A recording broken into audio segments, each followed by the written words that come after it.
so. I mean, happens with some games. Might be not up to everyone's taste. Alright. Time to get comfy on that football. Snack on some banana. And we'll start. And get them gaming and user recap for the week. See what is up.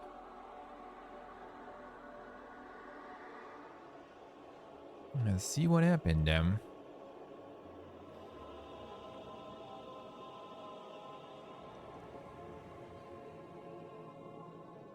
Yeah, but no, it kind of depends what you enjoy from that.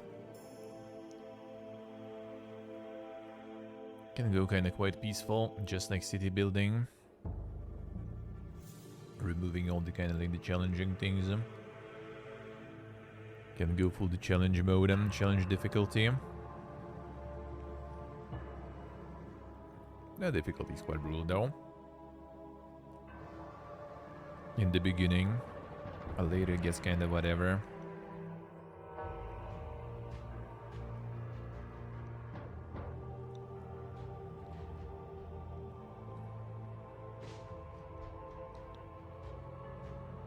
Alright.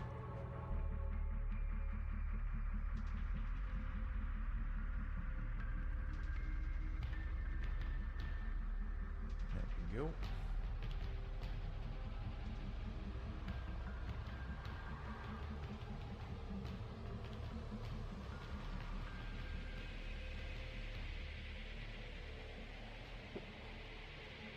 Feels good. Alright, let's see what is up. Well, let us see what is up. Still rising 70%, damn son. There's some discounts right there, dude.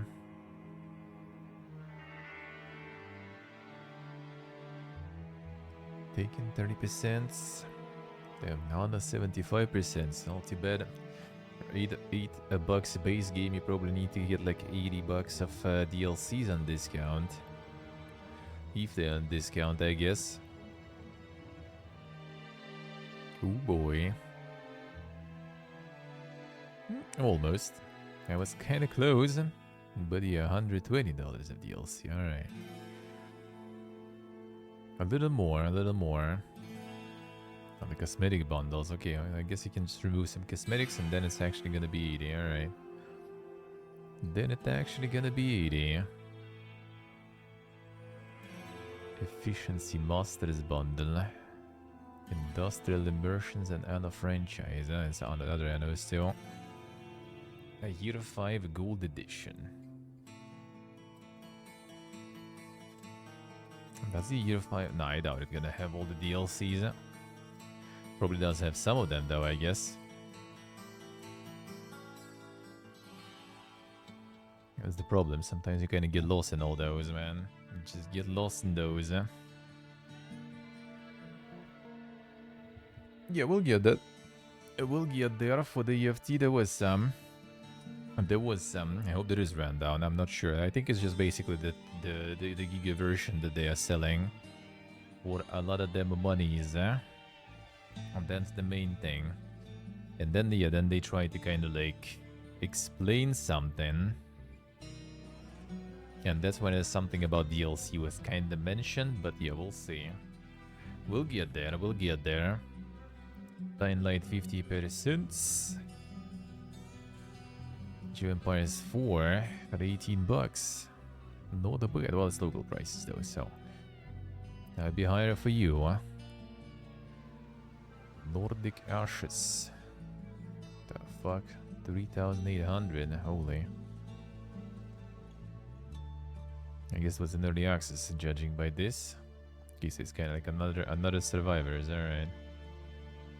That was the initial release. No, 22. Alright. Makes sense then. I was like, what? Hey, window. Hello. How we doing, man?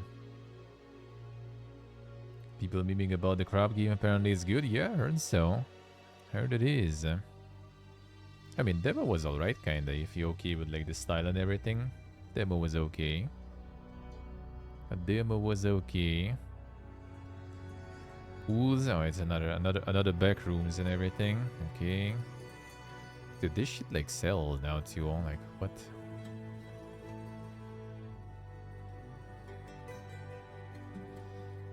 And literally just like some asset packs made into the games.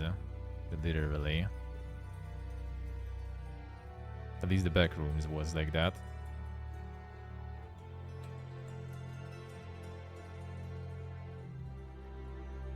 Clip of pools and viral on Twitter, I see, alright. I mean, even like with the back rooms and everything, things just kind of like, they just sell. And I think it's kind of like somewhat of an SCP thing, right? Like you can just like anyone basically can like, you know, get the can just get the assets and make it, call it like also like, you know, there was one we checked last Sunday, right? That like where you just like destroy back rooms and pools and the monsters in them basically with a bunch of weapons. There you go.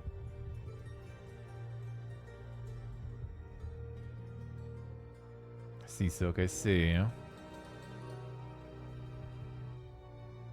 Well, probably some creepy pasta just like made with some assets into the game. I guess. Hey, walk. No, Rusty's retirement overwhelmingly. A indie farming simulator that sits at the bottom of your screen while you do other things. That's kind of cool idea.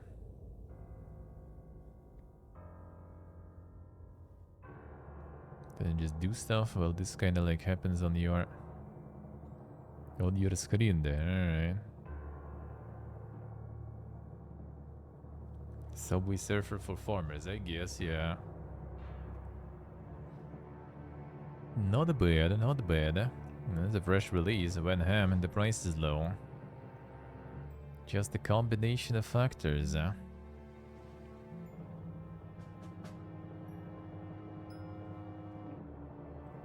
That sounds like a cool concept at least. Heavy Storm's Shadow. Oh, is it another Survivors? Seems like it. Survivors but on mechas and it's with weaves. The weeb shit, so insta 10 out of 10. Instantly 10 out of 10.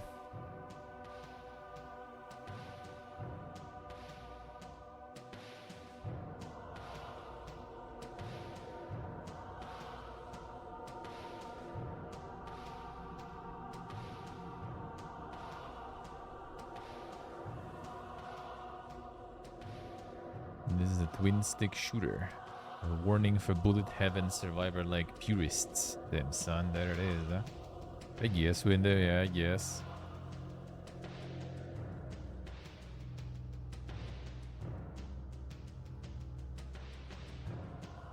Fun gameplay loop for 2 hours. Lux contender challenge. Well, I mean, kinda, you can AFK and win. Well, welcome to... how did they even, like, refund that, like, 4 hours, though? What is this shit? That's kind of the point of these games, man. Just need to get the build. That will allow you to AFK and win, pretty much. Okay, Sandland, that one is out now. And this one's bumping also. Nice, nice.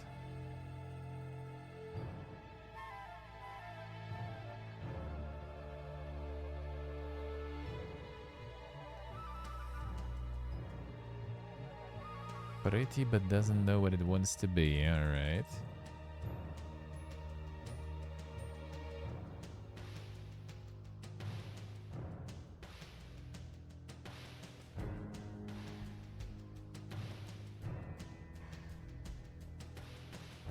So far, dialogue is annoying as hell. Well, I mean, I guess welcome to anime, dinner. Stutterber is very bad in this game. Well, that's only one person complaining about performance, I guess. So it seems like overall kind of decent release.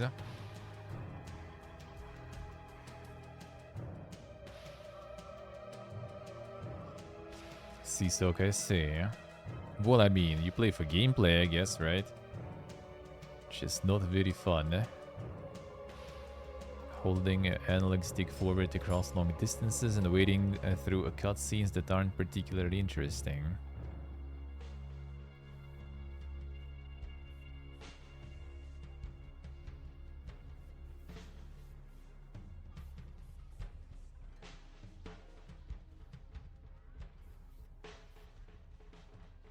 No one in this game knows how to stop talking. A new age 24/7 talking, explaining what to do every 2 seconds is getting old. Just stop talking. Feel you, man. I feel you. I know that feel.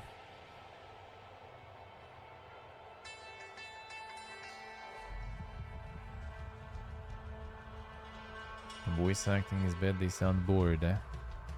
The Wii voice acting. Constant frame stuttering. Unlike second one complaining. More stealth game than an RPG. Can there be a stealth RPG?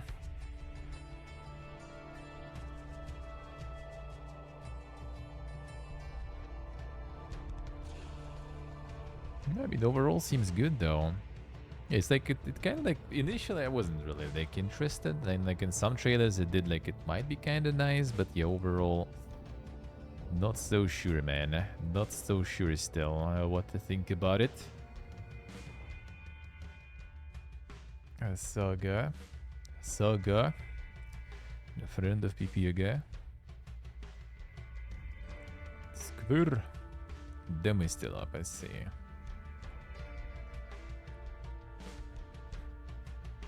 And another standalone entry in Saga franchise.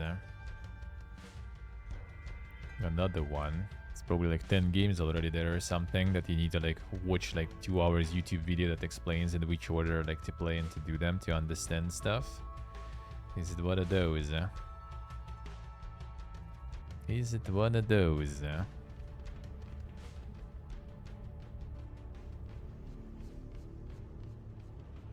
Yeah, these like most of them that have like trailers that you just like watch and you just like not interested for me personally whatsoever.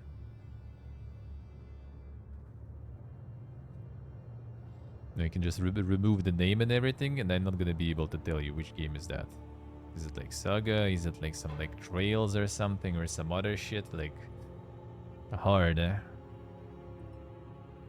hard to say sometimes. Another Crab's Treasure, there it is.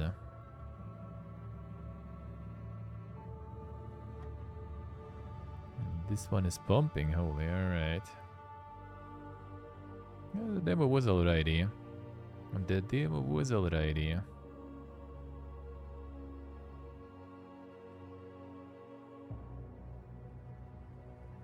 So I assume it's actually potentially not too bad then. Considering reviews, I guess so.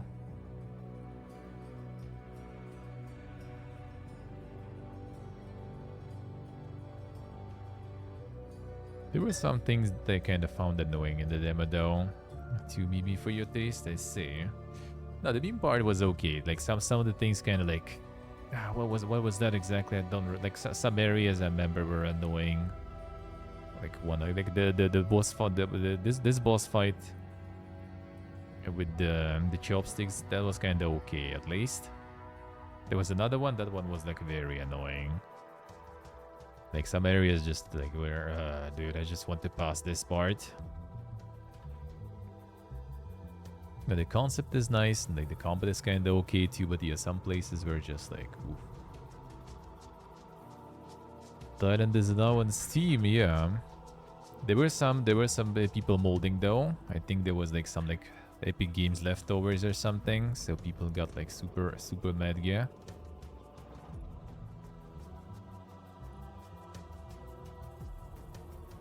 It's more Becca and the Weebs equals success. I guess.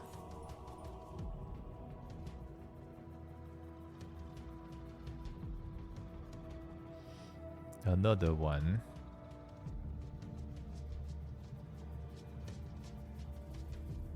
The Mecha Action RPG.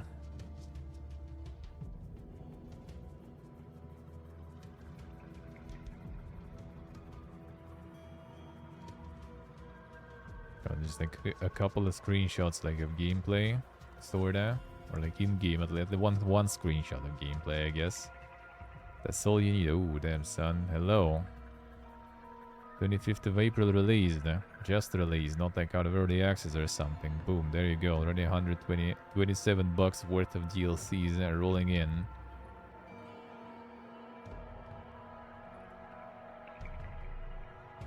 Time to milk them weebs, dude. There it is.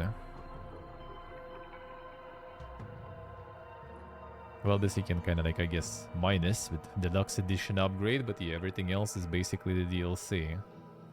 Some navigator, sets, fashionable packs, attires, a rogue victory pose, and then for $1. I guess multiplayer shit, okay, that kinda makes sense, but still. A robot battles. Alongside your friends, defeat powerful enemies and take them on in head-to-head battles. Okay, I see. Yeah, so you can like dub on your friends for $1 pretty much. And there it is, man. Paradox business plan. Now that's even danker than Paradox. Paradox at least like gradually introduces that. This one, like, you know, game just out, boom. There you go.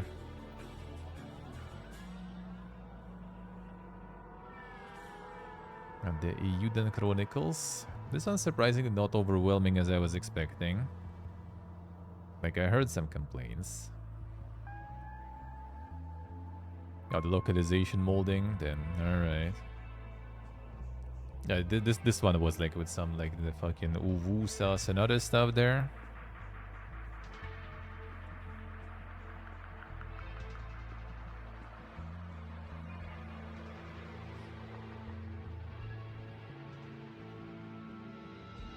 But the overall seems kinda alright though.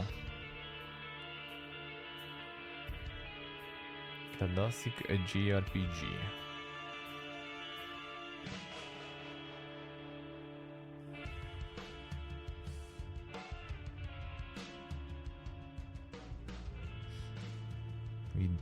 Interesting.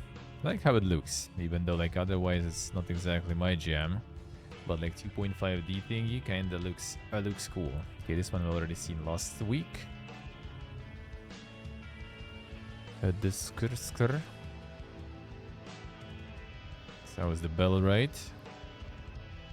Mostly positive even, damn son. The Age of Dog Water. Yeah, I actually checked the reviews. Yeah, that one doesn't look that poga. Yeah, just like open Twitch today. They wanted to check what's happening with the IRL section. They returned, you know, instead of like the travel and adventure. Now I guess they're gonna be in IRL and everything. Sure, why they did that again, making like big category. That is kind of PPG anyway. At least like travel and adventure was kind of made more sense because, you know, you can like, I know it was travel and outdoors, right? So like outdoors covers IRL, travel covers travel, right? So kind of like sitting and talking about like, you know, traveling, for example, fools, they're fine. But now it's just IRL and like that probably doesn't fit already in there. I don't know. Like weird changes. But yeah, I went like to check the category, what happens there. Can have like recommended channels and yeah, like some people from the Raven Dawn streamers I was watching for drops who were streaming Age of Water. I'm like, oh shit, it's out already. Might as well check, I guess. I kind of with the move already like fell off with Raven Dawn and kind of like forgot about it. Yeah, this one is not doing that crazy.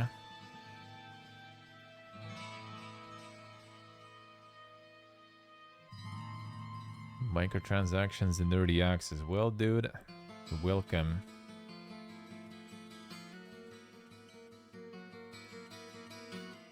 The War Thunder Gunnery. No tier levels. 8 hours worth of materials all been gathering.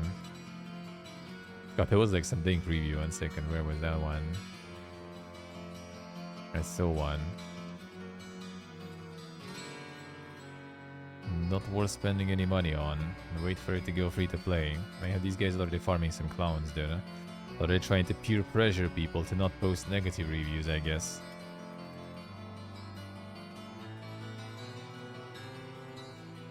Could buy items in the store to outfit myself better than others. That is the very definition of pay to win in its common sense. I mean, it's gonna be the same monetization as War Thunder and probably even more so like Crossout. And in Crossout, yeah, you can just like literally get like, oh yeah, you can get like the car which you build in the game, right? But you can just buy one. Then you don't need to farm the parts and stuff. You already get them with the car you bought. That's it.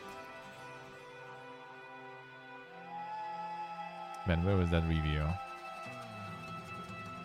Age of microtransactions. Developer responded. Don't have any microtransactions in our game. The devs. Huh? But people say you can like buy shit though.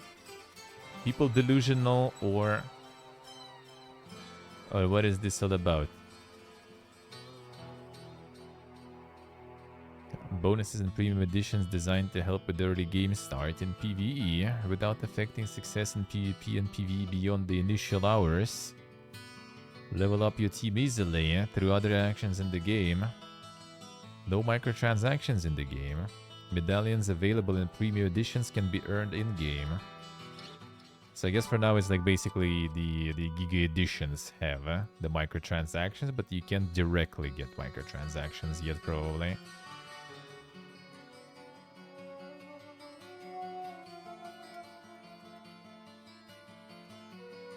Pay to win is player who buy the big version of the game will receive up to 2 times the stats from their crew members. Well, I mean, you can level them up, dude. What's the problem with that? Just level up. Absolutely pay to win. Crew statistics way better for gold version. You're misleading. Bonuses and premium editions were designed to help with the early game start in PvE. Beyond the initial hours, there is no difference.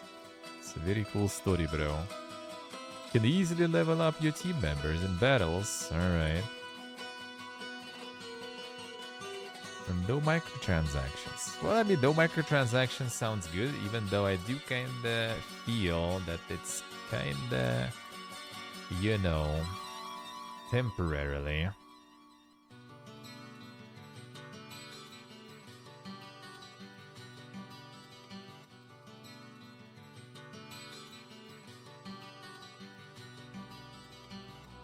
Better than Skull and Bones. Well, that's not exactly an indicator of a good quality. Servers are crap. Game is mid.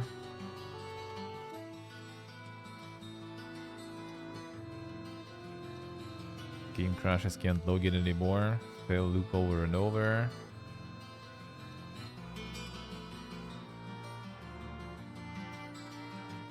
Yeah, I was the gunnery and everything, right?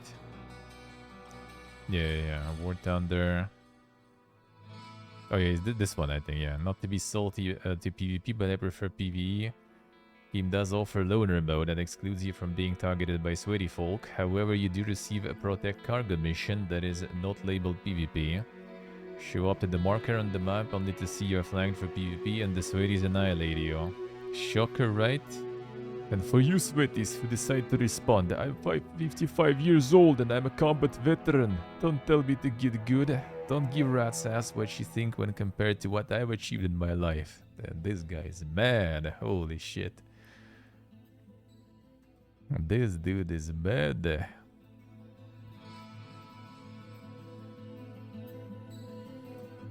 Pay to win game development. This merging into this game with mechanics from the start. I mean, it's gonna be. It's a Crossout, man. Crossout was the same stuff. Either grind like crazy or you just pay. It's pretty much it. You want some parts, you can go grind. You want some parts fast, you can just buy them in the store pretty much. That's it. No pay to win. You can obtain all of that in game, man. Absolutely no pay to win. Yeah, for 30 bucks, that's too much. Like, if I had it, I maybe would try it. But buying it for 30? Fuck no, dude. Like, the prologue was kind of like okay, but it didn't really show that much. Like, it felt, you know, like it was like too short and didn't really even show you, you know, the actual, like, you know, the meat of the game. You just like kind of see the gameplay a little bit. The ship modifying in very, very basic form. And then it's kind of poof over. Check back in 6 months. Yeah, maybe after some time, if they're not gonna like roll into complete pay to win, might be fine. I mean, even crossout is kind of fun. Like if you're okay with the grind and everything. But at some point, grind did become like way too thick. As long as you still can kind of like play fine even without grinding, like in crossout, I think there was like at least like balancing and stuff. So you could at least, you know, kind of function. It was full PvP obviously in crossout, and you still could kind of be fine, you know, on your own. Like it's not gonna throw you in with like a bunch of like some, you know, giga pay to win dudes because they're gonna be like on some higher tier with like people with better, you know, vehicles. So that actually is not too bad. And we'll see. Hope it will actually be the same here. Still expensive. Free to play, I would play. If I would get the key, I would play. 30, I think too much. 30, I think too much.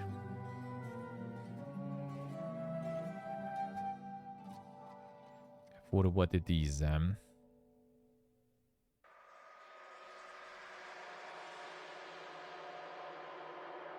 Another scrub treasure is pumping there. Insane. People crave for some souls liking there. Farm manager world. Okay, son. The multiplayer city builder? No, not really. Ah, Playway. I see. Alright. Playway at least not with the simulator, but kinda with the management one. Could be alright, I guess. Manage your farm across vibrant global locations, cultivate exotic crops, and build your agribusiness empire. Yeah, you should probably wait a little longer after Manor Lords, to be honest. But I mean, I guess. Not necessarily super, you know, competing one. Okay, the Plum Grove. And some Stardew Lake. Seems kind of like the side-scrolling one, though. These also kind of all just like became one, you know, like single kind of like blurry line in my eyes nowadays already with all those the similar ones. But I guess they still do have a lot of people playing those, so as long as people you know, want them, why not? Denizen. Living for yourself in a city full of opportunity. Now meet a variety of locals, explore unique locations, and work your way to the top in this open world life simulator. Damn, son. This one can hit it kind of big though. Like if it's gonna be like the supermarket simulator, for example, that like went big on Twitch as I saw. This might also be pretty big, yeah.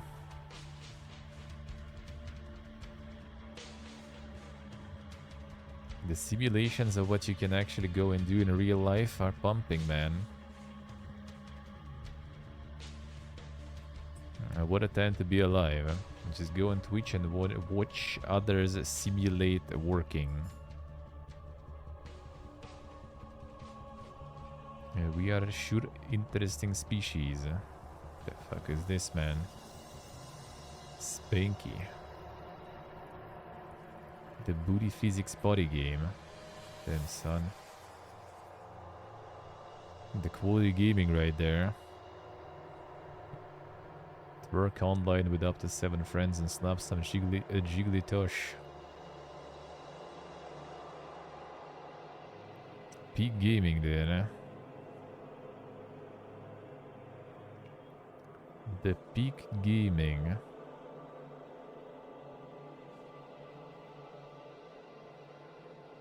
Food Gun Underground. A roguelike with balls, eh? Yeah, literally.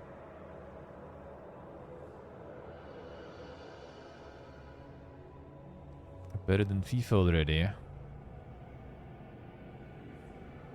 The ball skills and dribble your way through randomly generated dangerous track network. Yeah, when's the FIFA roguelike mode? And giving them ideas, man.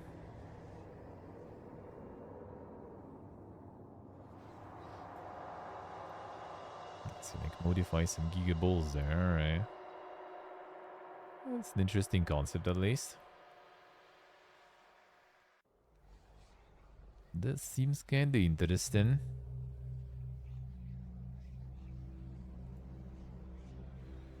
Ted drill. See cards. Hogue. Grid-based tactical combat. A roguelike deck builder. Coordinate heroes, modify cards, unique runes, construct powerful item builds, sidestep card corrupting terrain, survive a gauntlet of befouled enemies.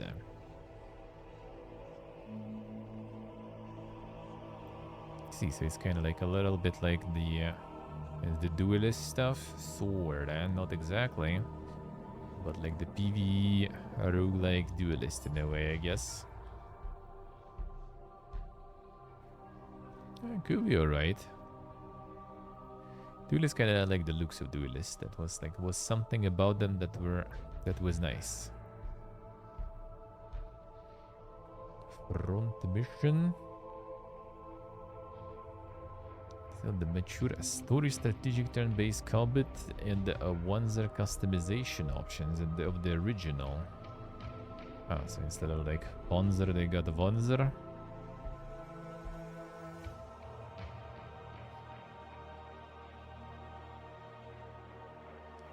The insane mecha stuff, alright. The mature story though. Similar to Fallout Tactics. Well, that's an interesting one. Not sure.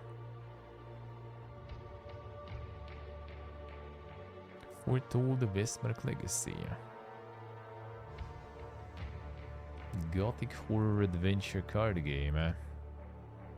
Items and relics, acquire cards, use them wisely to survive lurks in the darkest corners of town. Short mind-bending dive in the unknown. Cozy horror atmosphere. Huh? How does that work? Some cozy horror there.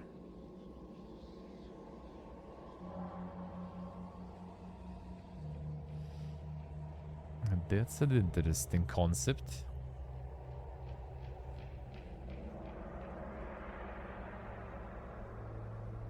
Let's see, events cards. I'm thinking like, well, what's horror though? That's the thing. Monsters? Yeah, I mean, dude, it's like in every game now. Yeah, what's the actual horror part?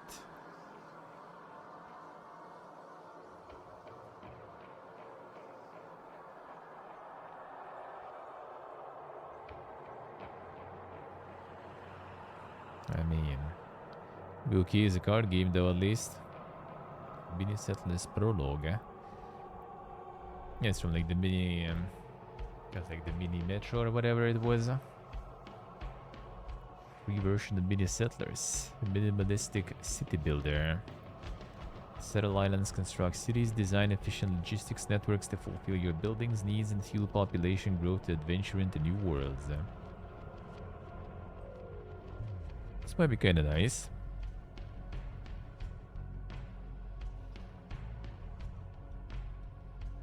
True save true, huh? Could be, could be.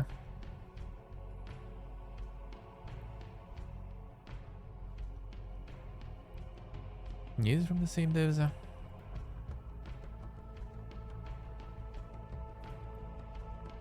No, not really actually. Interesting. Oh, yes, seems kind of like, you know, like the mini Metro or whatever it was. There were some other minimalistic ones I played though. Yeah, the mini Metro stuff. That one's quite popular too, I think. Yep. Yeah, it's different. It was some self-published, this one.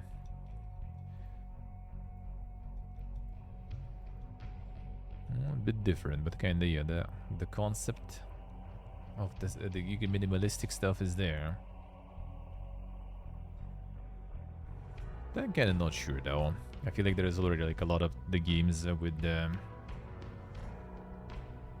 that kind of loop, and I feel that's kind of like more satisfying when you actually. It's like, kind of like in Manor Lords. Like I feel like huge part of the appeal is kind of, you know, in the looks.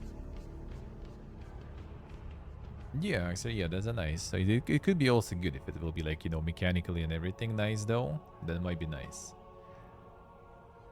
Or if it's like minimalistic in every sense and it's also kind of like cheap and, you know, kind of quick matches and everything, could kind of work too, I guess.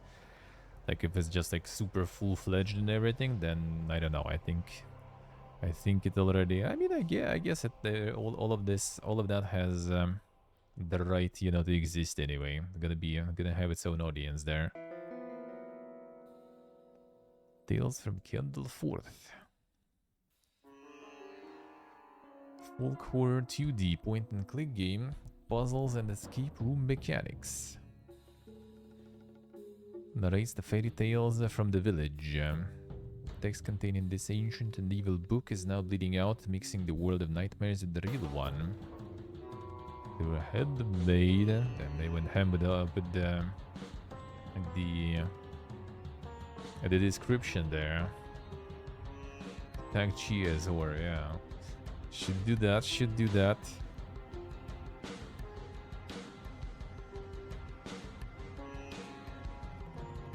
Find grandma, not the grandma man. And don't lose yourself too. It looks kinda artistically nice though.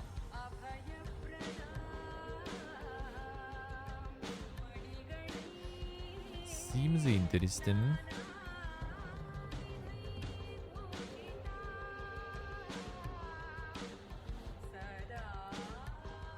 Alright, let's see.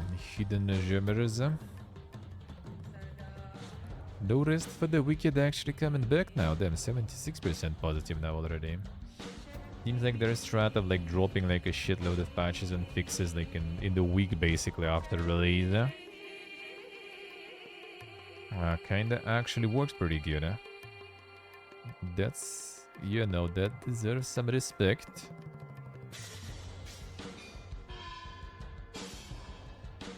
No rest for the dev. Yep, and that actually paid off in the end. And that actually paid off well, seems like.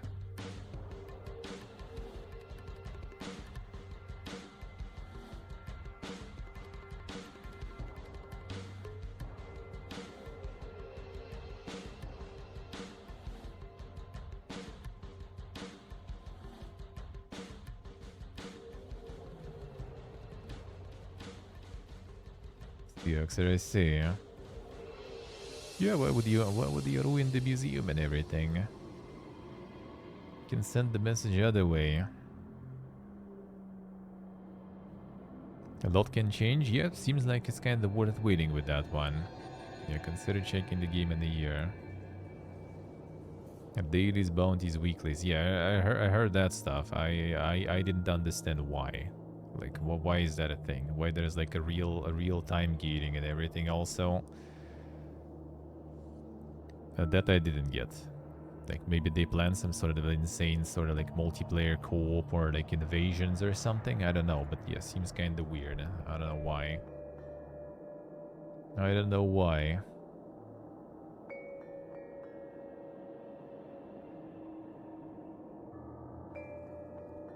Seahawks, I see. Karoo Motorfest. Oh, that was 18th of April, this one. Oh, damn, son. I wonder what's in the reviews. I wonder. The Karoo from Ubisoft.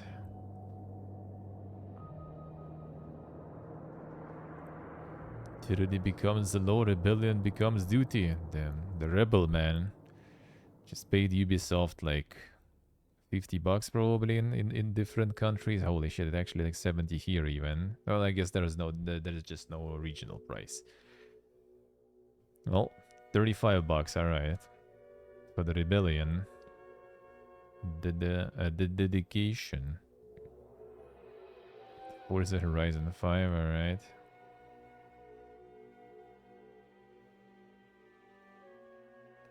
The shutdown of Crew 1 refused to support this game, alright, there it is. Not worth buying. The regional price in Georgia? No, just Ubisoft not doing any regional pricing. And a lot of AAA studios just stopped doing that.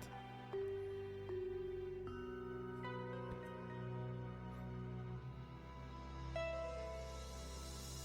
then because of that game I got...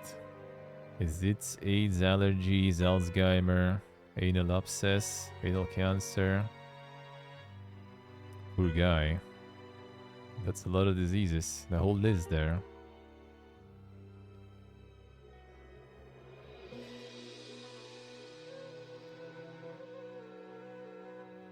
Okay, yes, Ubisoft now, yeah, there it is.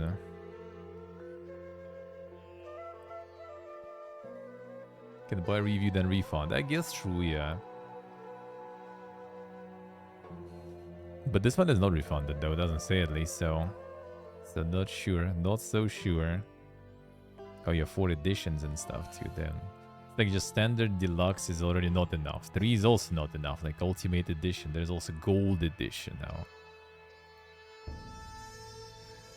Fit the ultimate pack.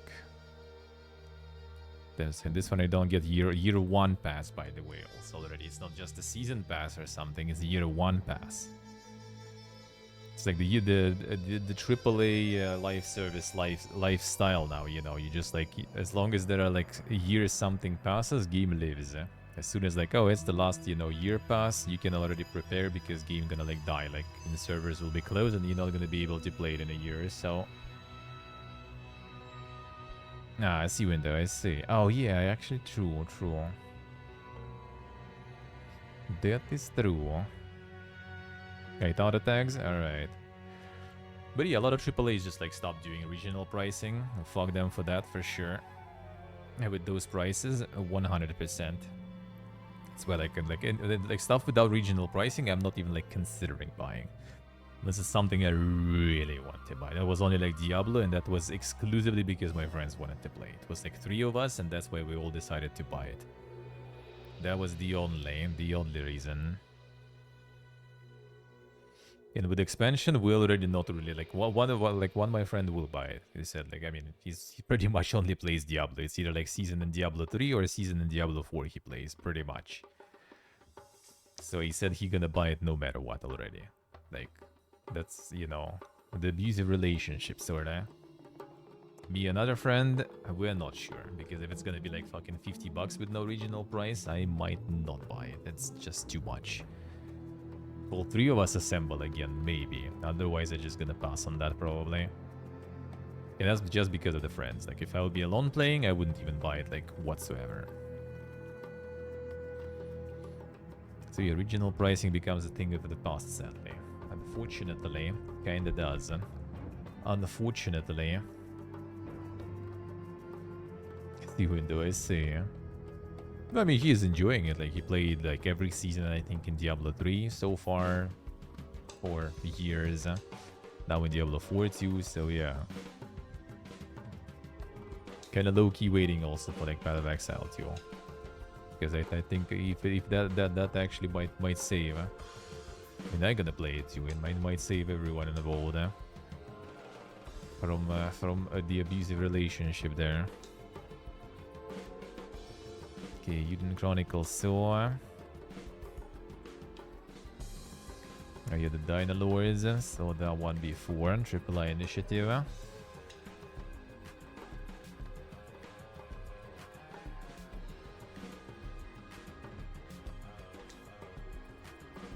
See window, I see. €15 every 2-3 months. Wait, oh, for like the passes, the battle pass shit? Yeah, that's ridiculous, man. And the other sport is a motorsport. That's a different one. Yeah, though, not the one recommended in the crew there. Gauge his contract. Or is it another... what's the name? the little company like.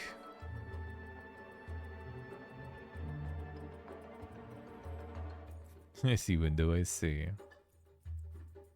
The lobby is full of toxic individuals. Classic. Yeah, that's the problem with these games. Like, if you don't have like a full lobby of people to play that you kind of like, know well and everything and vibe with, then you kind of don't even want to try probably. Huddle the halibut got very positive. I was expecting that'll be kind of like, full overwhelming here. Fan of walk-in sim narrative games. Still can't imagine anyone not getting bored of this by chapter 3. I see. Kind of ripped off. How little there is to do.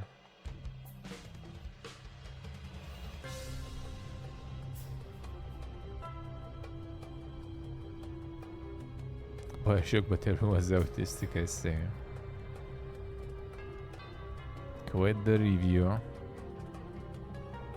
First wanted to recommend, but when I remembered that's cost $35, I had to change it.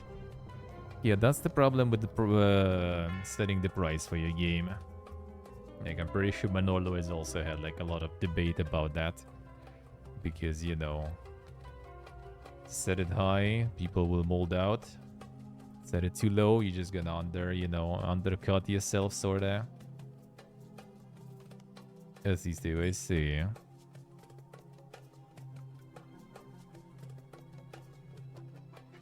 Internet Cafe Evolution? Damn, another insane simulator. 69% positive, then. Almost mostly positive, though. Not quite what I was expecting. I'm sure that I didn't play the demo version. Options to play in story mode where you learn to manage internet cafe and experience the story of characters and their life. Story mode is quite easygoing, more intended for people who are interested in experiencing the story and drama. Yeah, the drama. Gonna play it? Wait, this one? Nah, not really. Not really. Maybe there will be some little stuff to play, but yeah, this one, not sure. Not sure. This one is not exactly the Lidl simulation that much. That seems kind of more like management one, though. Said Internet Cafe something of the past. Just need to look for it. I'm pretty sure it isn't. Depends on the place. Like here, there are some. In Armenia, there was a shitload, actually. It is indeed still a thing. There is a lot of them here, actually, too. Yeah, it is quite common in many places, really. It is still quite common. Not just in Asia. Well, in Asia, it's huge in general. It's like, as I remember reading one of the... It actually was in the game design book, I think. Like, one of the assumed reasons for that phenomenon is that, yeah, there is, like, not really that much place at home really to chill sometimes. Since, kinda... Quite often the realty is expensive and everything, and people living in a very small apartment, and when you live in the family within a small apartment, sometimes you just want to get out, and that's where people go in those cafes and everything. I think they were a thing in the Netherlands. I see. No, we had some back home. But we had some back home. It was kind of like also like more, it was different time, as in like was easier to play multiplayer, was easier to go to cafes and stuff. It wasn't exactly like we had PCs at home, pretty much all of us, I think, but we still were going there just because kind of like sort of socializing and the way to play together, because it was still dial-up era, even though some people already were getting like the LANs at home. Like the LANs back then were like the whole, phenomenon. It's like nowadays you like connect your PC to the internet, right? And just like plug like the Ethernet cable in the router or in your PC, for example. And you just like, well, there's my internet, there's my like Steam, lobbies and games. Back then you plug the Ethernet and you just, you know, browse maybe websites through the internet, but all the life is in the LAN. Like, you play CS, you don't play it through like Steam or something, you play it on the LAN server. You go to IRC of the, you know, LAN network, chatting. Even like people downloading stuff or going on like the strong DC++ or something, like the peer-to-peer LAN management thingies. People just were going in to download some stuff and everything. A lot of people had like the whole FTP servers there up, basically, where you could like download shit. Obviously, that was like not very legal, you know, for many people. But yeah, that was like the LAN networks were huge. That was even like the... Well, I never had one though. I had one when I was visiting my grandma. She had like some land there. I got basically an ADSL, and then after that it was already like the modern connection, when it's just connecting you to internet and everything's there. Only at my grandma's I managed to experience that a little bit, but like a lot of my friends from school, who were living like in newer districts of the city, they had those LANs. There was even like Ragnarok server in that LAN network. There was like few thousands, maybe hundreds people actually playing, kind of like nowadays private server, just playing on the LAN network. And people were just like gathering every like week, basically, you know, IRL to hang out. Everyone who's playing on the server. That's kind of funny back then. I was like, you know, like my classmate. It's just like, you know, I don't remember which 10th grade, I think, or something. We already were like second to last pretty much. And he's just like, you know, like shaking hands with like some dude. I'm like, who's that? Oh, it's my husband from Ragnarok. Like, the fuck? They're like, oh yeah, I'm playing like the girl priest, and he's a hunter or something. I'm like, alright, cool story, bro. That was quite something. So that was like a big thing back then. That kind of killed the LAN cafes, because people were getting the socialization and the gaming there. Wouldn't say completely killed, but they just kind of like went on decline after that. We kind of were actually going on those LAN cafes, like the internet cafes, until the end of school, I think. So until 2006, I think we were going. Then school was over, and after that, at least we stopped. I think they were still around, but we just kind of like stopped already, because like proper internet at home, you know, like people from school kind of went like different places, you know. So we kind of stopped like going regularly. In the last 2 years of school, like every weekend, I think we were just gathering, I don't know, like 10 people or something, just going there. We didn't really have a big ones. We had like maybe like 40 PCs or something usually. But no, those cafes were kind of cool though. It was fun. Like when I was like at home, like basically like my parents divorced, so I lived like with my mom in like one part, like the distant part of Moscow, and my dad and my grandma lived in like main part of Moscow, and my grandma, when she was still like with my grandfather, I was visiting her, like also like one weekend I visiting one grandma basically, another weekend I visiting different grandma. So when I was visiting, like back home with my mom, I could just like walk around the city, no problems, because I mean, small part of Moscow, like everyone, I wouldn't say like super small, but like, I don't know, it was kind of like, they felt fine with me, like, you know, going places and everything, and it's not that big, and like, don't go that far in the end. And in the big Moscow, basically, there was like, kind of like more distance to cover and everything, right? Need to take transport and stuff to go somewhere. And I already was playing in like the LAN cafes and stuff, and I was like, yo, I can like, do we have some around here? There was also no internet age, right? Like, you can just go and Google map, where's the LAN cafe or something nearby. Just like, do we have some? We started like watching, you know, like there was like you know, books with like, you know, organizations in them and phone numbers. I don't remember even how we found one. I think I actually like was buying back then also gaming magazine. Welcome to another thing of the past, I guess. And I think they had some sort of like a list of those LAN cafes there with addresses and everything. So I like looked into it. Oh, that seems close. Like, let's go check it out. So basically my grandfather was like going with me. We found one. need to go like 2 or 3 like bus stops, I think, there.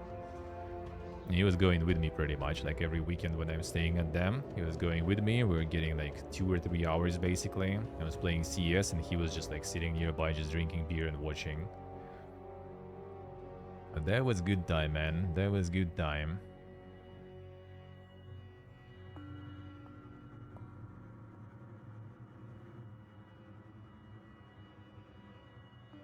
Let's see what I see.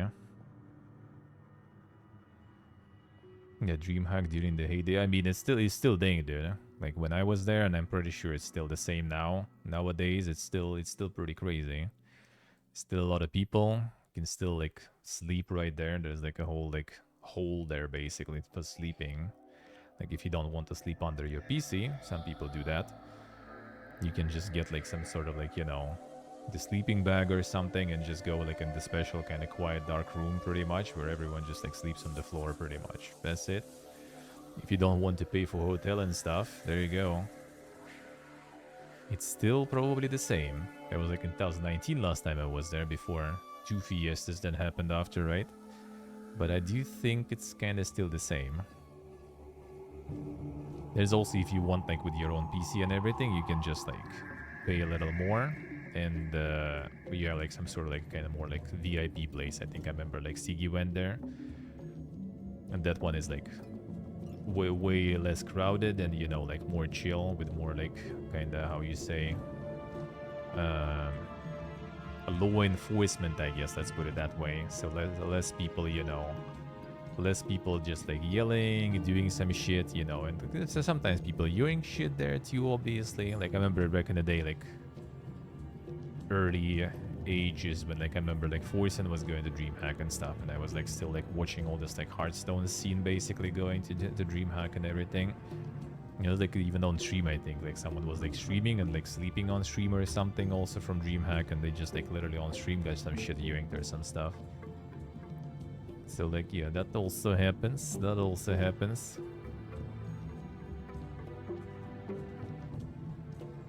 Así que I see. So yeah, you can still kind of experience that.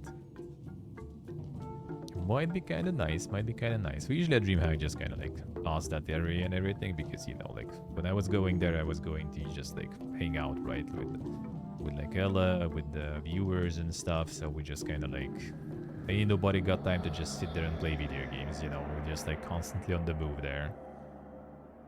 Going to like cafe, you know, all together. Sometimes going for some walk somewhere. Then we usually had Airbnb, so like we were hanging out at Airbnb a lot too. Like the last one was actually really nice. Like we had like a lot of space. That was like 2 floors house basically. Dude, we really paid like nothing for that shit. It was kind of far from the convention center though. We thankfully had 2 people from the community driving though, so that kind of helped a lot.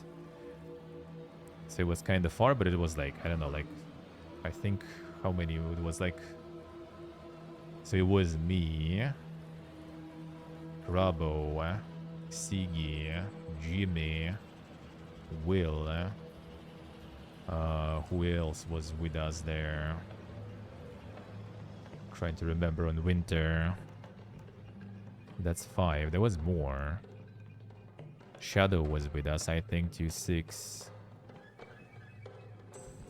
Guaco obviously was with us, 7. I think that's it probably. Like with us in the Airbnb, I think it was around 7 people. So it was like 3 bedrooms with 2 people in each, and then Will was like sleeping on the couch, I think there. I think that's it pretty much. It's pretty much all the people still around. Feels good, man. The people stop by, so some people still even sub and stop by all the time. But yeah, it was like 7 of us there, and then we had Vito also visiting, Zeronix visited, Glorious Rage visited, Ella and Teresa also arrived. So that was like a shitload of people, and we had like the table tennis there on the first floor, bunch of booze on the 2nd floor. So that was good stuff, man.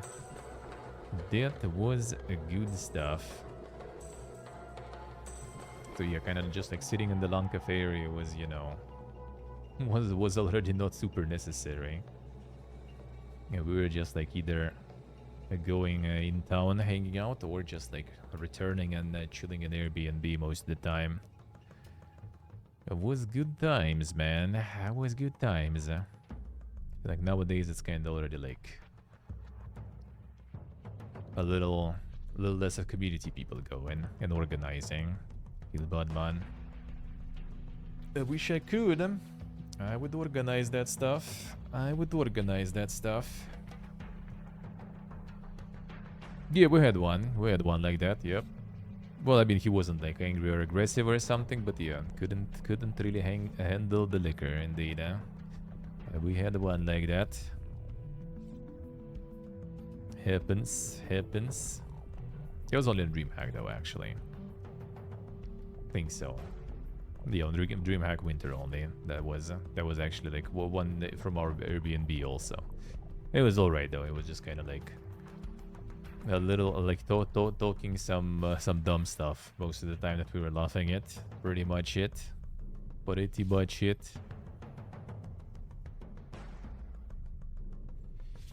Call of Duty Black Ops? Nope. Kill it with fire too, huh? That works with Call of Duty for sure. Yeah, the second one is already out. 16th of April, actually. Alright. Damn, son. 94. These are some good reviews there, huh? And get all the Spooder ones there, huh?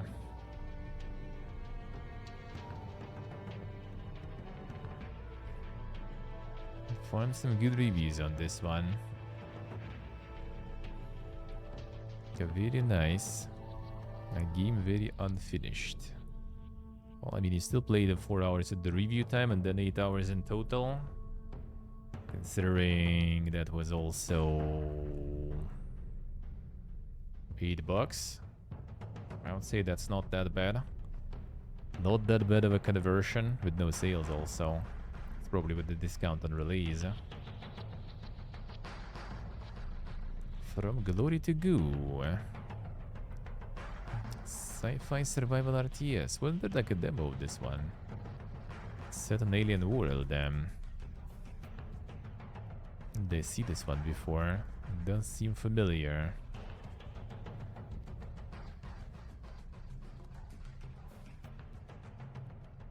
Or the actual RTS in there. Oh, yeah, we saw this one before. I remember now. I remember that.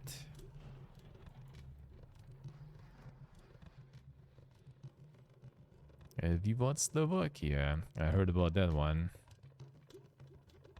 Heard about that one. A big stone? Come on, man. And the insane Slav GTA there.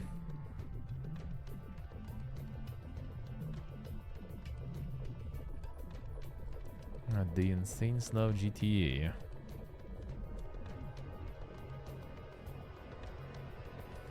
And the glorious Bratislava.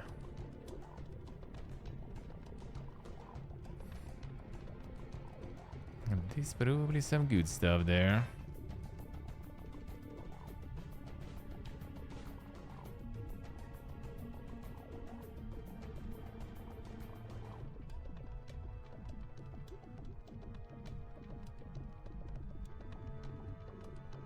So the people are molding about though.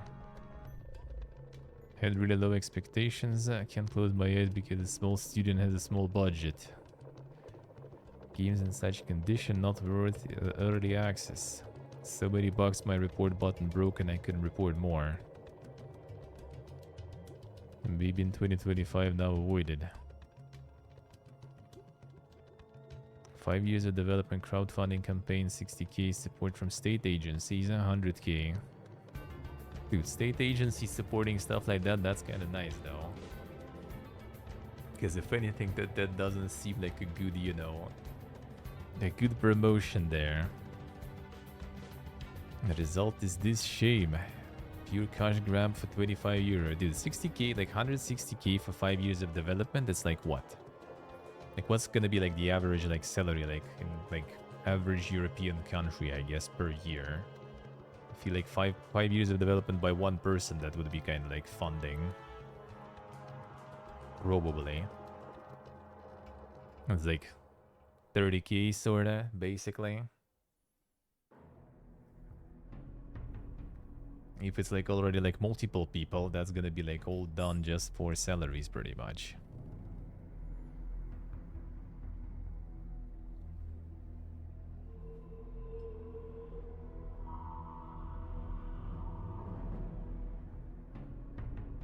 Is there a thing for the early access to be too broken buggy? I think it depends on the price. Like the higher the price, the more people gonna mold out even in early access. Like it's also kind of, you know, like if you put something for like, yeah, like 50 bucks or something in early access, then people gonna be giving you shit. Even if it's like a little bit broken and stuff, and it's early access, they still gonna be molding because they paid a lot. If it's like few bucks, then people, I feel, kind of can take like any jank and stuff, no problems. But that could be interesting. This could be good meme stuff. But yeah, probably better to wait though. Probably better to wait when the beams are complete.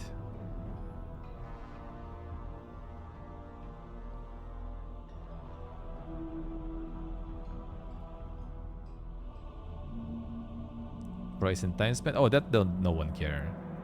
Like 5 years of development is just like someone who is like, you know, like the dude probably just like, it's either like someone who actually supported on Kickstarter or like someone who just like looked into it really hard to like mold about it. Because yeah, 0.2 hours at review time. Like, brother, come on. Or like, what is this? Play like 12 minutes and you already like, you know, you're gonna be posting all these amazing reviews. So like that sounds someone kind of mad about this one specifically, you know. Specifically. Yeah, the borders of Soviet Union, you meant borders of the Warsaw Pact countries. Czechoslovakia was not part of the Soviet Union, so that's kind of, there was someone who was like probably mad about something in the game. But yeah, normally people don't care. Hey Portable, hello. How we doing?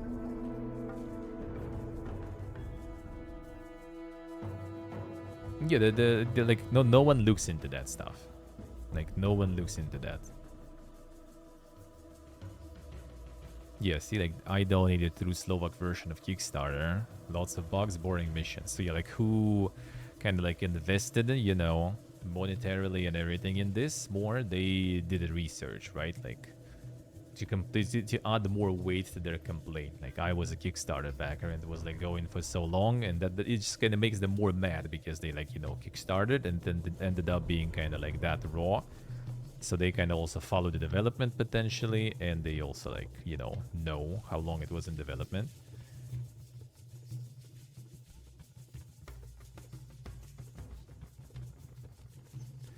Play it on off, you will know. Well, I mean, yeah, that doesn't mean that it's in development like now after they bought. The game was out just now. It's like someone who knows that beforehand it was already in development for 5 years, and like rarely people look into it.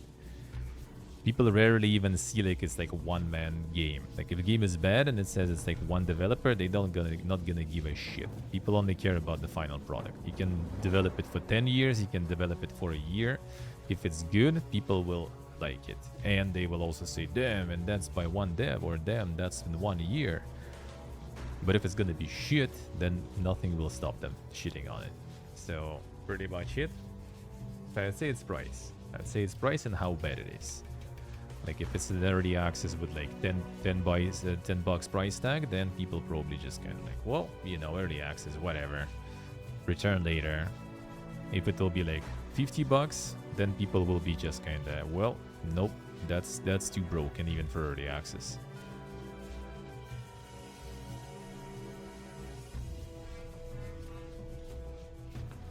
Well, I'm talking now, like about that review. I'm not talking about some other type of people. We're talking with the 500 basically about like what is bad, you know, for early access? What is the broken buggy? As in, like, you know, complain now. Like, you bought something, it's bad, and yeah.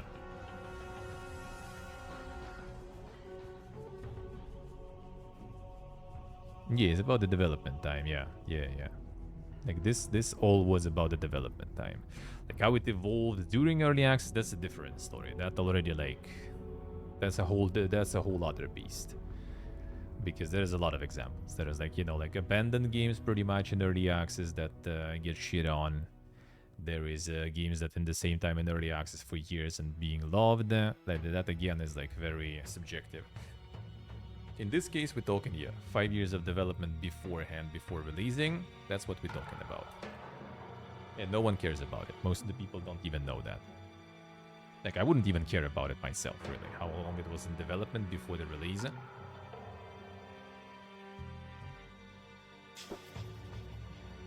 I see it and I like it. Games being too broken, buggy on release, not during the process of early access in general. Because people molding about early access that was out 10 days ago. We're talking about this.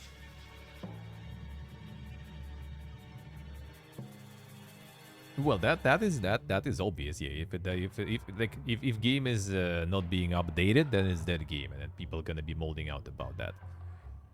Absolutely, that is obvious. But yeah, in this case, I don't think the time it was in development before early access, anyone cares. Don't think anyone cares. If it's not gonna be updated though, then yeah, people gonna mold out about it 100%.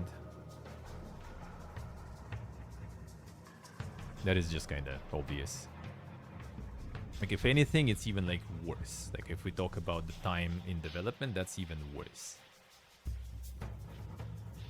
Nice portable, nice. Sounds good, huh? Like, in terms of development of the game already past release and early access, the things are even worse because people just, like, start panicking if there was no updates for, like, a couple of weeks. Even if the game is fully released, huh? Yeah, that does matter. Yeah, well, let's put it that way. Like, if I'm buying into the game in early access and the reviews are good and people are happy with it, I don't really care how long it is in early access. Like, if it was like 10 years in early access, but now it, like, got the update, like how it was with Project Zomboid or something, right? There's, like, for a while in early access, it got a good update, everyone just got on board and everyone was happy about it. That's fine. Yeah, it was different things, and it was different things.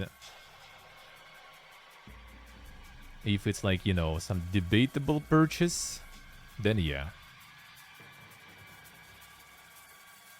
Then I do agree. But I just skip those whatsoever. I just kind of skip those debatable purchases most of the time. Either wait for release. Like, there was, like, I don't think there was, like, any, like, game in early access that I really want, like, here and now. So I need to look into it even. It's usually like, well, just gonna wait in early wait when it's in release, or it's something that was out in early access and I just grabbed it most of the time at least. Most of the time at least.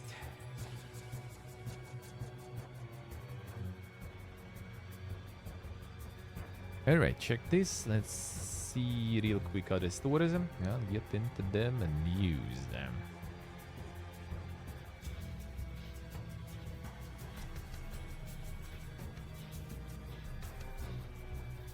Them on GOG also, by the way. And it's also there is my own link. If someone considers buying Manora Lords after watching the streams, there is also buy a link. I get a little bit of a share from that. And that's not some key reseller, that is directly with the publisher of Manora Lords, by the way. Directly with the Hooded Horse. Here's my Magic 4 on sale, complete for $167, and that's really good. That is just way too good.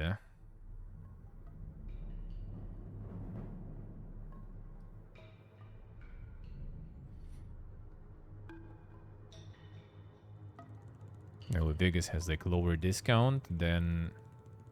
Actually, and Fallout 3 also has lower discount, interesting. Like Vegas actually kinda closer to Fallout 4 in price. Decided to farm. Farm actually good Fallouts.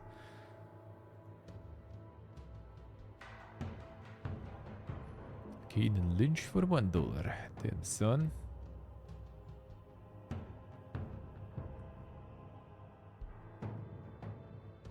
Phantom Liberty 25. Did they increase regional price or something? Because I swear I got this one for like 15 or something on release, pretty much. Another one shitting on the regional pricing. Shaking my SMH, man. Now, why would you do that? Fetish Locator Week 3. Thank you, GOG.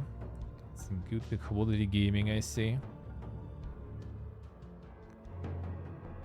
Week 3.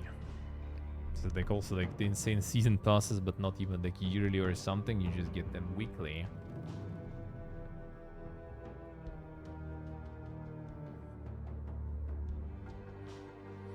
And the Coomer updates, dude.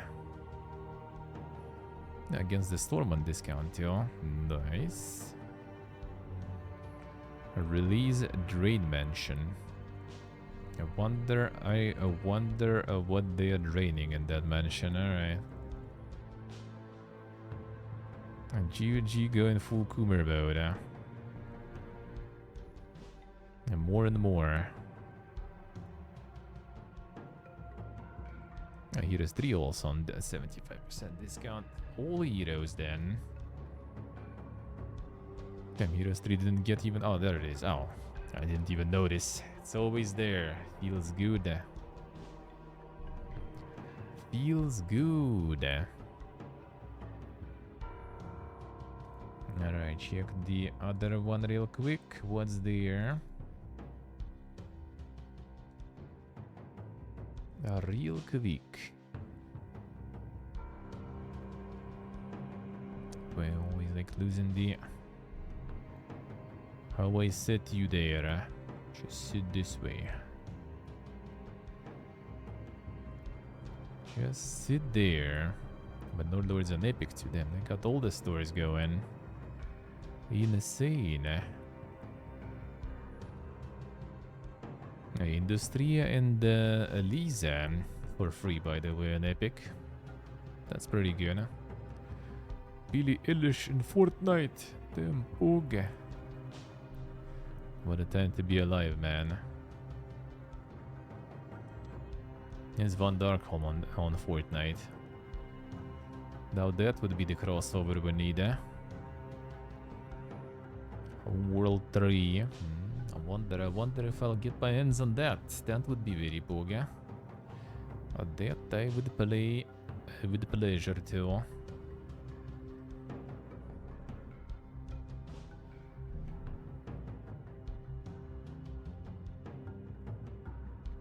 And also Fallout's on sale here. Not bad. Oh yeah, Dead Island on Steam. There was some Fiesta there, right? Unless they kind of managed to fix that. The Skyrim in Fortnite, yeah, mixed. Yeah, I think that's still because of the... it's kind of getting better though. It was like worse, I think. I think they forgot to cut some of like the Epic stuff, Epic integration things. The Epic Game Service will not install, cannot play the game.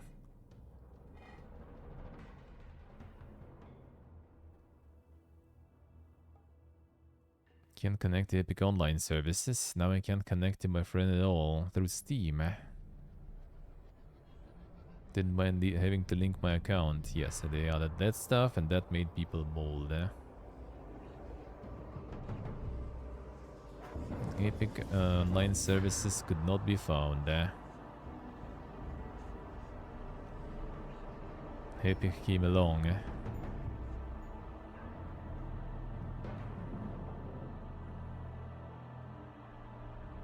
True, stay true. Game forces you to install Epic Game Store spyware. Refuses to run without it even in solo mode. The thing is, I wonder if it's actually, you know, like... It installs the full Epic Game Store. Or it just has this like epic multiplayer thing that a lot of games have nowadays. I just wonder. Because like Epic has this like multiplayer, multi-platform, like crossplay tool in their engine and everything. Yeah, the crossplay stuff that you actually need in many, then they exist in many games. So it's just this time there is some sort of error, everyone realized and everyone started molding, even though that is used in many games because it's just easy to use and convenient. People just don't notice it, but here somehow, due to some errors, they noticed, and there goes the wave of molding. Even though a lot of games using that. Just because it's like, it's the tool that is convenient to use. Alright, let's get the damn gaming news there.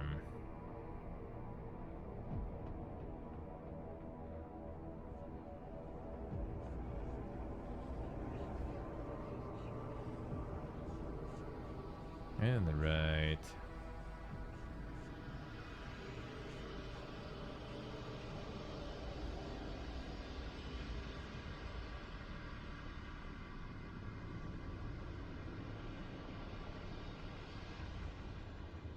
Let's go.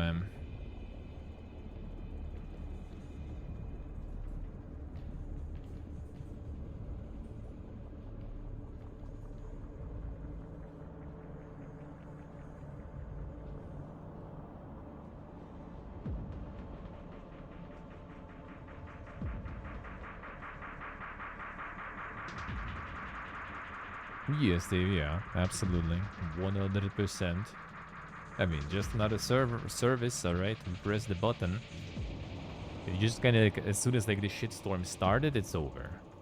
Same with all the anti-cheats and everything, like, you know, like until someone goes like, then this anti-cheat actually gets like some elevated rights on your PC. Everyone just like pressing okay, and everything good in all the games.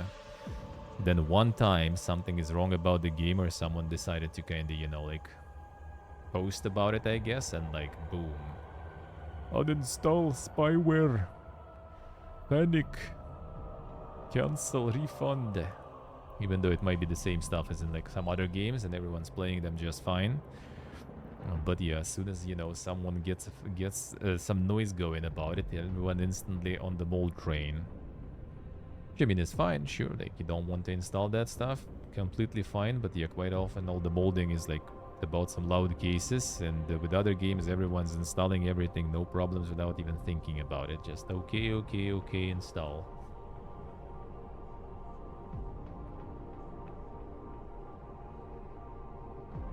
Alright, let's go.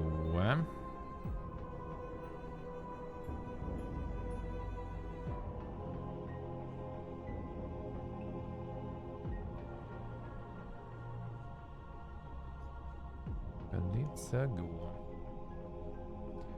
What do we have here? Okay, one moment.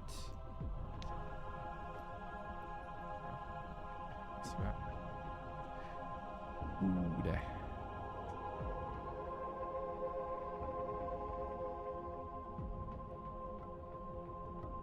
Yes, we are kinda.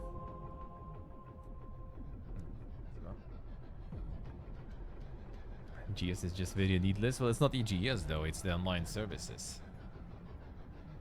It's the online service. I'm not sure, maybe they actually kind of like, you know, force you to install the store. That would be kind of weird, because judging by reviews, they complain about the online services. And online services are installed in many places. You just kind of don't really see them, but I assume like something went wrong. People got the errors, saw the name, and there goes, you know, with the storm. But maybe it does like force you to get, like someone said they need to connect the account or something. I don't know. So maybe there was like some deeper integration or something that I can understand then. Because trying to make people install another launcher, that would be BP again. Okay, stop. Why are you doing this?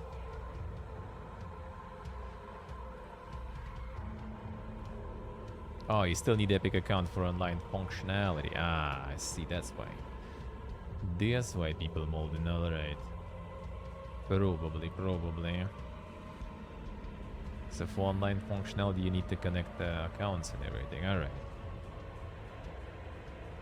For Rocket League, you need the Epic account even on Steam. Well, that for Rocket League, it kinda a little more obvious because like they own Rocket League. So that kinda, you know, would make sense. So like for online services, you also need to connect accounts. Alright. But again, that's like in mini games really though. Nowadays already. It's just that they made this like plugin that installs on all the popular game development engines that just adds a bunch of like crossplay and other multiplayer functionality that is like easy to use. So a lot of people just like add it in their games because they don't want to reinvent, you know, the wheel basically. And it's free, so...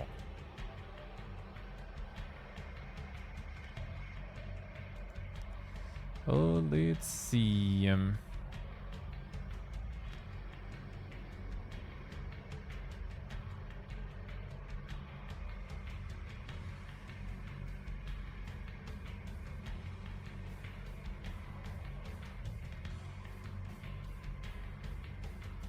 The next gen. Deal for the customer in any case. Well, I mean, yeah, I guess.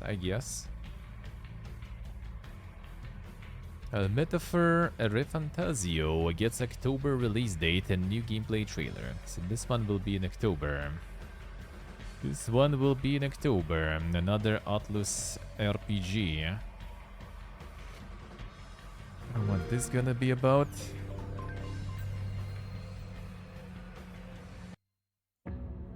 Now, what's this going to be about? I truly believed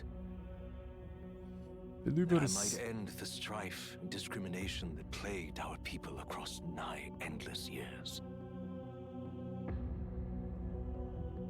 A land grotesque as its people. Japanese voice acting. Ver. Let us speak of the old vulture's last grasp at power. The tournament for the throne. So, summing up, our first trial is to slay a monster. Sounds like we've lost a few candidates already too. Poor bastards went after something too nasty for their headhunt. A land full of feral humans, with people either running or going mad. What do we believe in, really? You lot! Enemy attack! Hitting us while we're asleep is dirty fighting!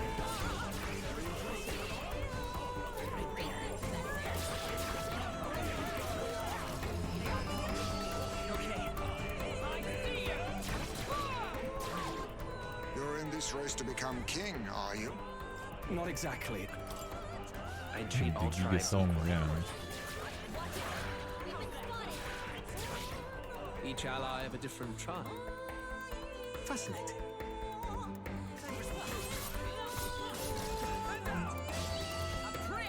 Fear and Irreverent. anxiety. They always lead the people astray. This place, it isn't a utopia. If that's the real world, then it can die alongside you! I will not let You you weep, die. man. He'll be sending all traitors to the gallows. Not just us, but any innocent folks he doesn't find use for. It is a new dawn, and its light shines upon Lord Luis's king. Well, I mean, it's Atlas, so yeah. The race's outcome is beyond your meddling now. I must clear my head of these fantasies. In the end, clinging to a dream will do me no good. Knowing all this, Time to I show shall all the claim plot again in the ideals you trailer. abandoned and finish it in your stead.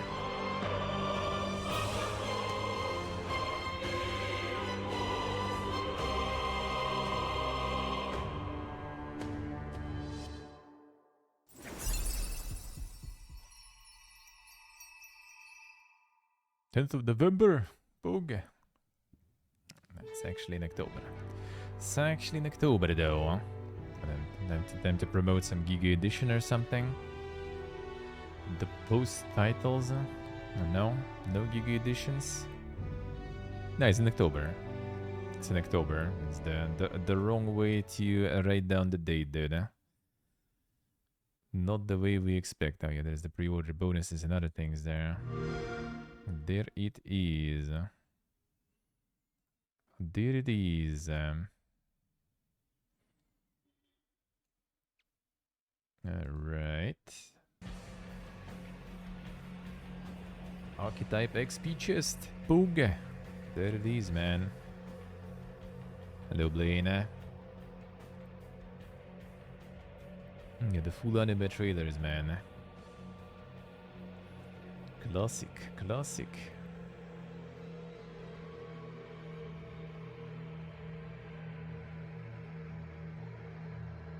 Yes, so this will be watching the Xbox Digital Showcase announced for next week. That will be Monday, tomorrow.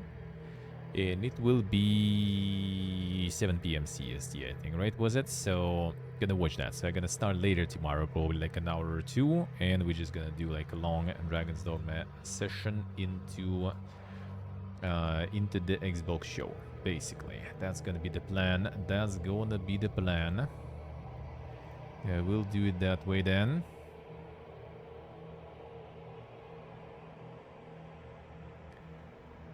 Fortnite adds new setting to hide confrontational emotes. Damn, son. Players can choose whether they want to see emotes like laugh it up, take the L, a whip crack, and make it a plantain from anyone. From friends in the party or never. Players have these emotes hidden. With this new setting, we'll see a player using the emote standing still with no emote sound. There it is, man. There it is.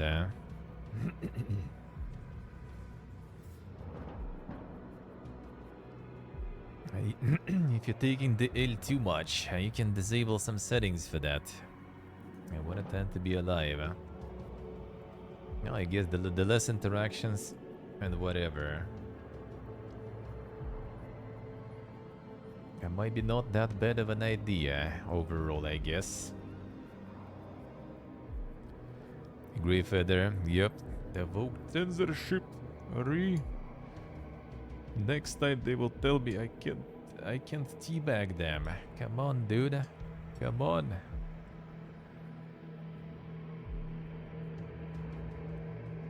Disable other players, they trigger me. I mean, there are probably like modes already for the solo there, so yeah, I guess sorta. Fallout 4 gets a next-gen update today, is what to expect. Performance and quality mode, stability improvements and fixes that they didn't fix shit though. PC widescreen support that apparently just stretches everything. Steam Deck verified, free Creation Club content, yeah. With a bunch of stuff broken, with the mods broken. And yeah, the fixes and everything are not really fixing anything. Well, I mean, maybe something they do, but a lot of bugs that were fixed by the fan mode are back again. So that sounds like quality patch. So basically, like, you know, you just wait. You just wait. I like how one of the websites where I was like, I have the RSS feed, right, with all the articles and stuff. And like one of the sites is kind of like farming, you know, search engine traffic. And they have like already a whole bunch of articles there, pretty much like how to, you know, how to avoid game crash, how to avoid Fallout 4 crashing on PS5 on start, you know, that kind of stuff. So yeah, patch surely went really good. So since there is an article for that, there is a lot of requests on the search engine for that, so they already be farming.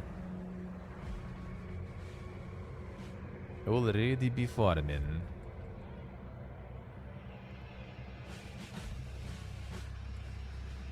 Fucked it up, especially on PS5, I see.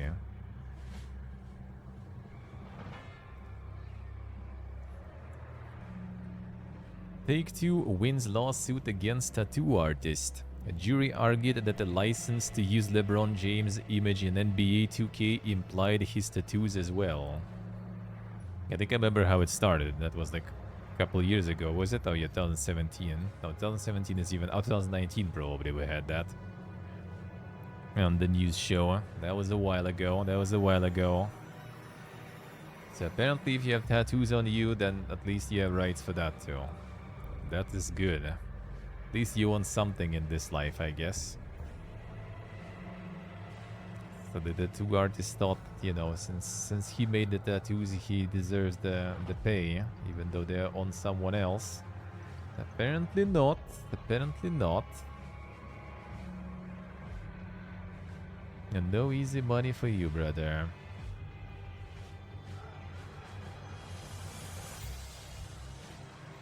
Embracer Group splits into 3. Everything you need to know. Asmodee and Coffee Stain to be spun out as separate publicly listed entities. Middle-earth Enterprises to front a remaining group. There it is, man. Independently publicly listed on Nasdaq Stockholm. Companies currently being referred to as Asmodee Group, Coffee Stain and Friends, and Middle-earth Enterprises and Friends. Although the latter two will be given a new name at a later date. Asmodee and Coffee Stain will become new listings on Nasdaq Stockholm. Middle-earth will remain within the Embracer Group as it is currently listed. This listing may also be renamed. Dude, it's just kind of like, you know, like those... like the scam artists, you know, with the like the glasses, you know, in the bowl, pretty much. That's pretty much it, man. They just like constantly, you know, rearranging, changing names and stuff. Like, dude, come on. Yes, they are. Golfstein, I mean, it's kind of big though, especially I guess after Valheim and everything, but still. Asmodee will split in the next 12 months. Coffee Stain separate during calendar year 2025. As shares in these two will be distributed to the shareholders of Embracer Group. And before some like also like the shares falconing now too. Company claims separating into 3 entities will enable each to focus on its core strategies and grow in their own ways. 900 fully owned or controlled IP across Embracer will be moved into the relevant new entity. And there's like some shit going on, man. How the IP is gonna be distributed, you know, like who later will take control over some of the studios and IPs. Like, dude, this is totally some like, you know, like the tricks going on, man. Asmodee Group will focus on tabletop games. Coffee Stain titles will range from indie to AA games for PC, console, and mobile. Middle-earth Enterprise and Friends, meanwhile, will concentrate on AAA gaming for PC and console, handling Embracer's biggest franchises, such as The Lord of the Rings and Tomb Raider.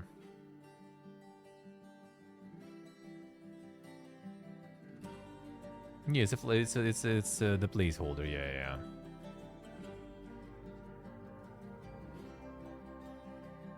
True, save true. Well, from like the investor point of view, that makes sense. Yeah, like they don't need to kind of like take the L on behalf of like some gaming, because tabletops are pumping, right? So like putting tabletops in the same department, that just means that it's gonna take the L. It's kind of like basically what EA did with sports and stuff, right? They just like separated the sports and other gaming, you know, like in different entities, because fucking FIFA is farming all the time. So now they can see how other games perform without, you know, being like, oh, we just like did so good, and then in fact it was just FIFA doing good, and there was like nothing else really doing good, actually. So that kind of makes sense, but the oldest like shuffling, reshuffling every time is just, dude. It's like whenever they like kind of like fuck up or something, they just like change names, reorganize and stuff, and kind of, you know, try to like hide the trace, basically, you know, what happened there. 23 in-house tabletop games development studios. Holy shit. 23 studios. 300 owned IPs, Ticket to Ride, 7 Wonders, Azul, Catan, Dawn even too. Double Exploding Kittens, various distributed games and IPs. Group announced entering a financing agreement through Asmodee, to the tune of 900 million. This loan from JP, again loans, dude. There we go, man. They never learn. This loan from JP Morgan, BNP Paribas, CIB, Societe Generale, and Swedbank had a maturity of up to 18 months and is on similar terms as Embracer's existing loan of almost 690 million. So I guess that was that they just like separated the most successful kind of company and used that as a leverage to get like a loan, pretty much. So like we kind of like getting a loan, not as like the company that just like fired a lot of people and already has like some giga loans. We're just gonna, you know, use this company that is like very successful to get the loan in the better terms.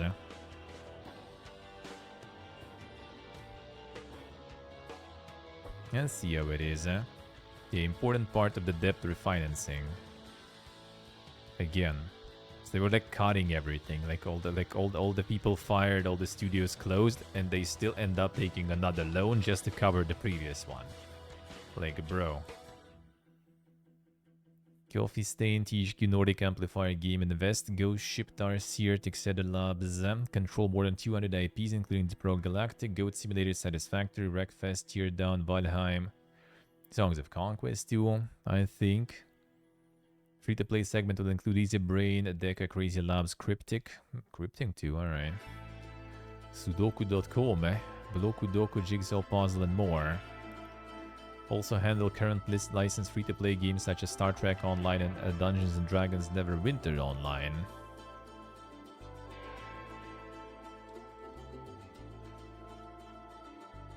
Retain leading role. Sea of THQ Nordic Amplifier Game and Invest Decker Games Easybrain will report to him as of today. Dirt Enterprise and Friends, Crystal Dynamics there, Dambuster Studios, Aidas Montreal, Flying Wild Hog Studios, Tripwire, Vertigo Games, Warhorse Studios, and 4A Games among many others. There it is. Bracer-owned businesses such as Metro Publisher PlayOn, Dark Horse Comics, Free Mode will also be part of this entity. So basically, now that the company I'm kind of dealing with on like the keys behalf and everything is gonna be part of this. All right, but it's not part of this though. Okay. Executive management. That's kind of already like the corporate stuff. We don't really know.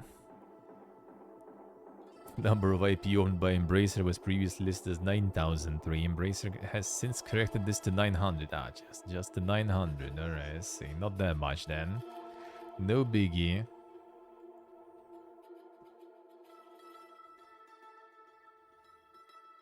Meta opens up Quest's OS for third-party hardware.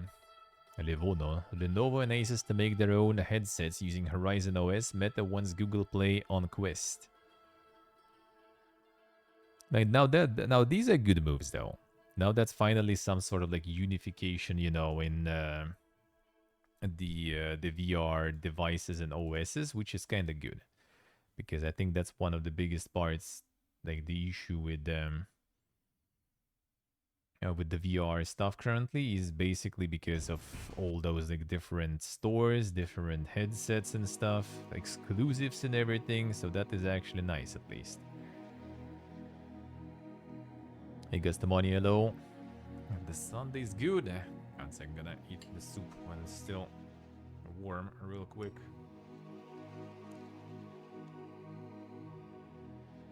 We are not doing so well, yep. Well, they just kind of like with console. It's not even because it's not doing so well. It's just like there's no perspectives really. And they could make way more money with that.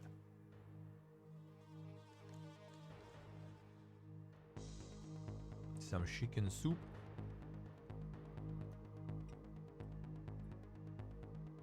Like it's doing kind of good currently. It just doesn't have perspectives to grow. Like all their like research and development, basically just a money waste. Like whatever new stuff you kind of research and everything, it just hits in the situation that there's not enough player base.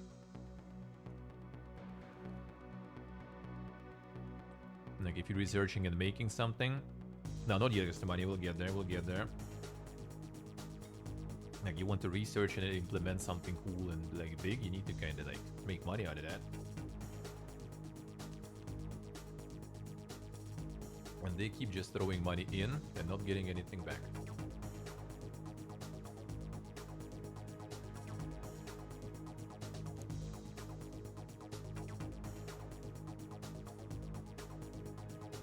Battle state will get in. We'll get through.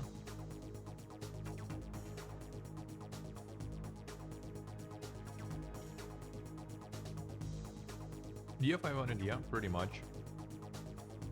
Like, it might be not exactly worth developing something worth playing because there is not enough people, and there is not enough people because there is not much worth playing. Which like is being, you know, amplified by the fact that the sets cost a shitload.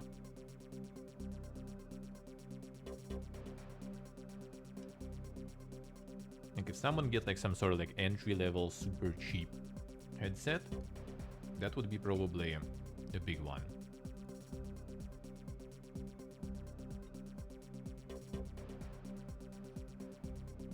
The problem is you will need to kind of like cut on all the expenses to make it cheap. And then you will need to kind of make... It's gonna be kind of like the console situation, right? You kind of basically sell the box with like the negative. And then you make money by, you know, like selling software for the box. But that only available to, you know, the owners of the stores and stuff. So it's kind of tricky to make a budget once. I guess Meta out of everyone could try, but even they didn't. Since they kind of went the other way around with increasing the prices again. And it was going down, the tendency was good, and then boom, they back up and increase the price again.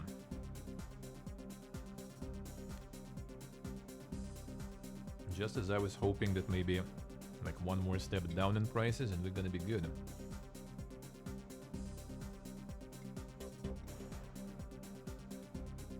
But nope.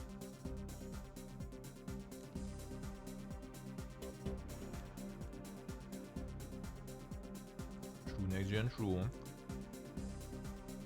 But yeah, currently with these prices I don't even know like why. Like it's too niche, too nuanced, and too expensive. I'd rather, I don't know, like save some and get like Steam Deck or something. Or save some and get a console, you know.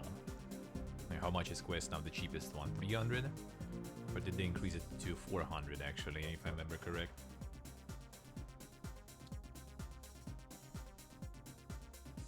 Just thought a bit more or wait and get like console on sale or something.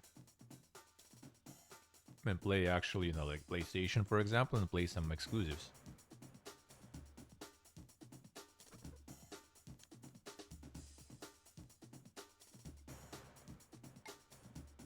Or some sort of Series S that will be even cheaper probably than headset. And for the difference in price, you know, get yourself Game Pass like for a few years. And you're loaded with the games.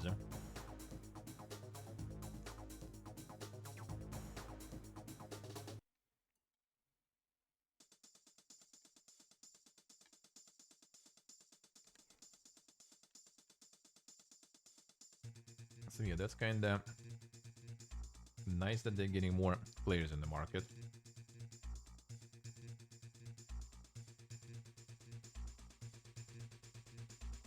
Maybe that will allow to create some cheaper headsets. A nice and cheaper headset, there will be probably way more people willing to join.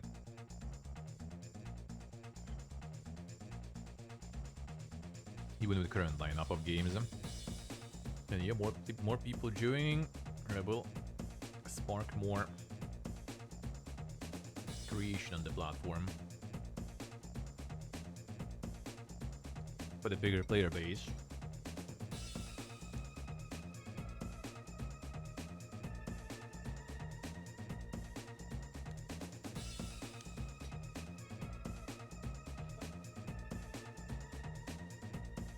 And also economy is different.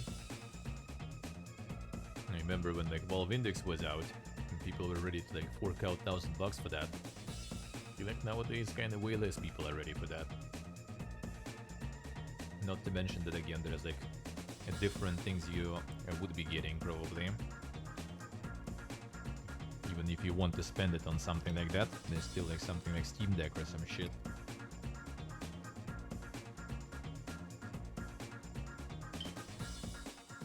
That kind of has like more use cases and more games on it.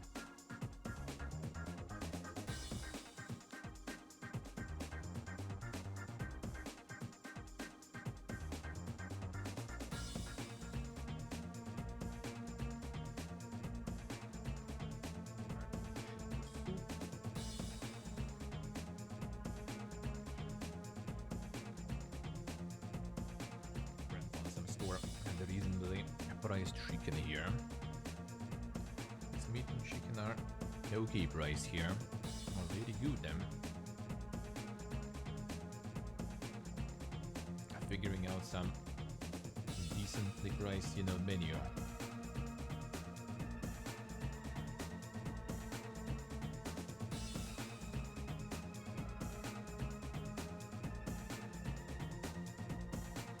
proper hobo life. Also started thinking about quitting smoking because cigarettes here compared to Armenia are like almost twice as expensive. That's good, huh? That's good, huh? I support that. As someone who quit myself long ago.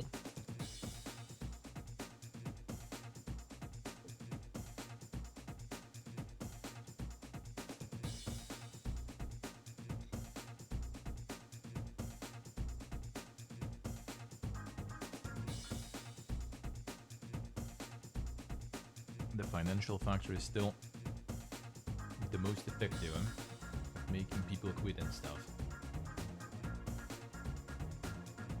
Always, huh?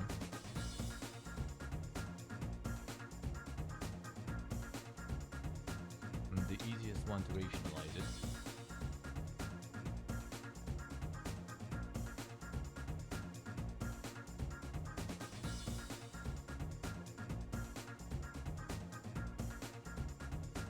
Alright. Almost.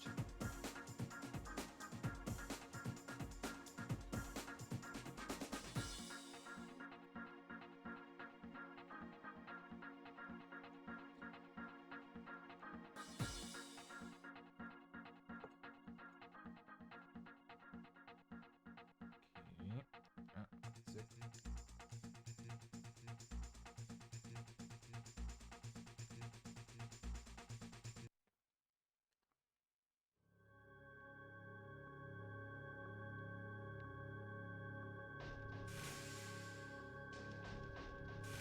That's like soups that are local also trying. Only had one so far. A little different technique here, I guess, for the soup making.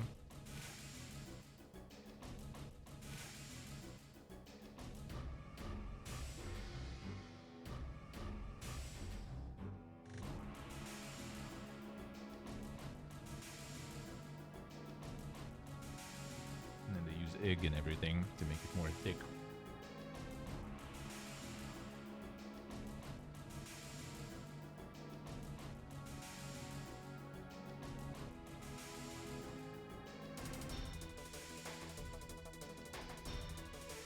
And then add some acidic stuff, so the egg doesn't, you know, it doesn't become solid then from temperature.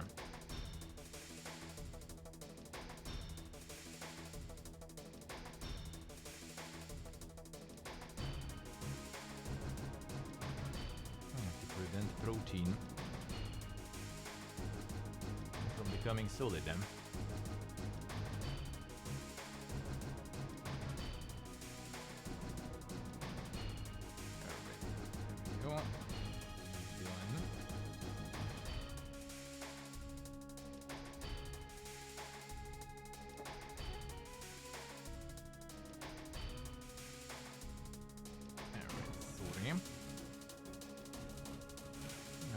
Needed to be consumed then.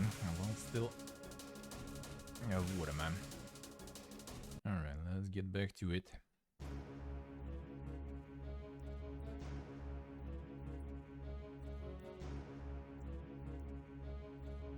Back at it.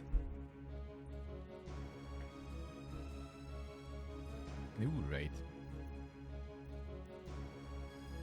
So the Asus making all new performance gaming headset. The Lenovo optimized for productivity and entertainment. Productivity and entertainment. And what is that? And the productivity with VR.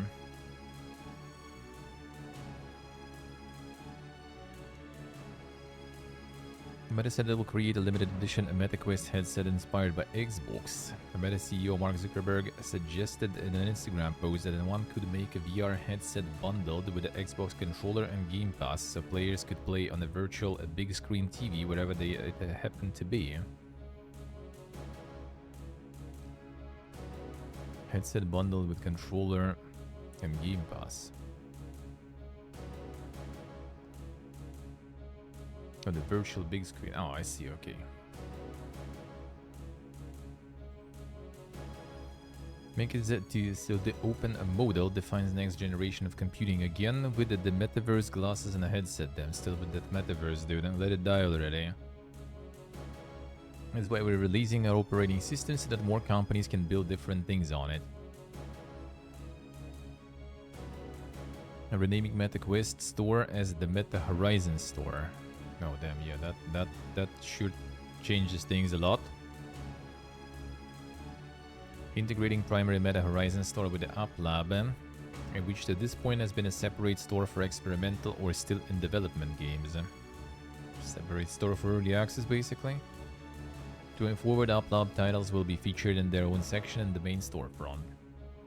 Opening up the Quest more on the software side of things, saying it will make it possible for Quest owners to play content from other storefronts like Steam, Xbox, and potentially Google Play. Finally. People will get games on their headsets. Surprise. But that should do good to them. Encouraging Google to make its store accessible via the Quest, and now that the Google Play would be allowed to run with the same economic model it does on other platforms. We'll see, we'll see. Will they be able to actually save the VR space, you know? From becoming just a relevant gimmick, sorta. From being one, I guess, even. Krafton takes minority stake in Far From Home, a South Korean firm to support the ongoing development of early access title Forever Skies. So basically, Krafton already owns the Unknown Worlds, right? The Subnautica devs. And now they decided also to get, you know, like the Air Subnautica under control, I guess, sorta. Minority stake, though.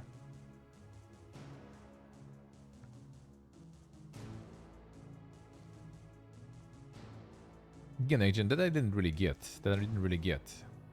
Like, all that VR stuff was always, like, really confusing for me. Because, yeah, like, some headsets work with one stuff, some work with other stuff.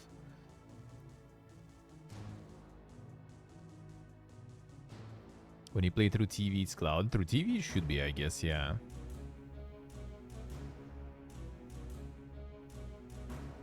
Can comfortably fund the operation of our studio through the sales of Forever Skies. The capital injection from Krafton will provide important funding, diversification, and security for us in the long term. Please, the Krafton believes in our vision and wants to support our growth. With this in mind, and with the recent announcement of our agreement with Sony, we believe that our games will be even better and the future of Far From Home looks bright.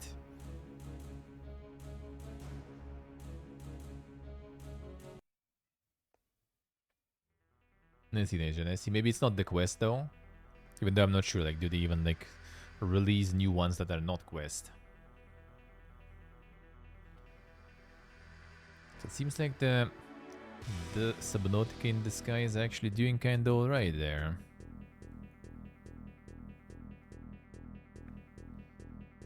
The Quest has, I guess that's probably like you can connect Quest, I think, to the PC, right? And then you can use it as kind of like the PC accessory, right? And then it works with Steam and stuff, I guess. But there is also the wireless mode, and they have their own like store and everything. So I guess like for that you kind of run stuff on the headset, and then you can't run stuff from Steam. And maybe this way you can. I don't know. I'm not sure exactly. I'm not sure if it's gonna have enough like power, I guess, to do it without the PC then.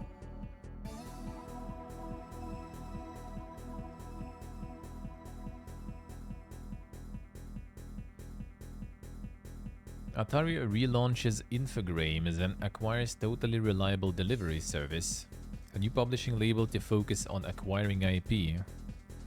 Then another, like, you know, kind of like old publisher from the yesteryear, kind of returning and starting to acquire shit all over the place. Saw that before somewhere.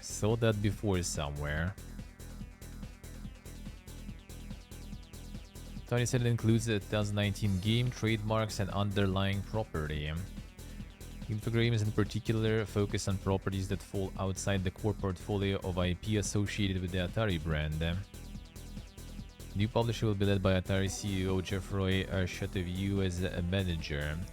He commented, with the Totally Reliable Delivery Service, Infogrames is starting off with a strong IP that has a loyal, enthusiastic player base. Infogrames team will be able to expand upon the strong work of Tiny Build and re-energize this potential franchise, this high potential franchise. Hey Argosh, hello. Yes, yeah, these are back. These are back there. They had some bangers actually to publish already. But now they kind of like going strong though with like acquisitions and stuff. Like not just some like, you know, like the boomer returns or that they just go with new shit now. Go hard, eh? For decades, Infogrames built a reputation as a publisher and developer of amazing and eclectic games, and we are excited to bring it back. And returning some old stuff.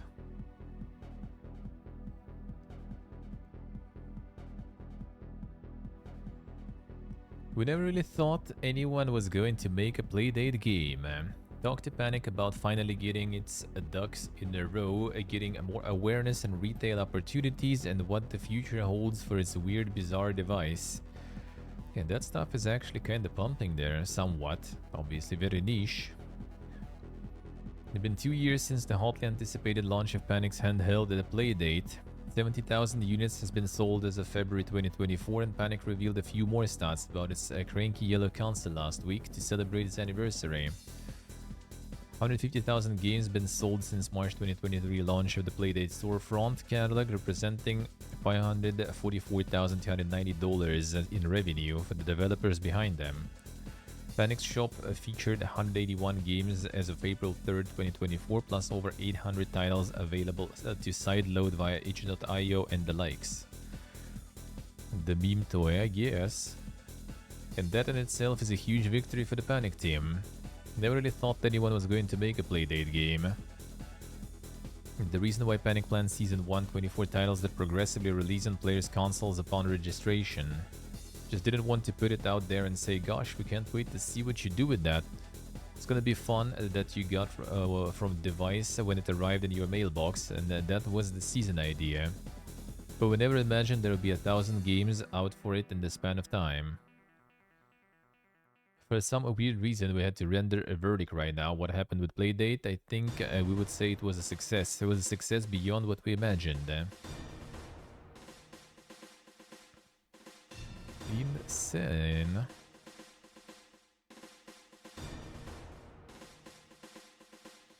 So many people mentioned to us that it's their first time making a game and it just brings them so much joy. They were able to make their dream come true, and that in itself is a success. Considering like simplistic graphics and everything, and controls also.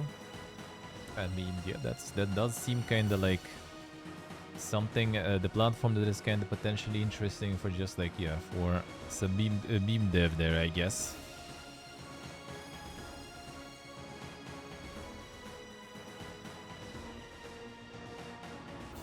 Factory in Malaysia was acquired by a larger company and we needed to find a new factory, so that's the process right now, and so it never ends. And idiot, I'm thinking maybe it's done now, maybe it's gonna be all easy from here on out. It's never ending, unfortunately.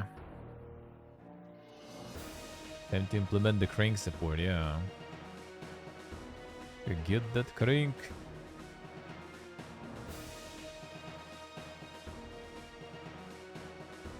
So that's basically what they're using, I guess. In browser developmental. Huh, alright.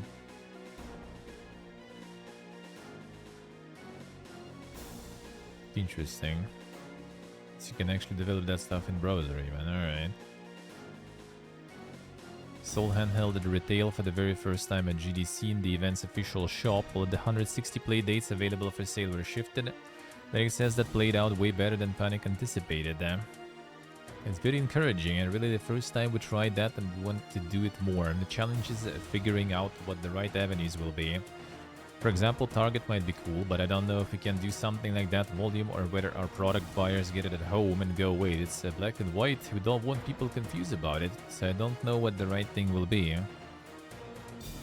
Yeah, that's actually kind of like interesting. I wonder. So I guess there's like not just in browser tool. We can make some like really small things just for funsies. Resultan, it's time for him to make a port.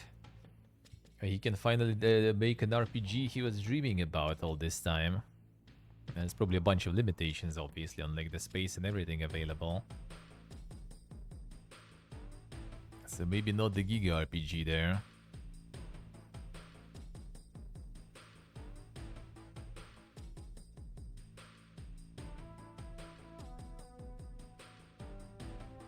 Shipping it very aggressively.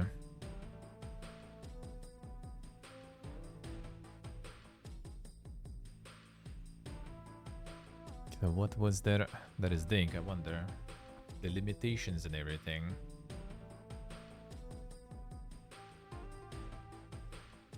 A lot of Pong games, alright. Someone better be cranking it up already, yeah.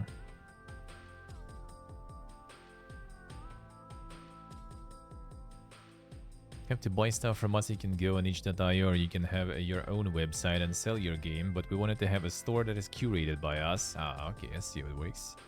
The thing people would enjoy. I see. So like their official store is curated and then you can just go on itch.io with that stuff. If you end up unfortunately saying a no to somebody, they still have an outlet to get the game out via itch or some other avenue.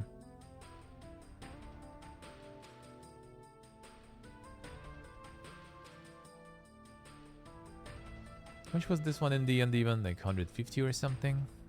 Or was it more even in the end?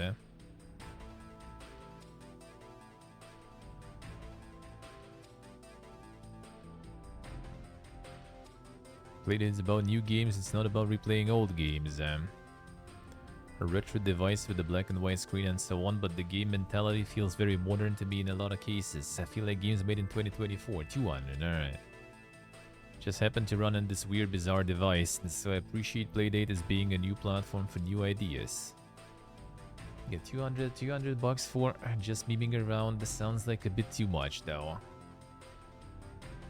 I'm not gonna lie. A little too much.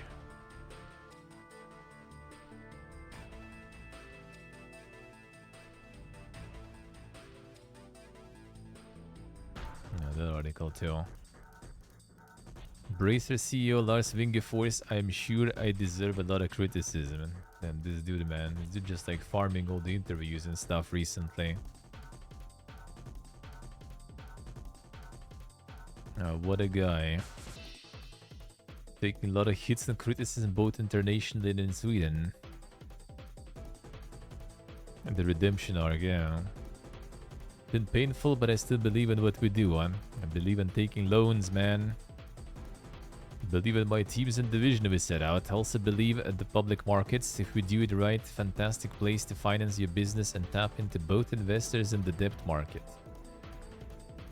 It's like it's never even about the games or anything. It's just, you know, like business. But you need to execute well. If you do, it could be a fantastic platform to enable growth and to really have a competitive edge. Like you don't need to like make good games. You need to execute well, you know. No, they never really disclosed it themselves, but people say it was Savvy Group. I think $2 billion from Saudi Arabia, but they just kind of like ditched. Well, yeah, in that one. I don't know if they actually like admitted to this, but yeah. Everyone's saying about that and no one's denying that, so I assume that was kind of the case.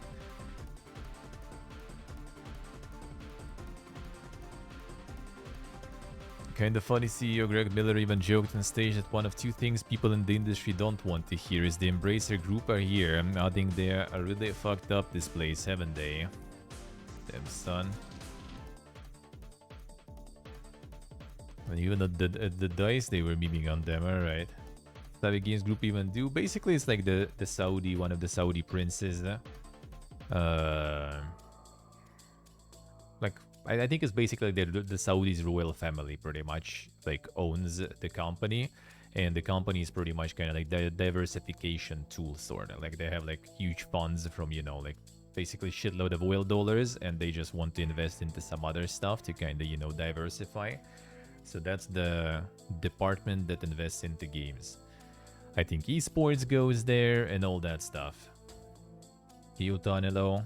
Oh, here we go. The corporate talks summoned him. There he is. See, it's kind of like a 10 cent from Saudi Arabia in a way.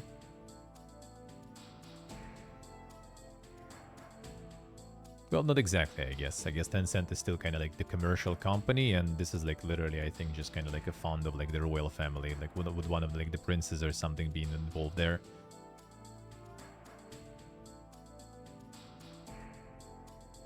I'm sure I deserve a lot of criticism, but I don't think my team or companies deserve all the criticism. I could take a lot of the blame on myself. But ultimately, I need to believe in the mission we set out and that is still valid, and we are now enabling that by doing this new structure.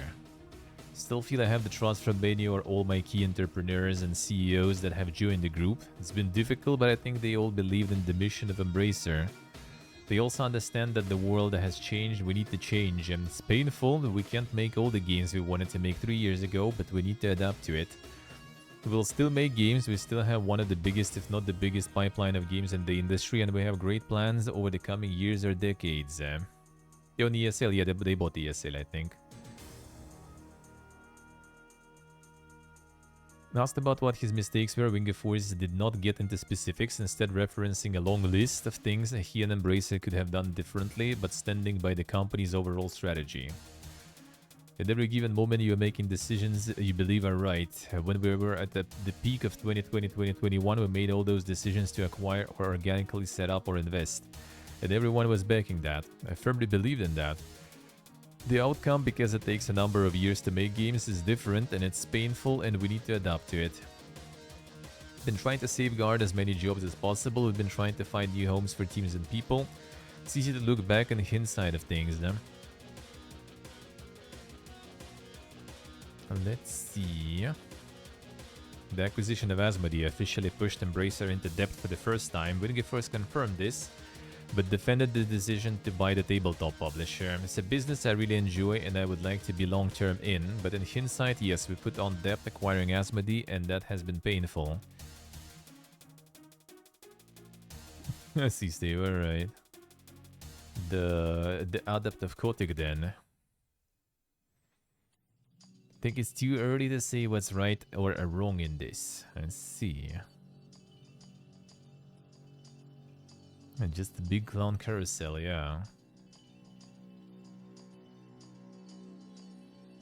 It's also like why you bought like the Asmodee. It's not like, you know, like because like it's like the games I enjoy or something. It's a business I enjoy and would like to be long term in. So it's like literally like constantly, you know, just like the speech of like the investor pretty much. Like it's not about, you know, making cool stuff and everything, making good stuff. It's just like it's literally just like operating with like the stonks there. Like they don't operate with like even like people, you know, developers, products. I know IPs, I guess. IPs even, they probably also like view IPs as like, you know, like the price tag on the IP, how big that IP is basically. That's it, I would feel. And yeah, Asmodee acquisition does kind of like out of pretty much almost everything they did, like the best stuff probably was like the Middle Earth, right, and Asmodee, because that's some huge shit they invested in. Well, everything else might be kind of debatable, this is huge. But yeah, if you acquire something like that and you do it like while taking a loan to do that, that does sound kind of weird, you know.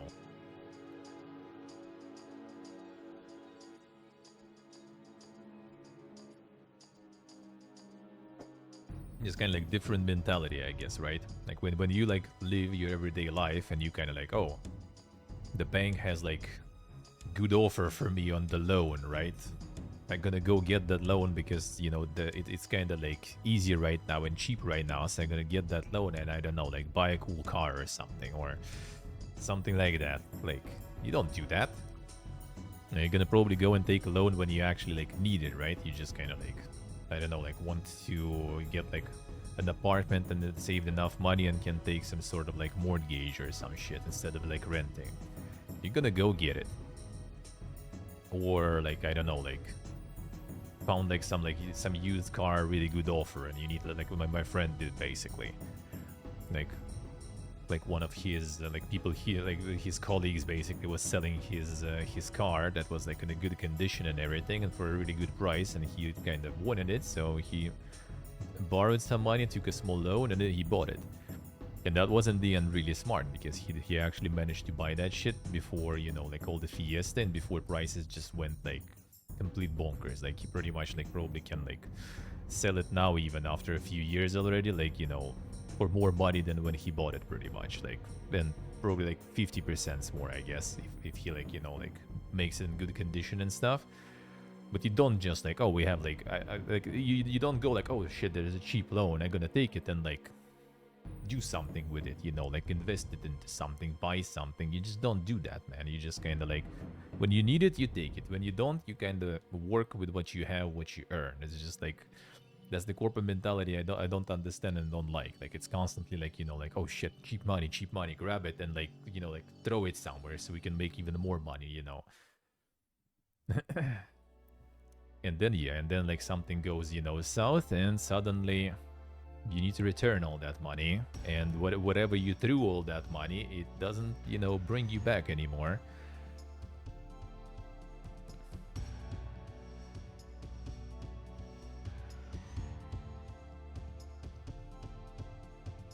That's what they teach in business school. Well, yeah, it's also how, like, in some places, like, the law and everything also built, sorta. You have, like, all this, like, the whole layer of, like, tax deductions and a bunch of other, like, giga, you know, like, financing stuff that sometimes kind of just, like, living in the loan might actually work. Like, I remember it was, like, one of the streamers, I think, or something, like, who just, like, bought, like, some, like, crazy shit, pretty much, with, like, a huge loan, and people were, like, why loan and everything. And apparently, yeah, you have like some sort of like insane tax deductions, some like, you know, spinning of the money, and pretty much you basically, if you take the loan, you can end up like being more rich in the end, even after paying all the percentages. But the problem is, yeah, you kind of like entangle yourself in all this like financial, you know, like responsibilities, and like, how you say, like, you rely on someone, and you rely on the things to be, you know, stable and good, and bruh, you never know nowadays, huh? Like, after the, you know, the flip of the switch I experienced in past year, even like, you know, like multiple times already, starting with like 2020 and then 2022, like, you never know what's gonna happen. And you might one day just like being completely fine, and then next day just like, you know, like one thing, one PPG just like gives an order, and everything just like flips completely.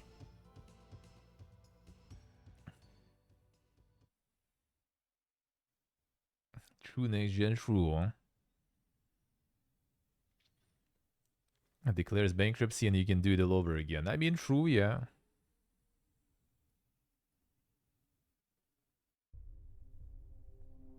I won't ever get rich. I mean, yeah, I guess you kind of like. That's the thing. It's like it's a gamble in the end already. You know, like you just kind of like YOLO it, and then you either like win big or die trying. You know, it's nice if you can just go bankrupt and everything, right? In some cases, you can actually die trying. If you like loan from the wrong people and stuff, and you also do it in the wrong country, sorta. Like, you don't just like, oh guys, I don't have anything, I'm bankrupt, huh? Suck it, you know, you're not gonna get anything. Nah, they will get anything, you know, they will. They will. There is like, you know, like so-called thermorectal cryptanalysis, for example, you know, when you have the soldering iron and you stick it up someone's butt when it's heating. And that's how they win, you know, that's how they get everything out of you.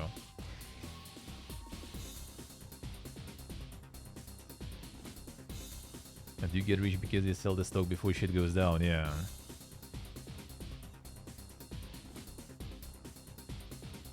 And you lose by default is if you don't expose yourself to that risks.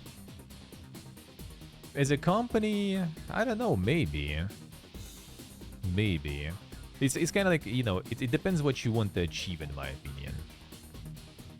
Like, do you want to just kind of like do your job, do it good, and get paid decent to have a decent living? I think it's possible. But it's like no one ever stops. Seems like, I don't know. Maybe like it's kind of like we have like this like saying, you know, like when I'm lucky I'm playing, you know. So like if you have the luck on your side, you just kind of, well, I mean, might as well, right?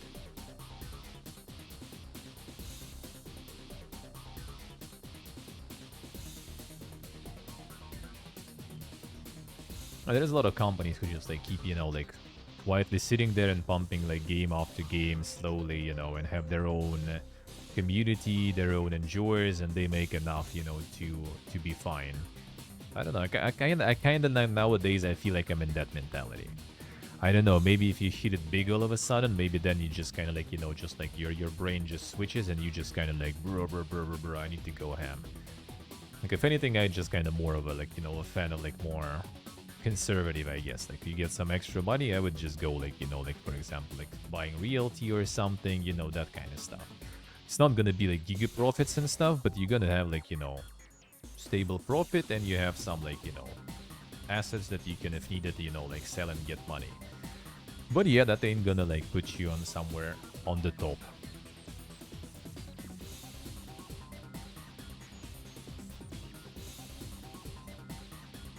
Yeah, hard to say, but I don't know, like all this like loan stuff is a bit too dang though. The loan stuff is too dang, because I don't know, it's actually like, yeah, I'm too more of a safe player, I feel.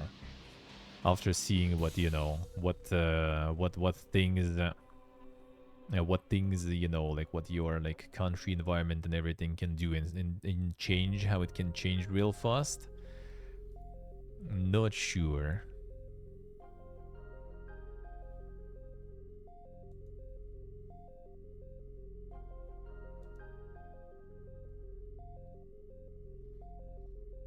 IGN details its answer to E3's cancellation. IGN Live is aimed at consumers and takes place June 7th to 9th. Consumer show. What a name. Same time E3 used to. At downtown LA between June 7th and 9th, event will feature hands-on with games, plus multiple stages featuring interviews, panels, live podcasts, and more. Companies set to attend the show include the likes of Amazon, Atari, Netflix, and Square Enix. Like, I don't like that part was always during E3 also. Like IGN always had this like stream going, right, with all the interviews and stuff. Like, I don't think a lot of people care about that shit. Like, what people liked about E3 was like, you know, boom, the announcement show. Boom, the announcement show. Everything else, everyone just like... we watch those when there's like a big downtime, you know, between like some announcement shows. Like PlayStation was like at fucking like 5 a.m. or something, right? And you had like 4 hours downtime, and we could just watch that, sure, because there's nothing else really.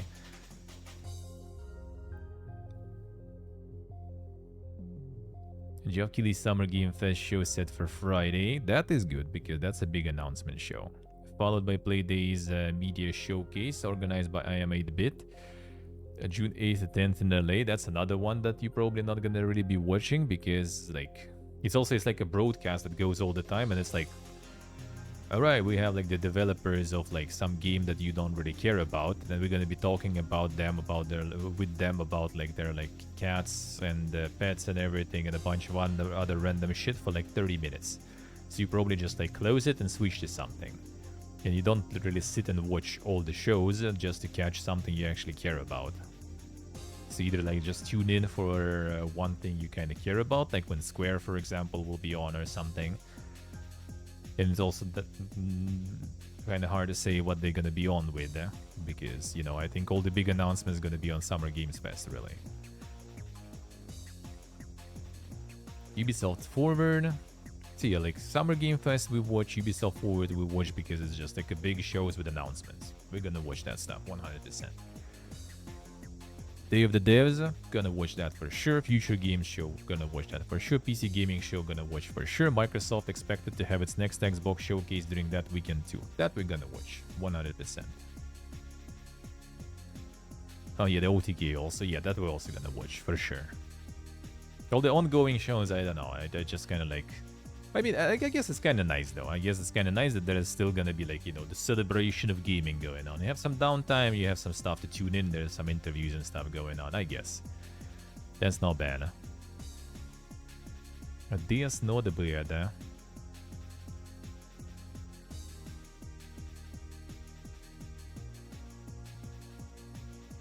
As Twitch shuts down in South Korea, Africa TV and how do you even pronounce that one? CHZZK lead the streaming services in Q1. Live streaming platforms both poised to release global betas in 2024.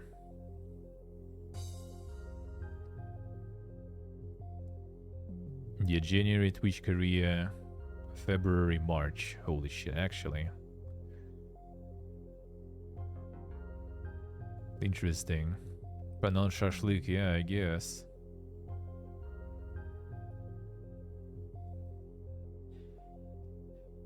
Yes, Dave, yeah. That's one that, like, I hope they're gonna have some schedule, right? Because you're not just like sitting there like listening to people yapping, just like hoping to snipe, you know, something you care about. There's gonna be a schedule, that'll be nice though, at least.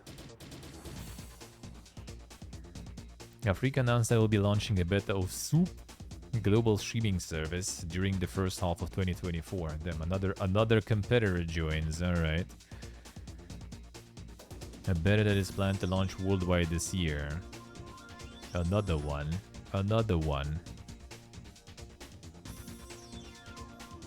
Past year, discourse on live streaming platforms has been rooted in Twitch, YouTube, and Kick as content creators await options for reaching the broadest audience. South Korea looking to join the conversation, launching global platforms this year. Currently in beta, Africa has been announced for the first half of 2024. I mean, I'm all up for competition though. I just hope there will be like some solid one. I still do think that like Kick is not even like there. Like I wouldn't like dedicate like if I would be starting or something and like trying to build up the audience, for example, like I don't know, like building up the audience. Like when you migrate platforms and everything, you lose a shitload. You lose like majority of your audience. And I don't think Kick has longevity because they don't have monetization outside of like being a gateway into the gambling website. Like there's no odds. The sub share is like they take 5%. Pretty much just gonna be demolished by transaction fee. They also pay, I think, some of the content crew. I mean, they pay also those insane deals, right? For the big streamers. They also like have some sort of salary system for some also like kind of big content creators too. So like they spend a shitload, but like what do they earn? I don't know. I don't actually know. Like there's literally no monetization pretty much whatsoever outside of 5% from subscriptions. So like I kind of like consider it some sort of like meme thing basically going on that is gonna be going on until they decide to shut it down. And then you gonna end up like kind of on the street sorta. If you manage to build something up there, trying to kind of convert all that audience like somewhere to some other places. Not to mention like so far looking at the streams there, and whatever I hear about the platform at least is like it's always like, oh, someone got like beaten on stream, someone beat someone on stream, someone did some other very questionable law-wise things on stream and everything, and you just kind of like don't think that's like attracts the audience you kind of want to, you know, stick around with only. So not sure. Instead, the YouTube is also not there. Like YouTube, I feel kind of like give up on the live section. They just like bump the shorts basically and like the usual YouTube stuff. They don't really care about streams like whatsoever. Probably because nothing changed.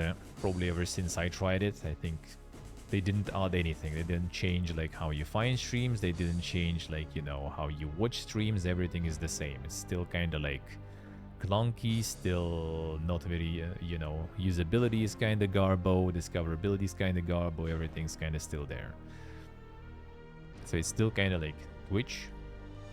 Will be good to have some more competition. Hopefully good one. Hopefully good one there.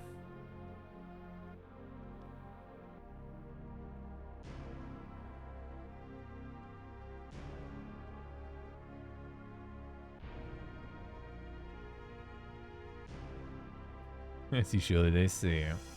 Yeah, I mean the short form content is insane, dude.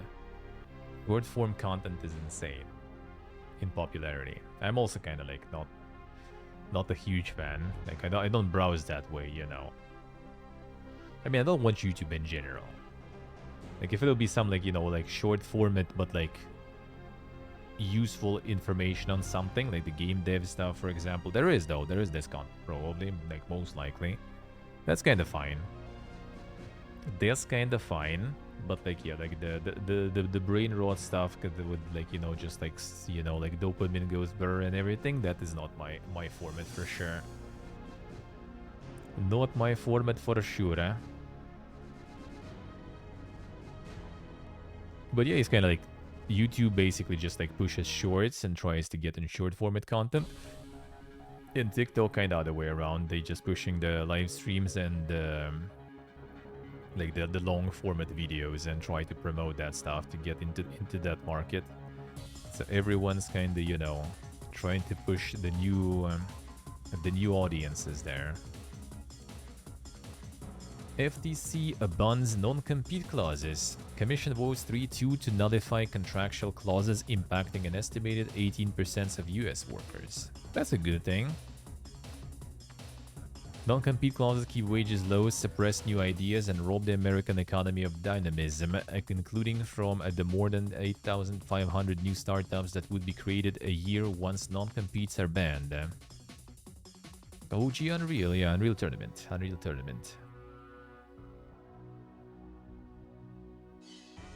Yeah, actually, yeah.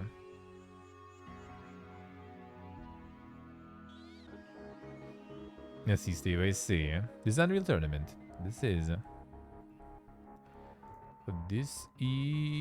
Unreal Tournament. There it is. Could be just a remix version or something of the Unreal one.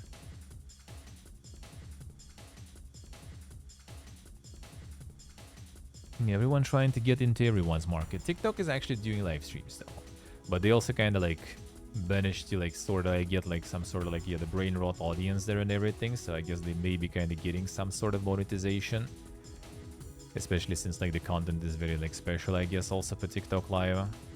Like the best review for me about like the TikTok streaming was, I think, when it was like Ninja's interview about like multicasting, streaming on multiple platforms and everything.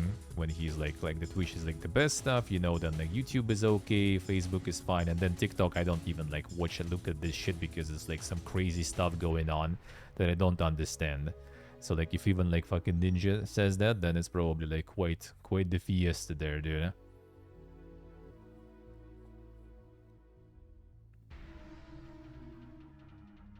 Under new rule, existing non-compete clauses are still valid for senior executives in policy-making positions who make substantially more than $150,000 a year, but companies cannot make or enforce new non-competes with them once the rule goes into effect. That will be 120 days from the rule's publication in the Federal Register, but it has not appeared there as of this writing.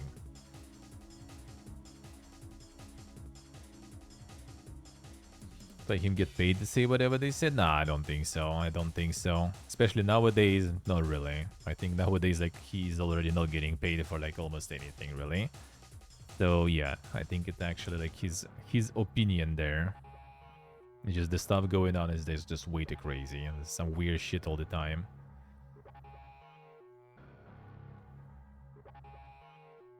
And I mean, does kind of like sound on brand, I guess, with like the TikTok stuff.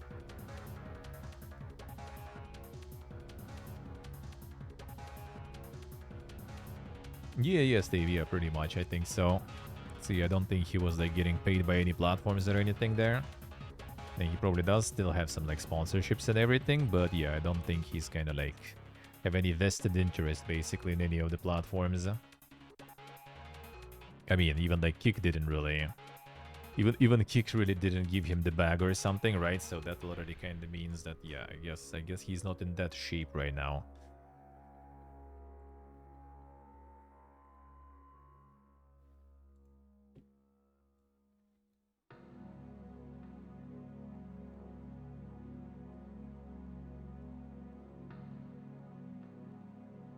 Yeah, sure. Yeah. Well, I mean, nowadays you can do it, no problems. Nowadays you can do even if you're a partner, basically. You can do that if you want. Like, I think Dance Gaming does that too.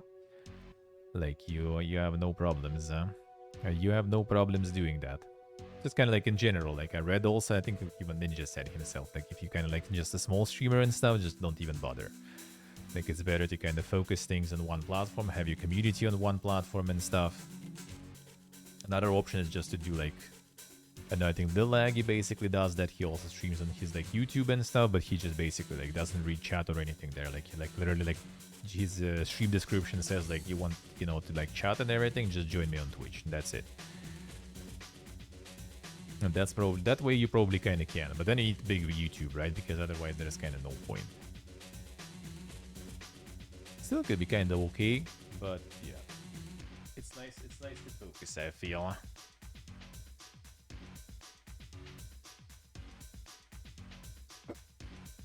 Unless you already have other platforms also kind of developed. The Gloomhaven studio, a Flaming Foul, lays off over 20 staff.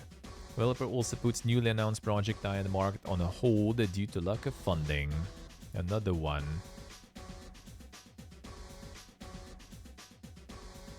We've been self-funding since August. Have been pitching to publishers since then, but they all said the game looks great, team looks great, but we are not assigning anything right now. Oh, there it is. The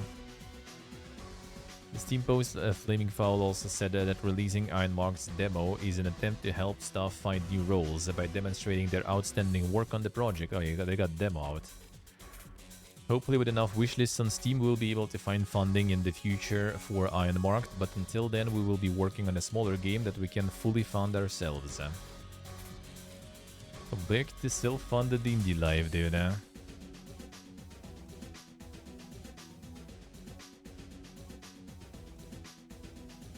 Fallout games gather 5 million players in one day. Fallout's success release a Fallout TV show, with Fallout 76 in particular seeing a surge of 1 million players in one day. There it is, man. Suddenly everyone's like, damn, that's actually good. What a twist.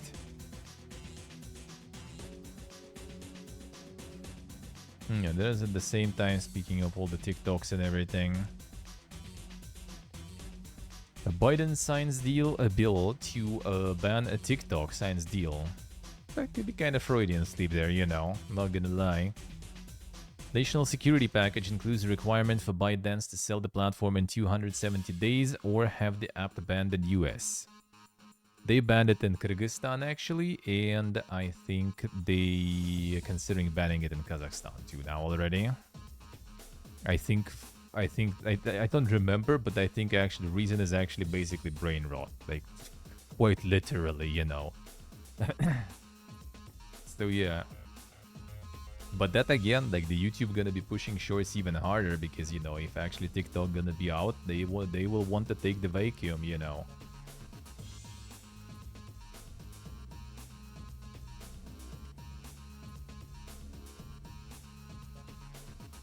So we'll see about that. We'll see about that. The TikTok in the background, yeah. Unconstitutional law is a TikTok ban and we will challenge it in court. I believe the facts in the law are clearly on our side and we will ultimately prevail. Fact is, we have invested billions of dollars to keep US data safe and our platform free from outside influence and manipulation.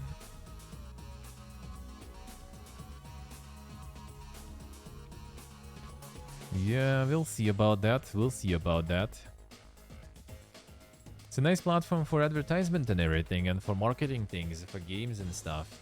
And to get discoverability on your content and everything if you want, so that will be interesting to see what happens with that. We'll see about that.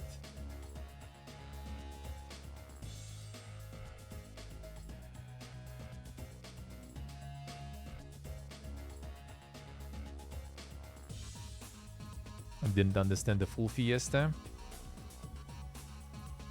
Can a country force a company? It's basically like, I think in Russia they like have had that already for a while, and now they kind of try to enforce it more.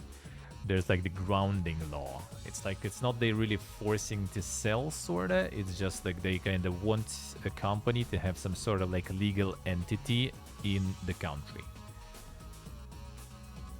So it's kind of like, you know, so basically if there is like some issues and stuff, they have some sort of like entity that they can, you know, sue, that they can like send, you know, like demands to remove some kind of content, that they can like, you know, kind of like have some, basically they want to have some leverage, kind of like Nintendo America in a way. Yeah, well, Nintendo America obviously in the like for different reasons, and like Russia also had the grounded also law. Basically means that like the data of citizens should be stored in the country. That's actually what the US also kind of low-key has with this providing security for their data, right?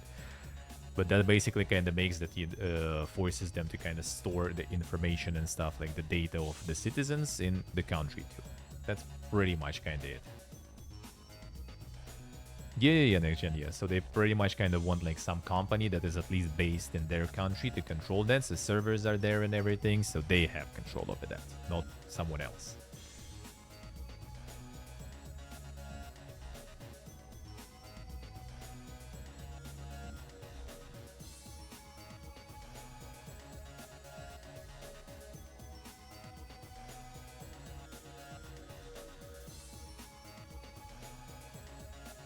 From their perspective, yeah, that's the thing. That's the fun part always, because like when it's like some other countries implementing something like the laws like that, it's like tyranny, control. When they have that, that's like, I mean, yeah, no, that's fine, that's good. We're protecting our interests. That's how it usually goes with those. That's how it usually goes.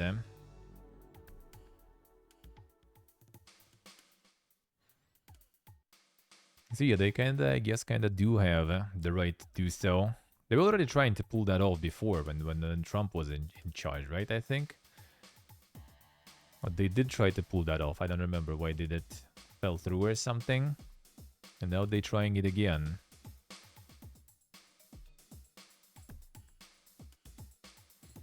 See, it's like it's not about the DGN content. I don't think they give a shit about that.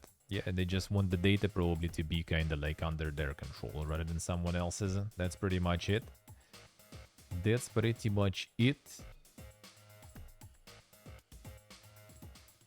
The usual, man, the usual.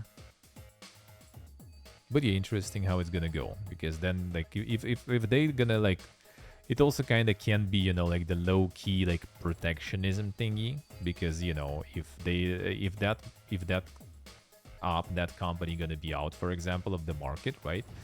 Like, who else is left? Instagram with Reels, which is like the Meta and stuff, is based in US, and, you know, like the Google Alphabet, whatever it is nowadays, with YouTube and the Shorts. So like pretty much you kind of like, you know, push the competitor and get everything consolidated in the companies that are your domestic companies, pretty much. That will get more money, get more taxes, you know. Hard to say, but like technically from their perspective, that's a win-win, you know. They just remove some foreign company from the market and get some stonks, get control over the stuff themselves.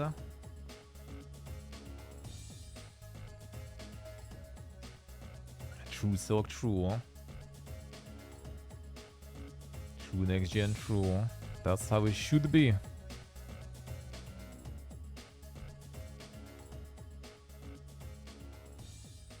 Steam refund policy updated to include pre-release playtime. Change will impact titles in early access and or games providing access prior to release, but not those in beta testing. So basically now like buying something with the 3 days early access, playing it and then refunding, not gonna work. Unlucky, man. Unlucky. No, people use that for Starfield, yeah. So now it's not gonna work. Now it's not gonna work. Still gonna be 2 hours, no matter what.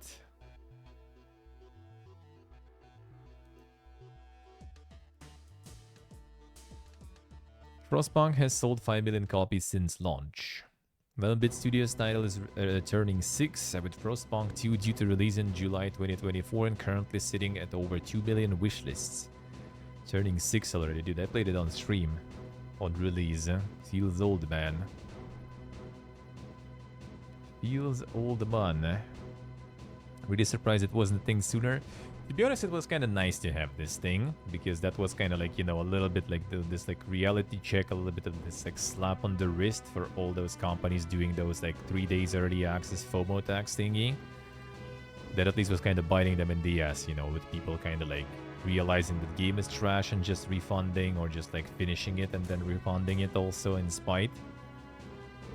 And there are kind of bad cases, right, when someone actually like finished the game and then refunded, right? But like, dude, that's on you for making this edition. Just don't do this shit practices, and then you're not gonna have to deal with that. That's it. Because I do think all the early access, like early access is one thing, but like the how do they call that usually, like the head start or something, that I think is dog shit idea. I really don't like it. I really don't like the concept of that stuff.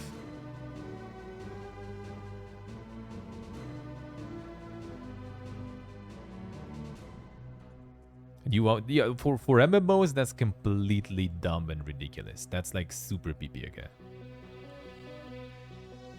That is super bad. Anything like multiplayer, kind of competitive and stuff is super bad. Like, I already kind of like not a huge fan. Like, you already have the situation when people like go on like the patch test server, so like the expansion or the game is not even out, but like people already like posting guides on YouTube with everything, spoiling everything possible, you know. And you kind of like, dude, it's not even out. Like you start day one and you go in like some dungeon or something, and people already expect you to like know all the strats. And you're like, bro, it's just out. And like, didn't you watch the video, man? There is a guy there. Go watch. Kick him. You know. And now you also have like 3 days early access. Like, you're just kind of getting started, and like people already kind of, you know, there for 3 days, like farming stuff, for example. Like, for me, like, I don't really care much, right? I'm not like competitive and everything, but yeah, there's like all those like you know, like the world first people and everything. Like, sure, there are like orgs, right, for example, that do that, right, with sponsors and everything. They kind of can't afford buying that version, or getting it from Blizzard for free, maybe even, right, for all the players, and like go pursue that world first. But if you just like casually want also to level up, for example, first on your server, well, you kind of need to buy that shit. You're like a small content creator that doesn't get the keys from Blizzard, and keys from Blizzard get probably only like giga huge creators, I feel like. I don't know who gets keys from Blizzard. Like, I think even like back in the day, I think even like Soda and others like never seen anything from Blizzard ever. So you kind of like, you know, as a content creator, also forced sorta to get the expensive version, just because, you know, that's where the hype's gonna be. You need to be there.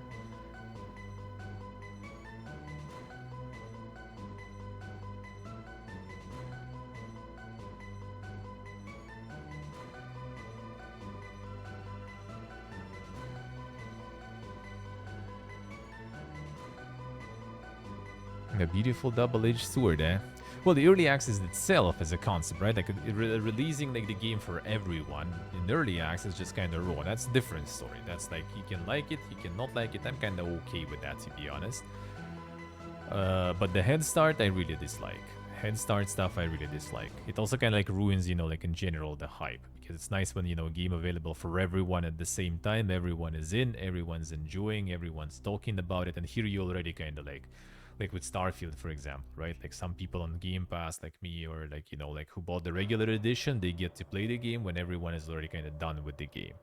Like, it just like stretches, you know, the discussion about the game and everything, and it just kind of like feels weird. You can't watch reviews and stuff, or like see reviews and Steam and everything during those 3 days, for example, too. Even when our lowers lost appeal because of those 2 weeks, yeah. It can be. I can see that. I can see that for sure.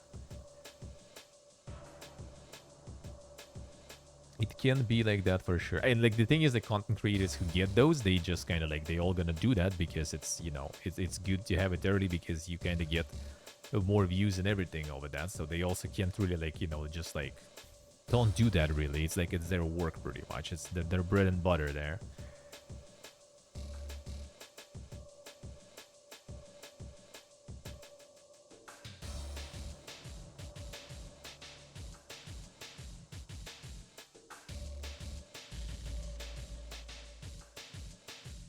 Before, but let's see. Well, people some expansions are good. People just want MMO, you know, to play it and like to enjoy the MMO. And there's not that many MMOs on the market that are like, you know, living for that long and stuff. And some people already have Sunken Coast Fallacy. There's like a lot of things there basically.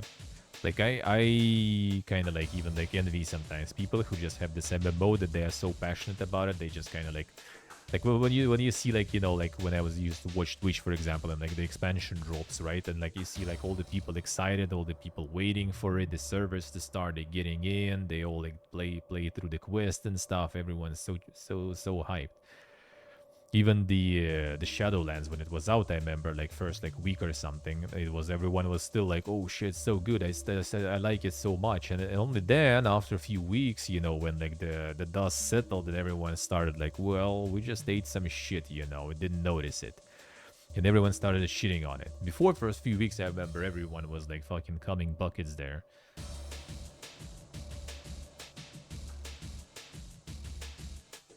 Let's see, Ulton, let's see. Head start on Friday, normal release on Monday. Yeah, that kind of stuff too. Yep, true. Like it's just like like the head start stuff I really dislike. And anything multiplayer, I think it's super bad. I think that is super bad, especially since like you already kind of have, you know, like the skill diff, right, and everything, and you also have like the diff on like the money because like someone already got to start, you know, playing and everything. For 3 days and you just join in, you know, that also kind of feels bad. In single player, I guess it's kind of like the less bad, but still, it still ruins the hype, yeah, I can say. For content creators, I guess it's kind of like a bit less because you kind of know at least, well, yeah, that's like, you know, the special case to getting the preferential treatment, like with Manor Lords, for example. That's kind of like, at least you know that everyone else kind of getting it at the same time. But still, yeah, it kind of like stretches the hype for like 2 weeks before even the release and stuff. The cursed screenshot, alright. Carries mode removing all Nintendo content after takedown notice. Developers say there's 20 years worth of user creations to clear and ask players to delete their own Nintendo content. Players sure gonna, yeah, do that. Absolutely.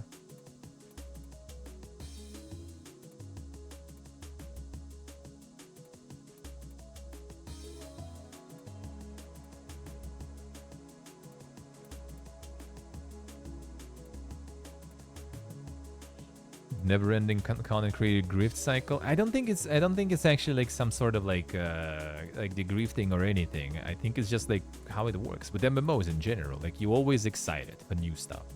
Like start new Ragnarok official server, I will lose my shit, man, and I'm gonna be playing it for 2 months, like gladly. And I'm probably gonna get Trizzy on that again. We're gonna get a bunch of people from chat on it again, and we're gonna like be all hyped about it and hop in. And even during that, I already will start shitting about it because it's an old game and I know a lot about it, and I'm gonna start, you know, like talking about it, and I'm for sure gonna start like ranting about it because like there is a lot of issues with that. It is a lot of issues about that. Like I know it, and I still, when I hype, like when it's hype, you take it. Let's put it that way. Like get to the situation in your life when like whenever you're excited about something, you just want to kind of cherish it and, you know, like, and use that moment of feeling hype because like it's not something you often feel. Let's put it that way nowadays. Hey Levis, new MMO hype, yeah. Like you just like literally want to like enjoy that feeling sometimes. Just like new stuff, new hope, new enjoyment, new hype and everything. It feels good. Like I don't feel that for like anything nowadays, like in terms of MMOs, for example, rarely. Like when I do, like Raven Dawn was like, I love that shit. Like ESO, I love that shit. It dies later. It is what it is. I'm just not like a YouTuber, right? So I'm not making like the videos yet, maybe, right? Like why I quit Raven Dawn or why I quit ESO or something.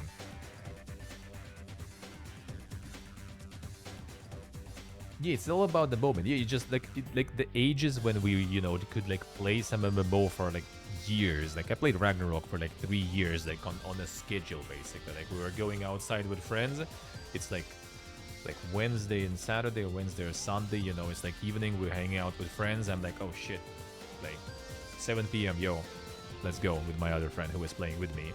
You're going home because there's War of Imperium. We do like 2 hours of War of Imperium and stuff twice a week on a schedule for 3 years. Nowadays, I can't imagine the game that will get me there. It's not because Ragnarok was some sort of masterpiece. It was good. Actually, back then it was like closer to masterpiece because monetization wasn't that bad.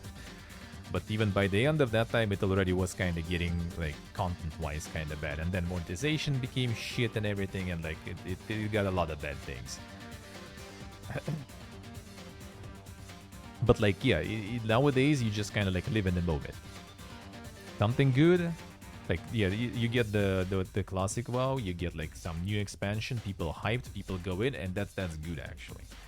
That's hype, that hype infects others, and like it's a good feeling. Like you just need to kind of be conscious, right, that like in a couple of months it might be a disappointment, but like at least for some time you're gonna feel good about it, my opinion. The crime scene cleaner, not my kind of games, I feel. Not really.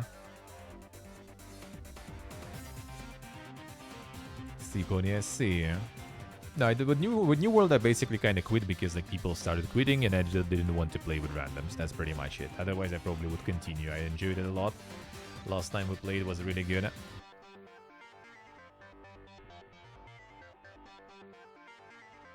Sorta, Hexer, sorta. The worst you are, Quen? We'll see, maybe. Sometimes I feel like some MMOs, It's New World these days, kind of so-so, I think. They fucked up with the last DLC. For being the DLC, you know, paying like how much, 15 bucks just to get a mount and not having any mount if you didn't pay 15 bucks, that wasn't a good idea.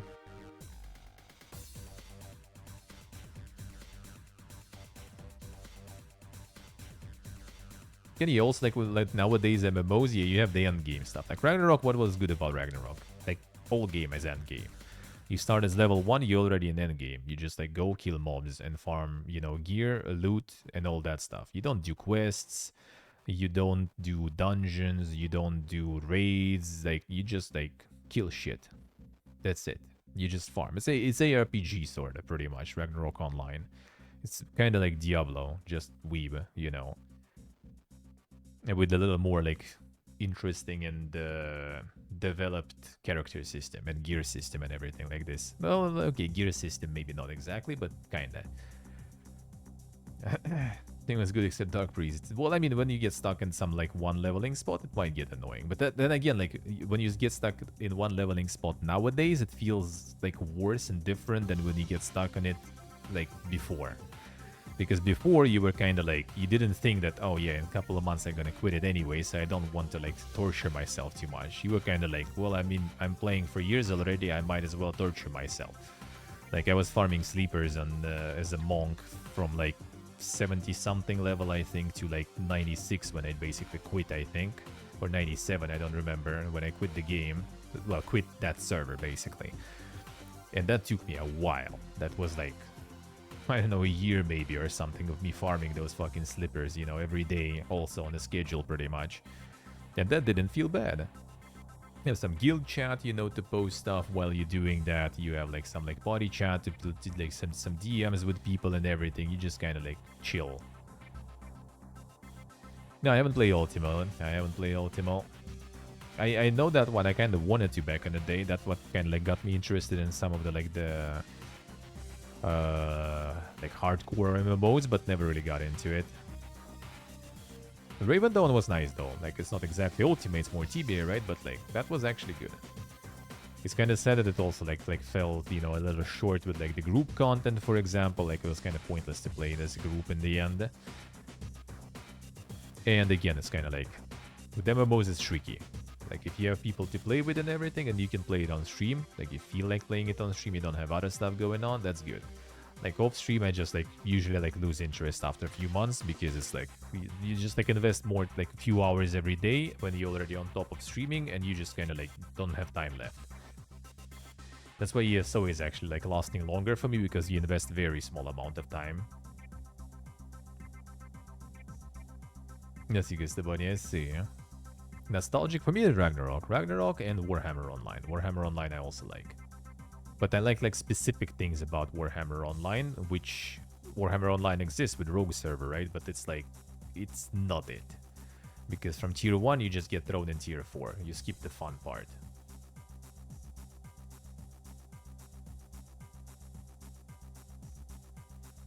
And fun part was like tier 2 and tier 3. Because like people just leveling through it. And, you know, they don't try hard. Like there's no like someone who like, you know, locked themselves in that level range and like got the best gear possible and they just destroy everyone. There's just people kind of passing through those tiers. Like everyone is kind of noob, everyone's kind of like low tier, low gear, low level, and you just kind of like enjoy, you know, like the pure, you know, pure lack of skill, I guess, in action from everyone involved and lack of gear.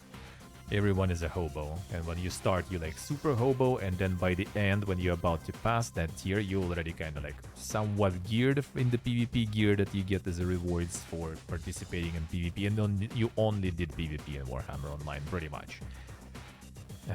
So that was good, that I really liked. Kevin hurt? Nope. Heaven not, I haven't played, huh? Now his first online game? Well, yeah, same for me, same for me. And I still like it, like despite the fact that it's like giga predatory like monetization system and everything. Like if there will be official server, because there are really good private servers, but you can't stream them because like there were already situations with people getting copy striked and stuff. I just don't want to bother with that shit. If there will be like a good, you know, like official servers releasing, I would be down. Like private server I played in 2004, I started playing, is still alive. Like 20 fucking years, it's still going. And it's still the best in terms of monetization because there is like none. There's only premium account that gives you like bonus XP and everything, and that's pretty much it. And it's still alive for 20 years. Like that was a good time, and that still is up there. Like people still playing. Now that is good stuff. And then in the same time, like official Russian servers since then already was like, right now is like 4th one, I think, or something. Or 3rd one for sure, 100%, but potentially even 4th one. Like they were coming and dying, and that private server I was playing is still alive for fucking 20 years since I joined. I joined in 2004, and I think it was starting in 2003, if I remember correct. So yeah, it's alive for like more than 20 years, huh? Do it, Steve, do it.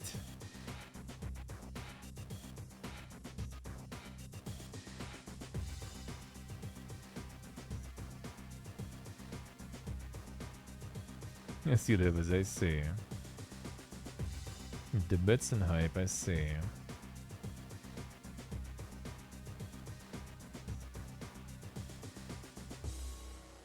The MMO talk. It's Nintendo's content, and what they allow and don't allow is up to them. The developer wrote they don't want you playing with that stuff in Gary's mode, and that's their decision. We have to respect that and take down as much as we can. See the takedown notice from Nintendo. Yeah, imagine removing all that stuff, dude, over those years. Holy. That will take some time.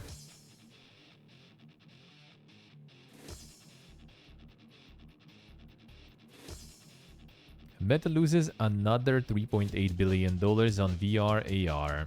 Overall, company's revenues and profits surge, but stock dips on plans to increase AI spending. Revenues still surge. Stock dips on plans to increase AI spending. Alright. Well, Meta we don't really care about.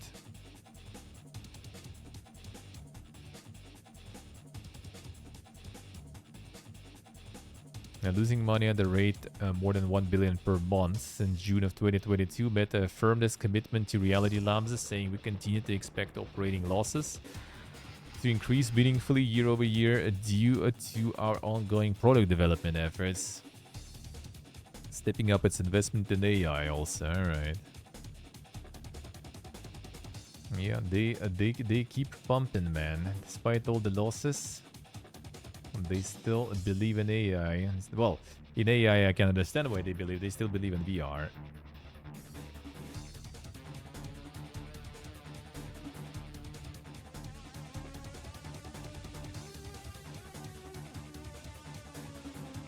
The new shit in the vein of old school shit? Well, I mean, Raven Dawn is kind of nice. Raven Dawn is kind of nice in that sense, actually. It is new and in the vein of old. Well, I mean, yeah. kind of looks a bit old though too, even though it's new. No BlizzCon in 2024. Fan Festival will take a break this year. Blizzard hopes to bring it back in the future. So basically they don't have anything to show. Not surprising. The survival game they cancelled. What else is there? Like Diablo expansion only they can show, and the World of Warcraft expansion they kind of did quite big announcement already before. Can't really top that off, I guess. So nothing really big to show there. Even last year was kind of little in the end, right? What did we get? Like Diablo was already out. We just got kind of expansion tease. Overwatch, yeah, everyone's kind of like did they even show anything on Overwatch? Oh yeah, that one hero I did, one character, right? They showed, I think. So it was like the main highlight was basically medicine, talking about the expansion and infecting everyone with enthusiasm. That was pretty much it. Everything else was kind of like, all right. Why did we watch that?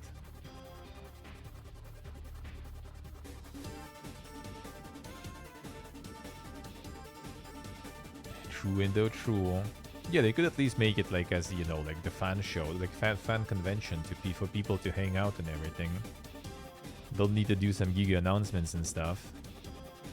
Just show like, you know, future content for your games and that's it.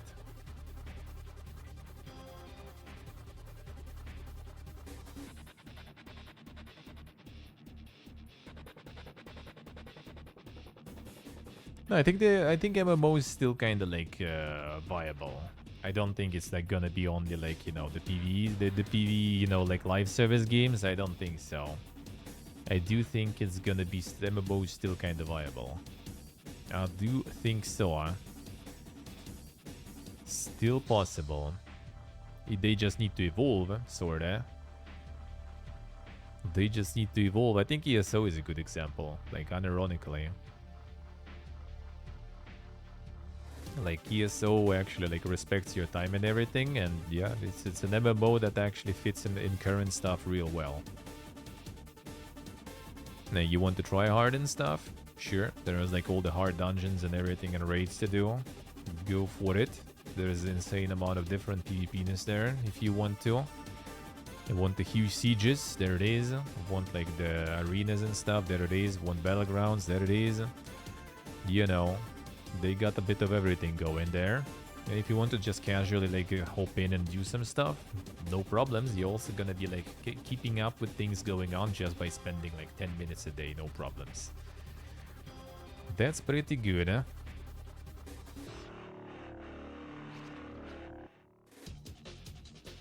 Would never as a dev respect an MMO's player time. That's the thing, but it's changing now though. Like they realize that you need to. First of all, like the MMO gamers realize that they don't need to like, you know, just like hold to that one MMO that they love, you know. I think that was actually kind of like when there was Exodus in Final Fantasy XIV, right? That's when people realized that you can actually play multiple ones, you know, all of a sudden. Yeah, that's why people just kind of like don't really mind anymore. And I think devs like that's the World of Warcraft pretty much. That was like kind of like the thing is like a lot of like some of those MMOs, they're subscription based, right? So they kind of want people to stick around and to pay for that subscription. But like ESO, for example, and some other ones, they don't really care about that. So they don't really like want to hold you that much or something. Like they find with you just kind of, you know, just being around every once in a while. Yeah, most games do not respect your time. I don't think so. I wouldn't say so. It depends on what you consider not respecting time. Like for me, like not respecting time is like, you know, when you need to like to do some like absolutely like some dumb chores in the game, for example. Like something like Genshin and stuff, like they do not respect your time. They don't respect your time two ways even. They don't respect your time because you still need to tune in every day, basically doing like some little absolutely dumb fucking quests. And on the other hand, they also don't respect your time because they're not allowing you to invest your time because you have those like stamina systems and stuff involved, so you can't really like play too much when you want to. That is not respecting Ultimate, you know. Live service like sometimes doesn't. Yeah, I agree. Like battle passes, all that stuff. Like they It depends though, right? If you can do the battle pass by doing some fun stuff, then it's okay. Like in Diablo, for example, unironically, right? In Diablo 4, there is like the battle pass and everything, but you don't feel like it does disrespect you because you just like do the stuff you would be doing anyway, like doing the nightmare dungeons, you know, going doing world bosses and stuff, and your battle pass just kind of like, you know, bills. Like you don't need to specifically go do some dailies or something for that. You just kind of like play the game and it kind of happens.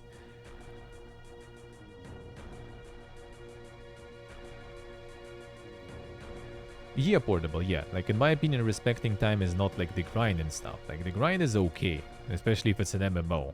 Like that's the thing like with what I don't like actually on like the modern sort of like Western MMOs. It's like they do it wrong, right? They kind of like remove the grind as they think, right? Because you reach max level like in a week basically of slowly playing or something, right? But they just replace it with other grind instead of like, you know, like level grind and stuff. You just end up grinding dailies like reputation, dungeons, raids, you know, all that stuff. And a lot of that grind is also like time based. Like I don't mind, you know, like let's say like you have like day off or something, right? You just like sit down and you go ham. That's fine. But no, you need to kind of like, you can't do that. You need to, every day, you need to go and get the teaspoon, you know, instead of just like one day you get a full bowl and just down it. That, in my opinion, is disrespecting time. Like, dailies are good and weeklies are good when you're like actively enjoying the game, right? When like some like Honkai Star Rail, for example, right? It was just out, and you get like all those like dailies and weeklies, and you kind of fine with them because you just kind of like, you know, like right now on the high of like the hype, you just kind of enjoy playing it and stuff. And then at some point you kind of get tired and you want to like, I just don't want to play it today, but I kind of need to because otherwise I'm gonna miss that shit. So you tune in just to do that fucking daily. Reputation grinds could be nice though, in my opinion, but again, like if it's like, let people grind. There is nothing bad with that. Like let them grind, honestly.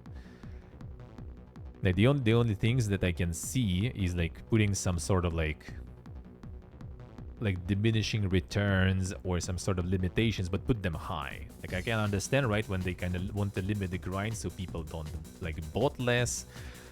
So like someone who can just like no life or has like multiple people just like doing shifts, you know, gonna be like way stronger than someone who doesn't, right? Like you kind of need to have some sort of mechanics for that, sure.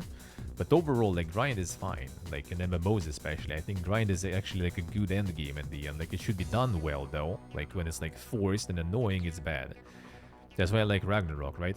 You have like huge options what to grind. You have like a lot of like, you want like super good XP, there's this area. You want super good money, there's this area. You want like not a good money but chance to get like some giga expensive or giga cool drop, there's this area. And all of those like categories have also multiple other areas and like different mobs that you have there. They have different better to farm in different ways and everything. And you constantly have a choice basically how to grind, where to grind. You know, you are not like, you know, well, go kill this mob for like a whole day, you know. You can though in Ragnarok like easily. That is also a good point about the respecting time save, yeah. Like when you need to like do some rep grind and bunch of other unlocks on every character is super shit. I really like it. It literally stops me from playing some games sometimes because I just, oh, I want to try that class. And then like I need to do that, I need to do this quest, I need to farm that, go there, and like, bruh, nah, I'd rather not. That's what was good about like Final Fantasy, like job system, for example. That's what was good. Like, what else was that? I think some other games also had that. Like actually, like outside of Final Fantasy, there's not that many. I feel like that has that kind of like, you know, system that allows you to play like different characters sorta without, you know, like redoing it all again.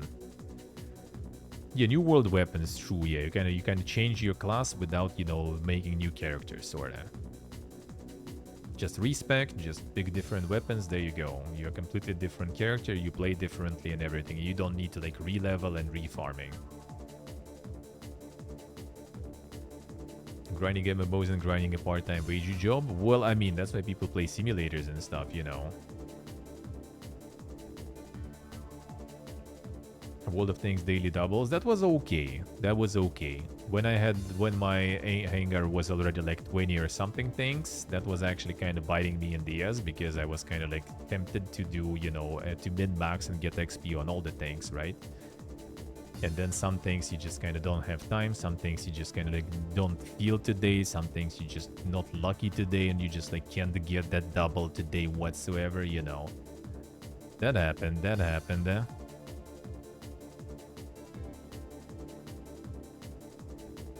True, Esteban, true. It should be a little bit of everything, but I think that the grind is actually like not a bad thing. Like in general, I do feel like Ragnarok, like you just need to like kind of do it good and motivate it. Like what makes me like enjoy grind, for example, when it gives you like something, like when it gives you like the levels, so you constantly kind of keep, you know, progressing slowly but progressing. But it gives you the drops. That's my best motivator for any grind. I can just farm for some like drops and items. If I enjoy the game, if I want to do something, I can do it. I like Lords of the Fallen off stream. I was fucking grinding those dudes for upgrade materials just because I wanted to try a few different weapons. And I was just like farming them again and again and again in the loop, just farming that shit. Like if there is a good goal for me, I would do it. No problems. But the worst grind is actually like the grind that is like spread out on days, weeks, and everything. That is way worse in my opinion.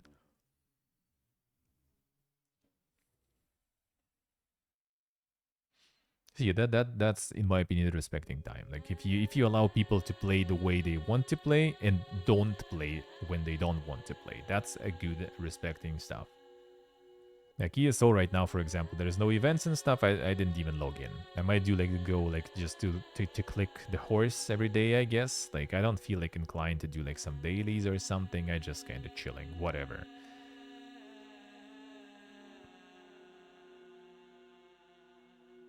Grinding when it doesn't reset every expansion. True. That is also like that. There's also in general like issue with a lot of modern MMOs that I mentioned. It's like the what was the proper name of that, like those like the systems, right? What was borrowed power or whatever or something, and that kind of stuff. Like you have like some sort of like mechanic that is going in the expansion, and then after that it's just gone. I hate that stuff too. And the content that becomes obsolete I also kind of hate, but it's also like I guess it would be a little kind of feeling kind of lame reusing that if it's something you kind of played already for a while, right? Like if someone new comes and they haven't seen all those like areas over like 20 years and quests that were made, right? For them, that's kind of like content that they're missing. But if you kind of did it over those 20 years, right? I guess like trying to kind of get the reward scale or something back then might be kind of feeling bad. But in the same time, I think a lot of people kind of wouldn't mind like going back to some of the old like dungeons and stuff and get some nostalgia, for example. And for new players, it's just more content, right? They haven't seen that ever. It's new for them. So I don't like that a lot in the modern MMOs. A lot of that stuff just kind of like useless. It's there. You just like go there and it's just pointless. It's just kind of mobs that probably just like kind of like, you know, like get like considering they some of them probably like made for like 20 years ago kind of content and characters. You just kind of look at them and they just die already, right? Like they drop stuff that is like just pointless absolutely to do anything with it, so you just don't even pick it up, I guess, or something, right? Like this is this is a weird part. That's a weird part. The sun setting, yeah.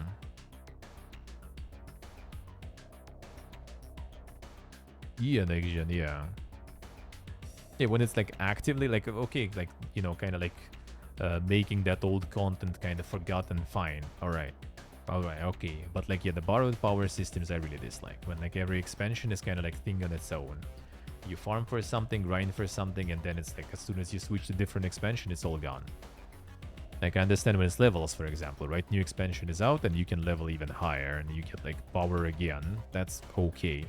But when it's like the whole system that was there and then it's just kind of gone, that I don't like. That I really don't like when you invest time into that and then it's just like, oof. Not even because of the time, really. It just like feels weird. Like, I'm okay with time. Fine. You play the game, you enjoy the game, right? It's just kind of like... It's so much content that is, like, useless now. Because even, like...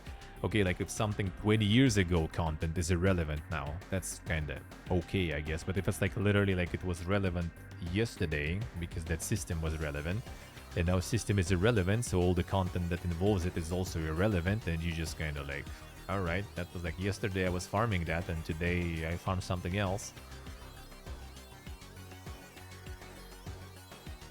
Let's see what I see. Yeah, I kind of always want also to like try World of Warcraft and stuff, but we'll see at some point. At some point, you need people for MMO. That's my main problem. Like and problem like Ragnarok, you can play solo, literally. You just like play ARPG and grind mobs, no problems. It's fine. Even some bosses you can solo if you kind of like get lucky finding them fast before like some sweat guys destroy them and like groups and stuff. But like in modern MMOs you can't. Like in modern MMOs you like realistically solo content is like not up there in importance and quality than group content. You still need that. You still need that group to do like dungeons and stuff, right? Like the main end game is basically that. And with randoms it's just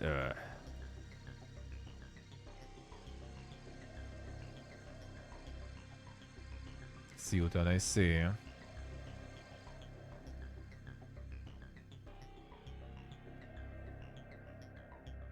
Let's see, Nation, I see you. Alright, Steve, alright.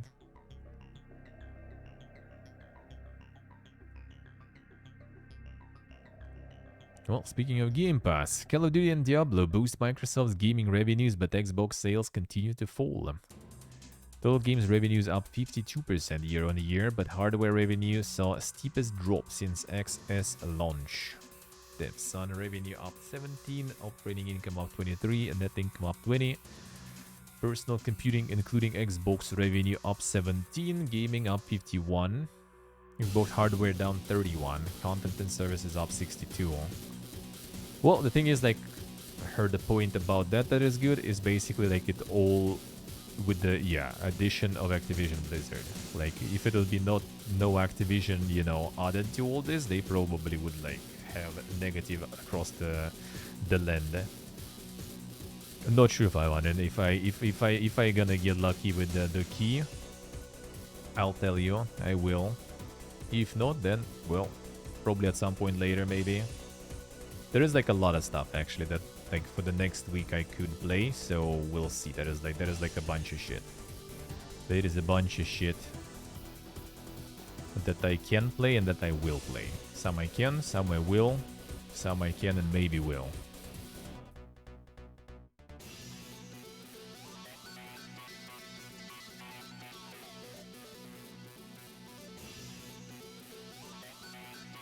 Capcom revises earnings forecast following favorable Dragon's Dogma 2 sales. Combined with the performance of Street Fighter 6, firm says this has led us to expect earnings for this business to exceed our plan. Sold well then.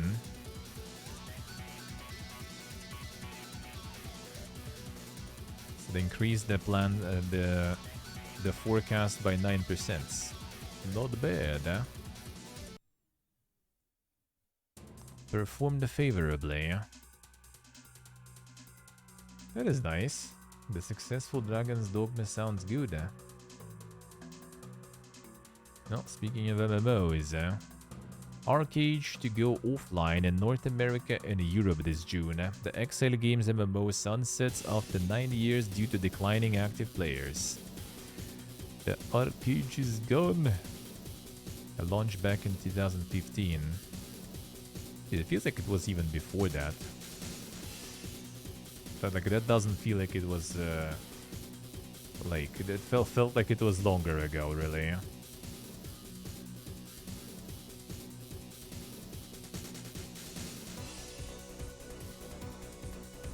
Sony in early talks to release Helldivers 2 on Xbox, it's claimed.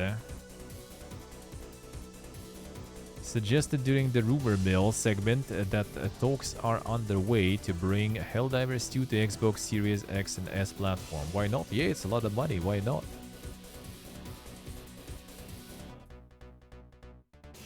Helldivers is nothing without its players. A better chance to expand the player base than to introduce the game to an all new platform. I mean, it's kind of early to, you know, kind of like introduce for more players. I think they kind of fine with that. But yeah, it's more money. It's more money. Why not? If it will be like crossplay and everything, that's also gonna be really good.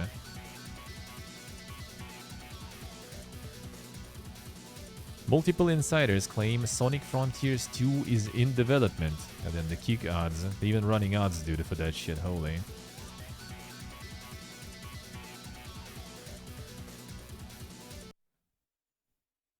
Title is a sequel to Frontiers and gameplay style. The name might change. Frontiers were Rangers until it was announced.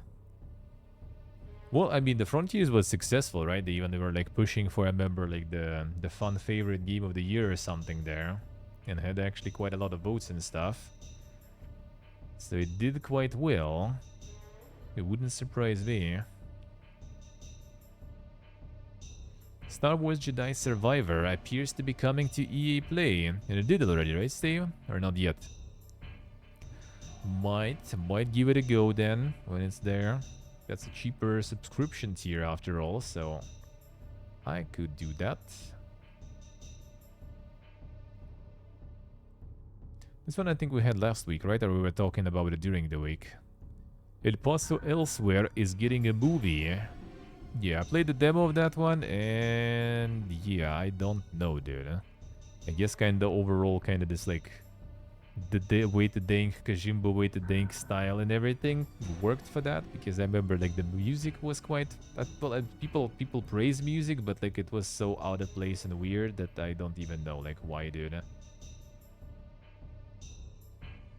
But I guess good for them. Good for them.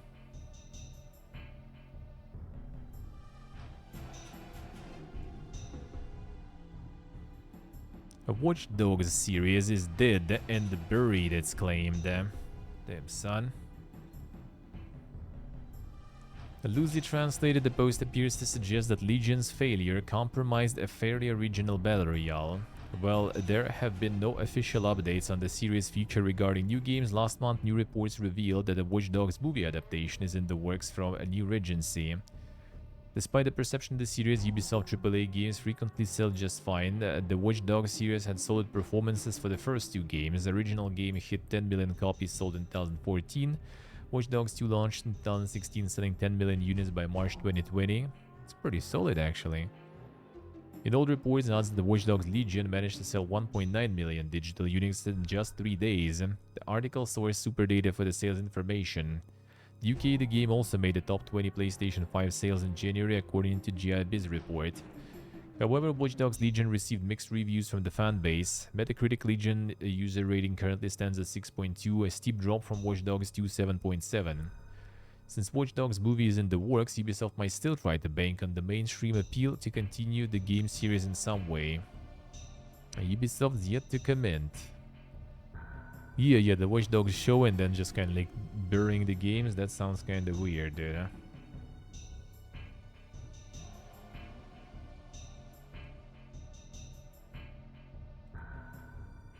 Oh, that will be playing. Sound of Conquest leaves early access May 20th. That we will be playing.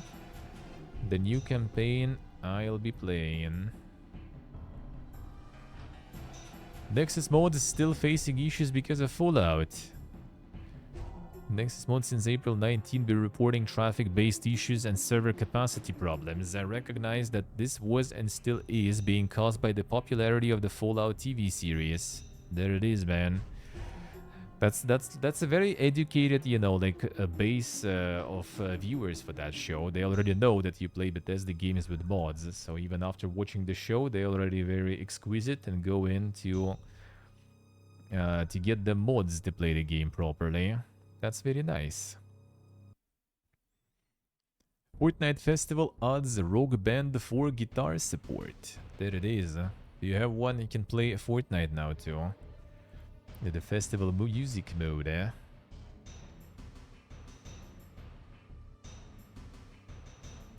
EGX and MCM Comic Con joining forces in London this year. Two of the biggest gaming and pop culture events in the United Kingdom will be joining forces in October 24. Never before seen alignment. Well, I'll let you know. They did that in Russia for a while before, you know, the Pipirgas did the Pipirga thing, and that was really fucking bad. Merging like the biggest, you know, the country's biggest game. That's like the game show basically in the UK. Like merging the biggest, you know, gaming show in the country with, you know, the Comic Con, and also a really fucking big event, is a very bad idea. It's way too many people. Like after they did that, we basically stopped going even, because it was already bad with the amount of people, and with that it was even worse. Because it's, you know, it's usually one convention center, right? They had like a big convention center there. But pretty much like it already was like 2 conventions fit in one, pretty big one still. And it was just like, oof, man, that was really bad. Way too many people. It's like a lot of like the crossover obviously is there between audiences, right? But there is like a huge like amount of like people like coming for the Comic Con also and everything, just separately of games, right? Like who wouldn't arrive for the gaming show and everything. So it's like a huge amount of people. That was like super bad. That was super bad. Like I remember some like Paranormal, I think some star was there, or someone else kind of visiting for the Comic Con. That was like, dude, the fangirls and everything. It was like the lines were crazy. Apparently all the cosplayers were getting like the tickets to get to the autograph session, you know, kind of like faster or something with no line or something. So like all the fangirls managed to kind of like break the wall inside of like the the room of where the cosplayers were getting, like there was like rooms where they can like chill, you know, do the makeup and everything. So they just broke the wall. It was temporary, like sort of like pavilion there, right? They broke the wall and like beat some cosplayers to getting their tickets basically for the autograph session and everything. It was ridiculous. They broke like the barrier for the line, not, you know, like the temporarily one, but like the metal, you know, like stop. They just like bent all that stuff. Like it was ridiculous, man. That was ridiculous. Then you just came there to like play some video games or something, and there's like a shitload of people all over the place, you know. So that was a really bad idea. They kind of like got like the bigger convention center for that, but there was also like 3 kind of like parts. Like one part was Comic-Con, one part was like gaming convention, and third part they basically kind of made like a marketplace, like a bunch of like nerdy shit you could buy there. That place actually was kind of nice though. Like didn't really buy anything ever. Oh, actually no, I did. I bought like fucking World of Tanks Collector's Edition there actually. I remember, but the other stuff was like super overpriced there. And the other stuff was super overpriced. And yeah, it's just kind of like, it was just way too many people. That was, I think, last year we went. After that we went once again, just for a day, and we like literally just like, you know, like went for a walk around. So many people like playing something, forget about it whatsoever. So we just kind of walked looking at stuff. Then we were like, oh, let's go to the store, maybe we can buy something. And then we saw like the line to the store goes like around the store like 2 times in circle, and we're like, okay, I guess we're not buying anything, let's go. And that was the stop. That was the finale. Back in the day, it was kind of nice though to go to that convention. We're getting like VIP tickets that were cost like $100, I think, actually, probably back in the day. Or was it already? I think it was still 100. Yeah, I guess back then it was still like $100 or something. But yeah, you have like 4 days visits. You have like the press day visit when there is not a lot of people, right? That was super good. That was super good. And there was a lot of freebies you can get, man. Like the keychains, I had a shitload of them. Like t-shirts, all that good stuff. Bonus codes for games, you know, like game keys and everything. Like, dude, those were good times, man. Those were good times. Basically, you were farming that on the press day, though, like the VIP day. That's when you were farming that. And that was pretty nice. That was pretty nice. And then, yeah, then like first of all, price for VIP ticket like doubled. And then And then, yeah, and then it was like way too many people.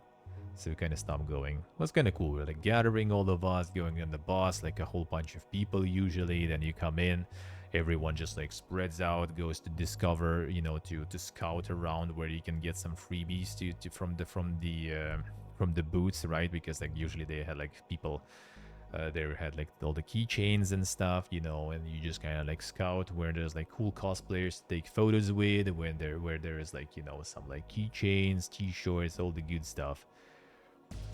And then, yeah, then it's like just way too many people. Yeah, there was like this like stamp card. You just collect all the stamps. Like you just need to play all the games in the card. And you could actually play those games. You just go there. Maybe there's like 1-2 people. Like the longest queue on the press day, I remember, was actually Bloodborne. When they announced Bloodborne and they brought the demo. That was probably the longest queue I had there, I think, to play the game. Other than that press day, you just were going like through everything super fast. Could actually play the games, could actually win the prizes, get the goodies. Those are good times, man. Those were good times.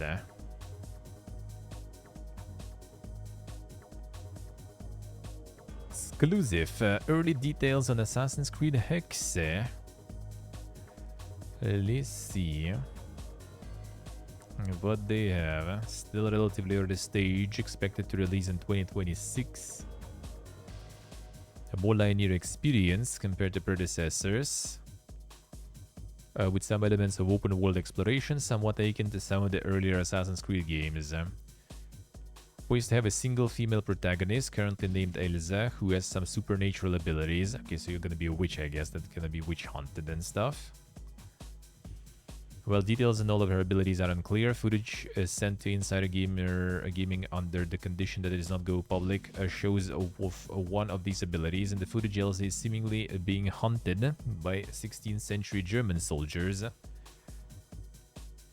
Image of what the soldiers look like here, and he uses a spell to possess a nearby cat.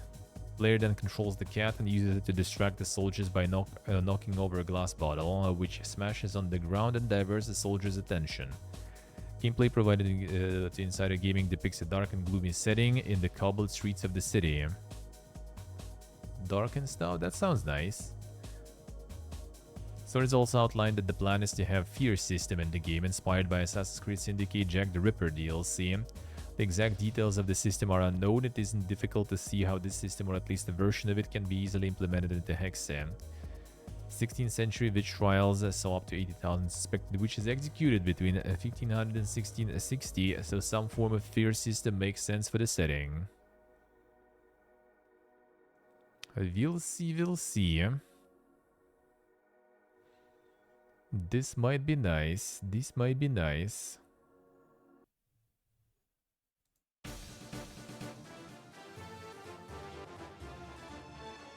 Alone in the Dark, a developer pieces interactive lays off employees. Yeah, seems like this one didn't go that well.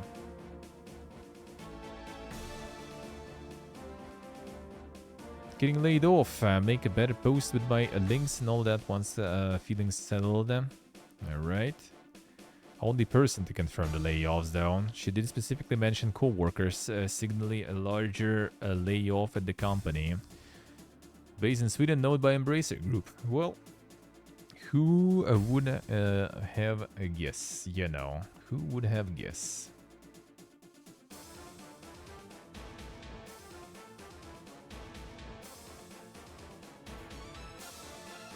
Yeah, they will like go ham on like the magic stuff. That will be good. I would be actually interested then.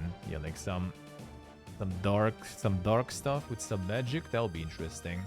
That would be interesting. And the female protagonist? Oh man, which year is that? Why not? Why the fuck not? I would be down, man. That would be nice.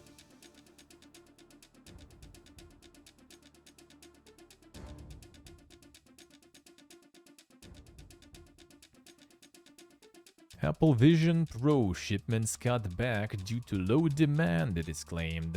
Oh, yeah, again, who would have thought that, dude? Huh? Buying that shit for that much money? Yeah, 3,500. Yeah, cutting back shipments on that. Surprised they shipped something, I guess. Microsoft seemingly closes Bethesda France. Microsoft continued with its plans to cut 1,900 jobs, this time focusing on Bethesda France. Company has shut down Bethesda France after 12 years. Monica is. Yeah, the Microsoft will be good. Microsoft will do well. Boom, boom, boom. Fucking layoffs all over the place too.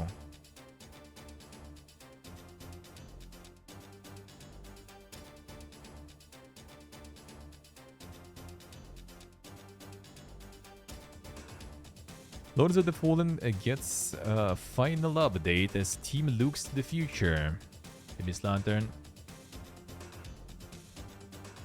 That was the one Ella played, right? I think they got like a bunch of streamers on board now.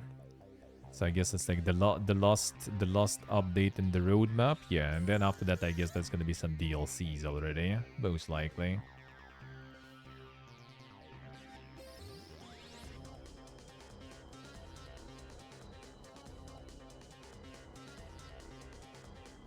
Sequel going to be called? Yeah, that's a good question. That's a good question. The Unheard Edition. Insane Escape from Tarkov version revealed. There it is. There it is, man. So yeah, that one was 250 euro. Yeah, and that's also, yeah, one of the most interesting elements is that the cooperative player versus environment mode won't have any wipes, it'll be persistent forever, and it will be only available for now, like the pay gated in that edition also. Special nickname, color, and icon in the game, longer durations to collect insurance and in-game rewards, better standing with fans, more flea market slots, access to Escape from Tarkov's early test server where it'll get new features before anyone else. This insane bundle like nothing ever seen. Yeah, that's kind of like not exactly like putting the offline play actually. Player versus environment progression with friends, no wipes of cooperative mode, all quests including future ones. Unique gear and accessories, exclusive mark and melee weapons, countless starting benefits. A league ahead of Edge of Darkness, which was previously the best edition of Escape from Tarkov. Pulled that from sale a couple of months back, so it was like 100 before, right?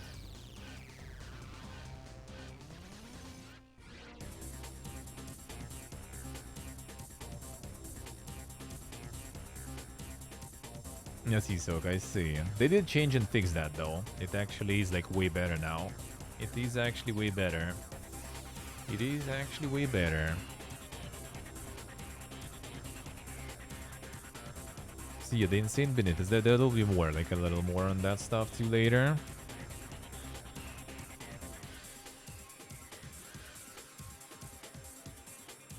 Gears of War actor thinks we will hear about the next game in June. We'll see. Replying to a fan, McIntyre said, I have no idea. I think Gears of War tells us all in June when responding to a fan's question about the series. Maybe. Full release nowadays? Oh, I mean, it's not on Steam and stuff, so I guess it kind of depends on how they claim, how it is, what it is. But I assume so, I guess. Release end of the year, right? Oh, there's gonna be another edition then for the release now. There you go. Easy life, man. More editions. Alrighty, Haxer, alrighty. Have a good one, man. Have a good one. Enjoy. BZ Devs reveal publishing arm is adding 2 new games. For Bohemia Incubator, Place of Departure Studio and Enjoy Studio each developed one of the new titles. Today's blog also mentioned that both projects will be showcased in detail at Gamescom 2024. So late August we will see some new games from Bohemia. Someone is actually asking. Well, actually, I guess not from Bohemia, but published by Bohemia, right? So it's not exactly their stuff. Departure Studio working on a currently untitled projects. A few details about this one. Studio mentioned affinity for silly, absurd humor, weird ideas, and surreal characters pushed to their limits. Enjoy City Skyverse. Game is a first-person survival and sandbox RPG about flying a ship across floating islands. Sounds familiar. Sounds kinda good. Sounds kinda good. Steam page also mentioned full support for co-op and multiplayer. Implies that there could be potentially PvP action. Interesting. The Skyverse then. It's already with Steam page even. Alright.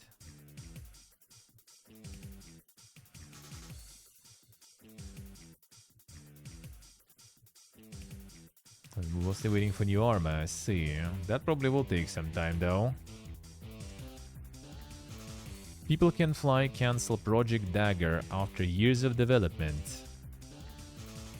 The game was cancelled as a result of reanalysis of the development plans. The reanalysis led to unsatisfactory results of the evaluation of the scope and commercial potential of the game. Consolidated financial results for 2023 are expected to drop by around 16.9 million. Standalone balance is expected to drop by 19.7 million. Project Dagger was originally slated to be published by Take-Two, but when the agreement was ended in 2022, People Can Fly announced its plans to self-publish the game. Insider Gaming has reached out to People Can Fly for comment what the project cancellation means for employees at the studio. As of publishing, no response had been received. Well, another co-op looter shooter, right? And the previous one didn't go that crazy well for them, I guess. Tarkov drama sends community wild for competing games. There it is, man. There it is. So being potential cash grab and potential cash grab, borderline pay to win. Some features. The Unheard Edition having been snatched from the Edge of Darkness roadmap, which was previously the top tier of Tarkov before Battlestate Games made these changes. Naturally, this has caused the creator community that holds Tarkov up on its shoulders to rebel, taking to social media platforms to vent its frustration and finding comfort in the arms of competing titles. Arena Breakout and Grey Zone Warfare.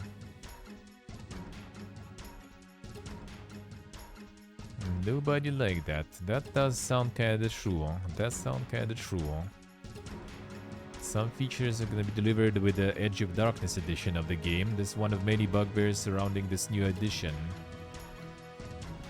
Would if 250 or a little less for existing users. Players can get an offline player versus cooperative mode. So they have exclusive equipment. Alright, starting stash. Bursting at the seams with the cases, powerful weapons, and high tier armor.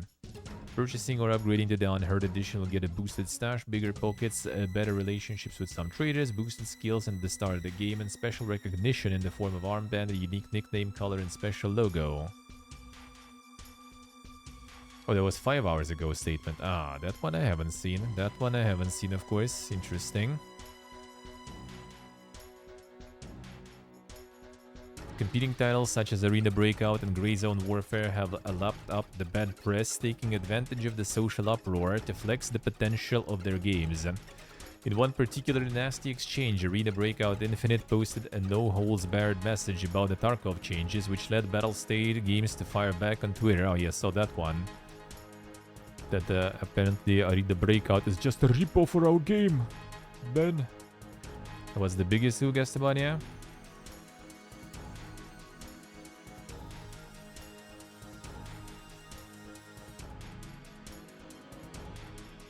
Yes, you guessed the money, alright.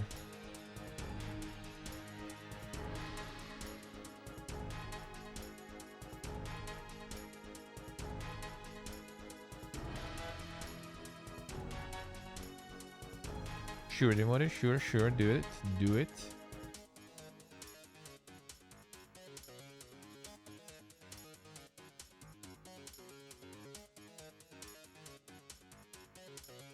I see, Bonnie, I see.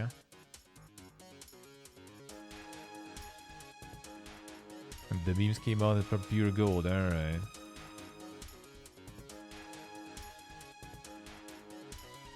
Gray Zone Warfare maintained a more neutral and tongue-in-cheek position, but in a recent post directed at the controversy, almost every top-tier Tarkov creator could be found in the comments encouraging Badfinger Games, developer behind the Gray Zone Warfare. Doesn't take long in social circles because you learn that every escape from Tarkov creator worth their salt is perplexed or downright disappointed with this trending topic. Bad day to be Battlestate Games. True. Yeah, read the Breakout Infinite actually like going ham there. They kind of started even before. I think the Fiesta got contacted by them too, I think. We'll see.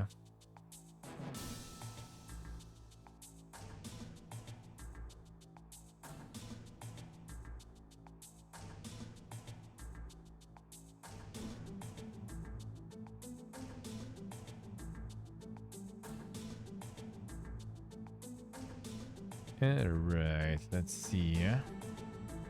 So that was, I guess, the first response. Escape from Tarkov developer response to negative unheard edition backlash. There it is. There it is. And the post in game subreddit, right, director Nikita Buyanov walked back the exclusive nature of the co-op PvE mode while mentioning that some of the features that were exclusive to the unheard edition will now be available for EOD owners. That's like the cheaper version, I guess. Sorta. Also like $100 or something, right? Was it? To honor the owners of the EOD version and their indelible importance and role in the EFT universe, we plan to add the following 150 even. Alright. Following new unique features to the EOD edition.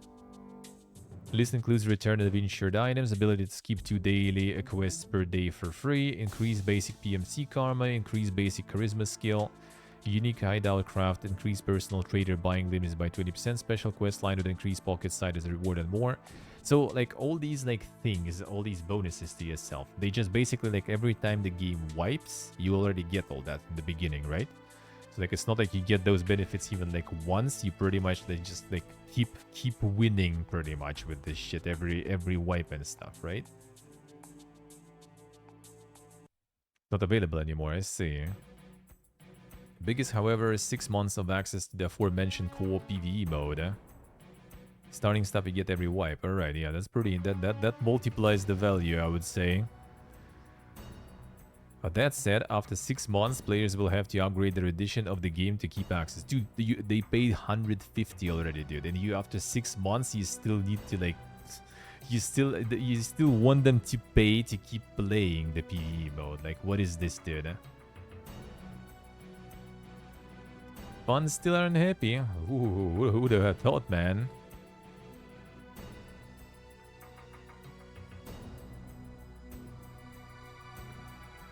$250 to wait 30 minutes for a raid on the weekends, yeah.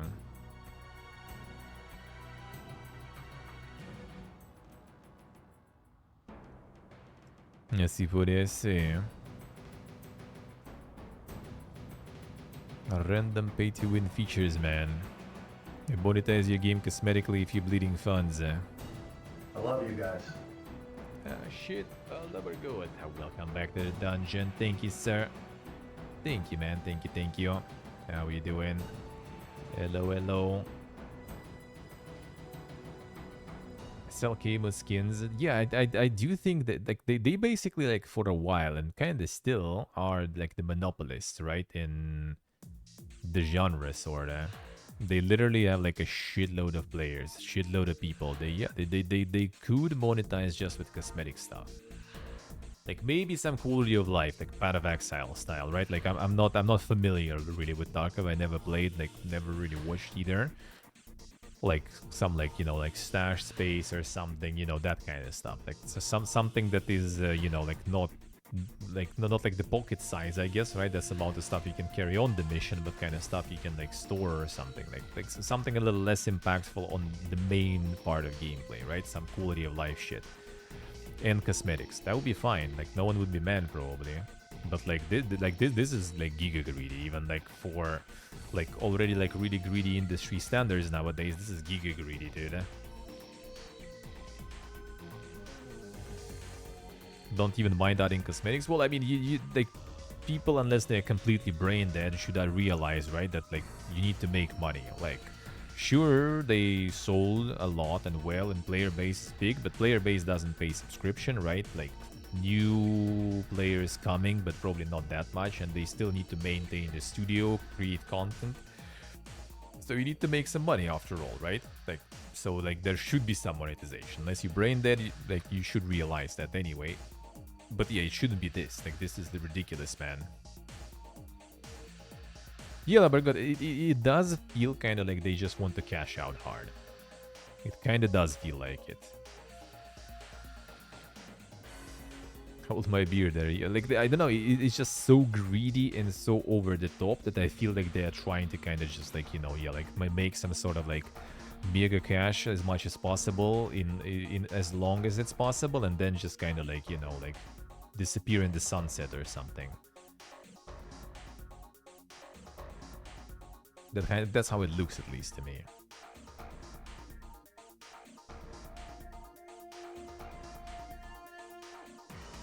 Nintendo Switch 2 built using Samsung components, report claims.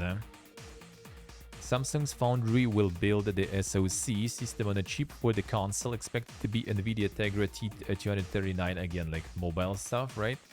Chip manufactured by Samsung 7LPH process node. In addition, the 5th generation VNAND storage will be used, both internal memory and game cartridge memory. Let's get this one. More gemmers there. A little more gems.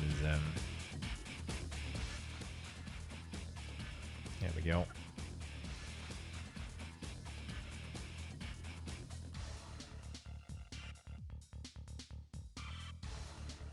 Let's see, guess the one. Let's see.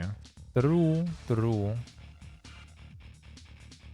Samsung bid out multiple companies based in China to be the official display provider for Nintendo Switch 2.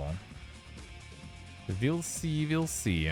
Report components comes on the heels of report that the new iteration of the Joy-Con controller will connect to the system via magnetic strips, as well as a release window of spring 2025. We'll see. Magnetic strips.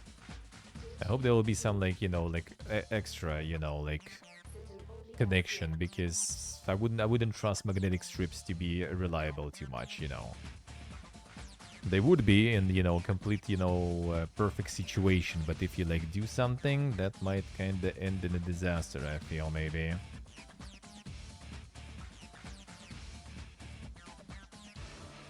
Xbox wants next Fallout game to come sooner, it is claimed. Xbox hyper aware of the anticipation for the next Fallout game and is eager to explore opportunities to make it arrive sooner rather than later. 2030's minimum. Presently is expected that the next Fallout game, potentially just Fallout 5, won't arrive until 2030s. Bethesda Game Studios needs to finish development of Starfield and then create a release of Elder Scrolls 6.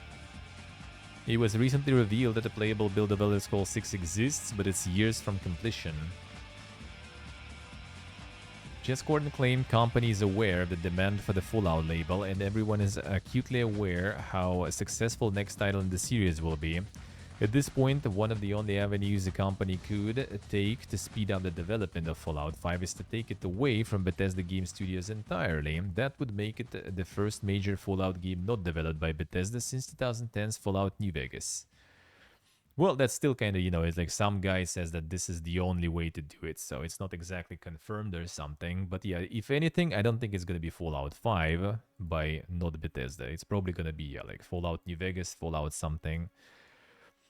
But there were talks already before, like, basically, like, Microsoft owns, like, everyone and everything who pretty much, like, touched, you know, Fallout in the past. Obsidian, which is, you know, like, one sort of like half of Black Isle, Exile, which is kind of another half of Black Isle, and plus even like some of Interplay people, and Bethesda, that is like made the newer Fallouts, right?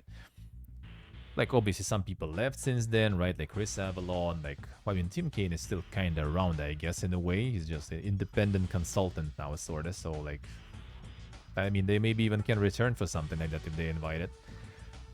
So they would probably work with that. I think there were some rumors that there are some like talks about maybe doing something like that. And I mean, Microsoft, if they want, they can just force them to, sorta.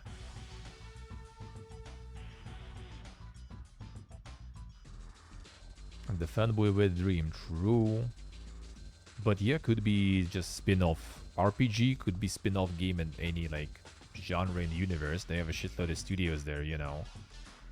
Maybe it's gonna be, instead of Gears of War, you know, we're gonna get Brotherhood of Steel. Basically, you know, just like same stuff but with power armor and shit, you know. And the, you know, like the power hammer or something.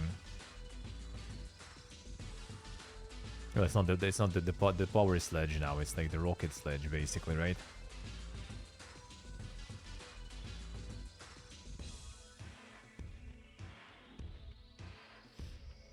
Get the playweight, then, son. The simulator. Yeah, let's go with some simulators there.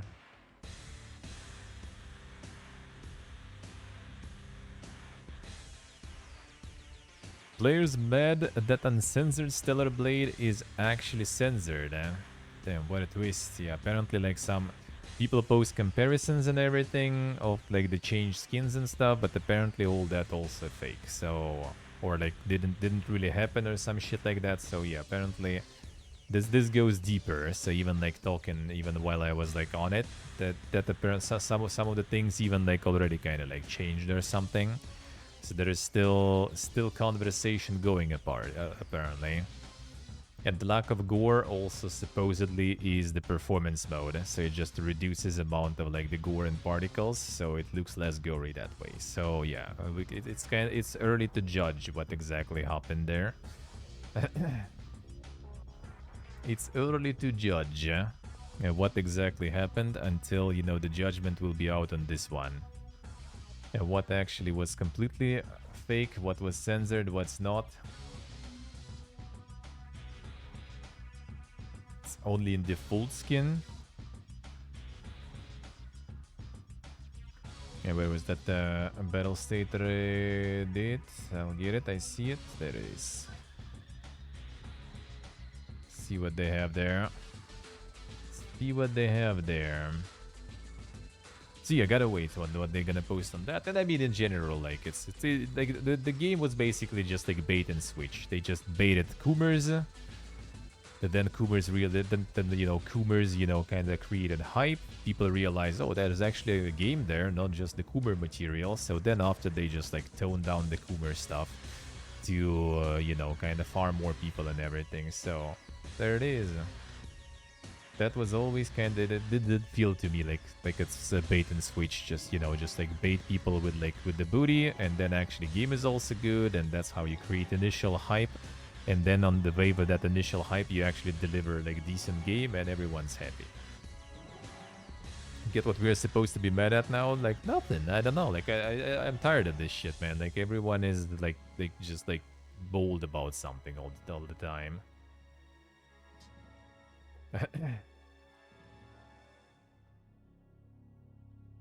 It's never enough, yeah. Actually giving refunds for fake advertisements. Well, I mean, like the Coomers who went for the booty, they're just gonna get the refunds, and people who actually stayed for like the decent combat, they're gonna keep playing, I guess. So everyone happy in the end, I guess. Hate calling it Coomer stuff. No, it was literally Coomer stuff. Like the main focus was on that. You know, that was the main focus on all the initial trailers. Like whoever I talked, like my friend who was like instantly, dude, look at that ass, look at that ass. Like that was like the main focus of the trailer. So that was clearly, in my opinion, just like the pure Coomer bait. Like sex sells, you know, the typical marketing. And then apparently the game was good. I was like, well, that's nice. Like if it wouldn't be PlayStation locked, I probably maybe would play it. Maybe. Seemed like cheap near copy. I don't know, like I haven't like watched much, but like who played the demo, like Ella, like my friend also said like it's actually kind of plays decently, so that's nice. He calling it Coomer stuff. I mean, it is like that. This is actually is like there is Bayonetta, right? For example, like Bayonetta also has those moments for sure, 100%. But it wasn't like you like, yeah, it wasn't too obvious, I guess, with it. Like how they had all those like kind of like those moments in the game. It was a little like more subtle, I guess, and it wasn't like front and forward in every trailer. Like you see it in the game when you play for sure, But like in the trailer and advertisement, it was also kinda. But like I think they kinda had it a little bit like more toned down. People still got mad, absolutely. People still managed to get mad, but yeah, people get mad all the time. People get mad all the time. See, Pony, I see, yeah. So yeah, seems like a good gameplay and everything. Why not? Why not? Day without molding is a day lost, yeah. Exactly, exactly. Yeah, the game is just like farming. They just basically like the game ended up with like hitting, you know, like perfect combinations for like the rage baiting on Twitter and everything. It's just like perfect. Which, to be honest, a lot of games are nowadays. Like whatever is out and gets successful is basically getting like used for engagement farming on Twitter and stuff, one way or another. Almost, it's like inevitable. There's always people gonna find something. People gonna try to, you know, like nitpick like this, like the hard R graffiti thingy, for example, and stuff. Like I would notice it. I wouldn't even like connect the dots probably in my head, but like it is, you know, you just find it, you post it, you get engagement farming, and then like everyone is like starting reposting, you know, all the media instantly jumps on it. Nowadays media is basically farming like Twitter, Reddit, and everything. Like most of the news you see is like, you know, like kind of out of like just like out of the ass pretty much. It's like, oh, this game has that much online on SteamDB. Nice news. And then it's just like they keep farming it, and then like a few weeks when online drops, the game is dead. Like, dude, it's single player fucking game. Of course it is dead. Like, who's gonna be playing it for that long, for that many people, you know? And just like you go to Reddit, you watch like what's up what's trending, what's updated, you know, or you go on Twitter, see what's trending, what has a lot of likes, and you just make news out of that.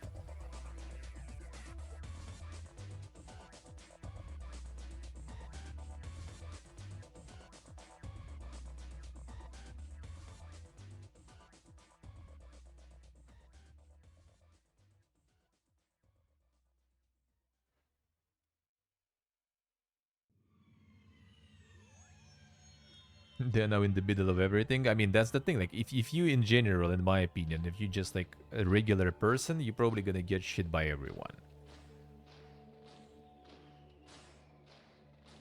Yeah, you either try to play both sides to come up on top, or you're just gonna get like shit by both sides. Both sides, it depends. The game dead, where's the roadmap? Yeah, exactly.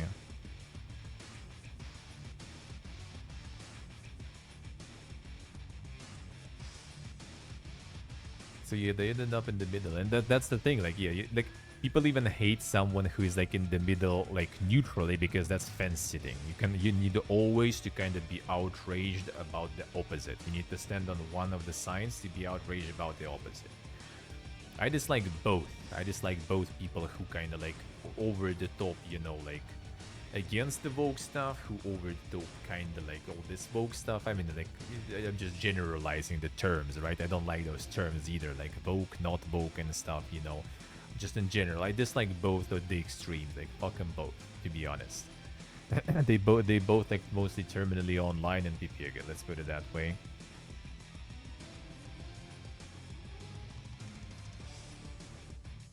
Doesn't fit the theme at all. That's also the thing. I feel like like a lot of that stuff was just added there literally just to get people in. It's like it's the marketing 101. Sex sells. That's it. They just like try to make that stuff to bait people. And as I said, with my friend, it worked 100%. Like there was like he didn't care what the game is about or anything. Like he didn't even try the demo yet. He already was like, oh damn, this game's gonna be good. This is such a good thing. Like look at that model, man. It worked, like perfect target audience right there.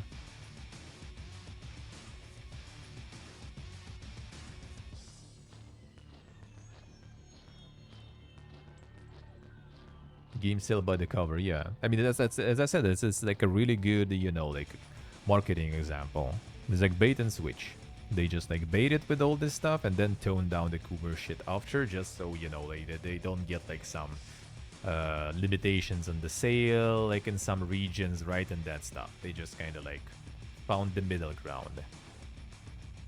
But first they baited everyone. And it ended up being rage bait though, because first, you know, people who are against all this like objectivization got started molding. And then after, like, people who are against the censorship and everything started molding, you know, because they changed stuff, so yeah. I got everyone molding, but nowadays, with the attention economy and everything, and how Twitter algorithms everywhere work, that's a PR. Like, we literally got in the place where, you know, like, bad PR is also PR is actually, like, you know, like working 100, you know, 50%, not just 100. Like, it actually works super good now. It's boosted. Because good stuff, like, for good reviews and everything, it's kind of like 100% effectiveness. Having some sort of, like, you know, like rage, outrage, molding about something, it creates 150% already. PR, good PR, nowadays it works, as I said, because algorithms driven by engagement. Like rage bait, outrage gets engagements way better than anything positive. You just go on some tweet that says like, oh, this game is good, it's gonna be like, obviously it's hard to like judge properly, right? But if we take like similar size like Twitter accounts, and one will be posting like, oh, this game is like good and everything, it's gonna have like way less like likes and engagements. That's if someone is shitting on something. Like I post sometimes, you know, just like, oh, I like this game was like nice, like post some screenshot, right? Like mini review sort of, if I enjoy the game. Like I did all the achievements in that game and stuff. You get some like likes, like almost never you get like someone, you know, replying to that.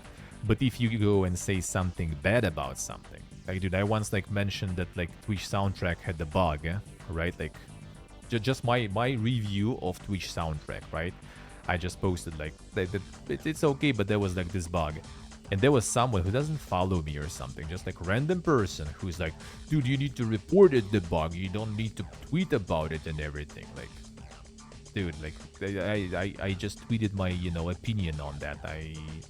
You know, like, I want to tweet my opinion. There is a bug, and that's it. I tweeted about that.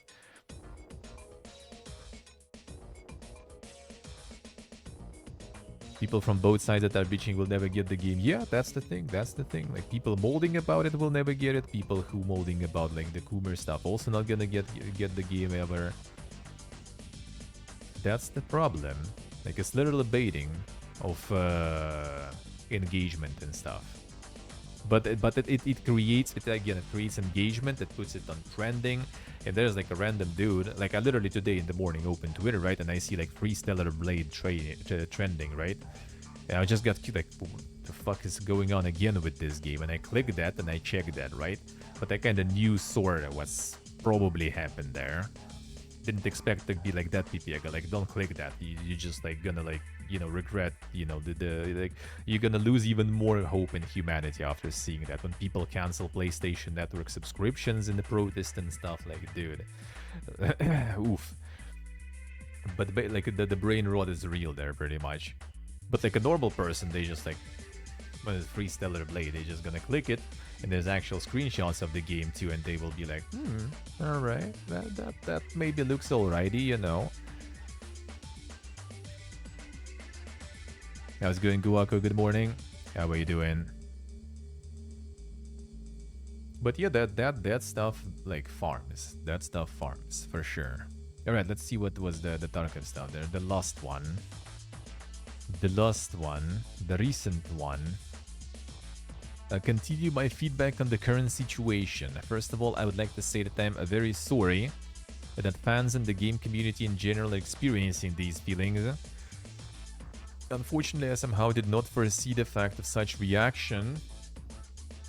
Who would have thought that if you, like, you know, require people to pay $250 fucking dollars for the game in general, like, no matter how good the game is, no matter how much stuff there is, like, 250 fucking bucks. It's insane.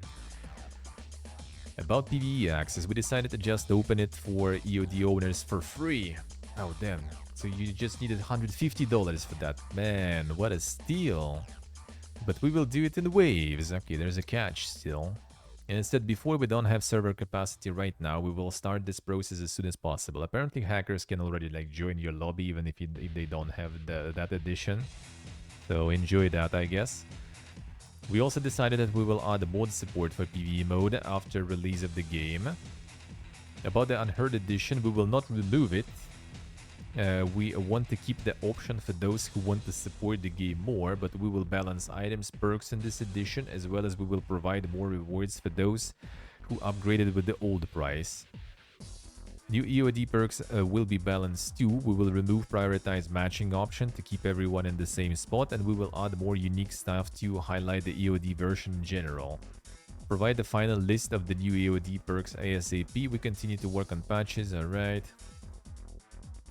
So basically, like, they didn't even like backtrack that one outside of like making PvE mode for free for still 450. So it's like who paid for the game? Like how much was the basic price without all those giga editions? Like $50. So like if you bought the full game and you still don't get the mode at all anyway, like can you buy it separately, or do you need to still buy 250 fucking bucks to play the PvE mode, or how does that work?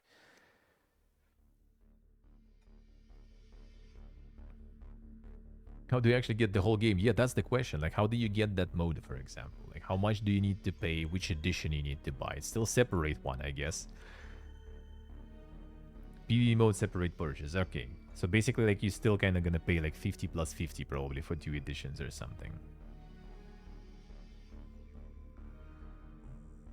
Yeah, Pony, yeah, true. That's why it's nice with the niche games. Like with Manor Lords, for example, release amazing. Reviews like 90% positive, everyone's happy, everything's good. That's good shit. I like that.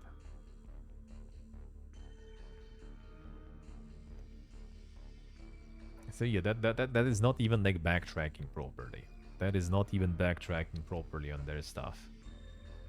Yeah, they still gonna have some like what would be the proper backtracking, right? Like make the the PvE, okay, maybe not free for everyone. Fine, like if they think it's that good, did you need to buy arena separately too? And that shit was kind of trash, right?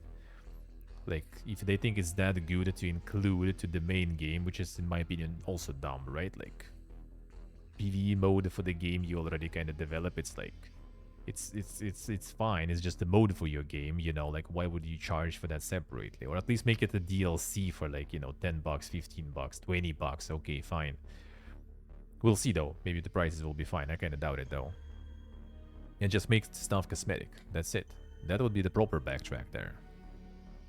But they pretty much still keep the same 250 bucks. They still gonna have probably like maybe less pay to win, but still somewhat pay to win, seemingly. Perks that you get for that. Yes, you guess the money. I see. Well, just gonna hope that some of the new things will, some of the new upcoming games will actually be able to do good. Eh? Like that arena game, that one is like going ham. Like I was checking also their Twitter and stuff. Like holy, they just like in a few days they just exploded. They got like a bunch of like content creators there also like signal boosting and stuff and requesting the beta keys and everything. They went ham.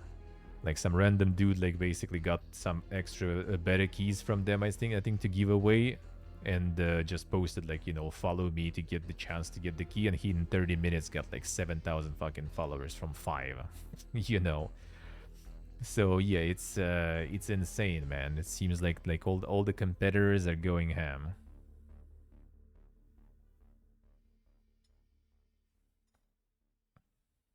Yeah, Pony, that is kind of an interesting excuse there.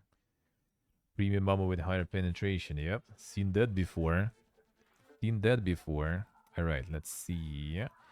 Gonna check here. Okay, this one. This we had. This we had.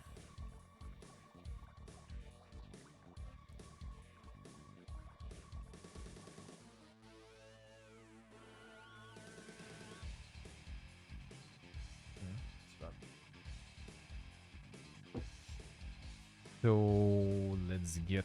Okay, let's get. Where is it? This one. Sony Patent's autoplay game mode, eh? New technology could enable autoplay mode in PlayStation games, potentially allowing players to skip some gameplay segments. Yeah, imagine like the games are so full of filler and everything that people just want to skip some segments of gameplay just to let them play automatically.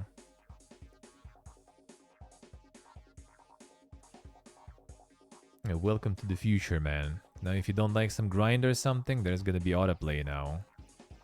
I wonder how it's gonna go with like MMOs and stuff, actually. They're probably gonna have it like disabled or something there, I guess, because yeah, it's gonna be just like legit bots pretty much then. So it's gonna be like limited amount of games and everything, but yeah. What a time to be alive. Then why even like, you know, buy it then for 70 bucks to just press autoplay? Just go on Twitch, man. Watch someone else play it then at this point already.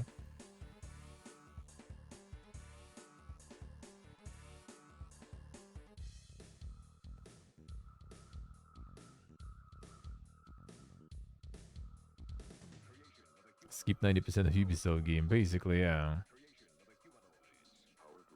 Bloober team is working with Take-Two to develop brand a game based on a new IP. And another is based on the IP of Robert Kirkman's Skybound Entertainment.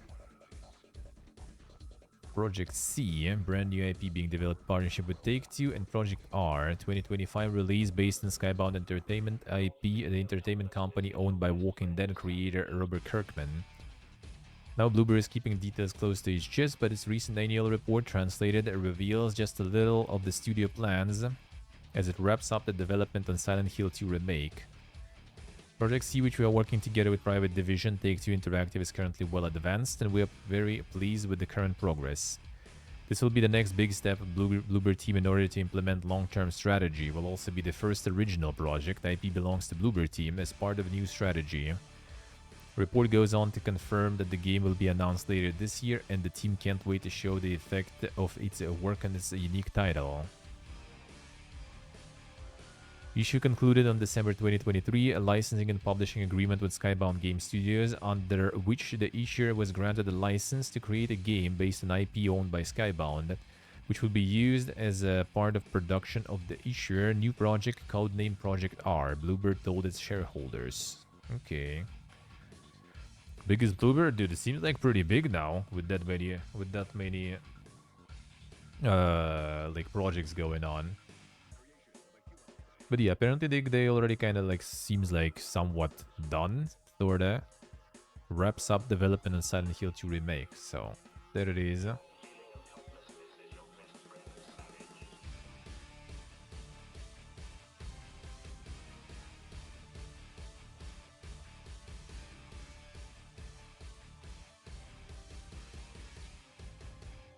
Farming other people's IPs, well, that's why one of them will be their IP, because they also kind of tired just doing IPs of other.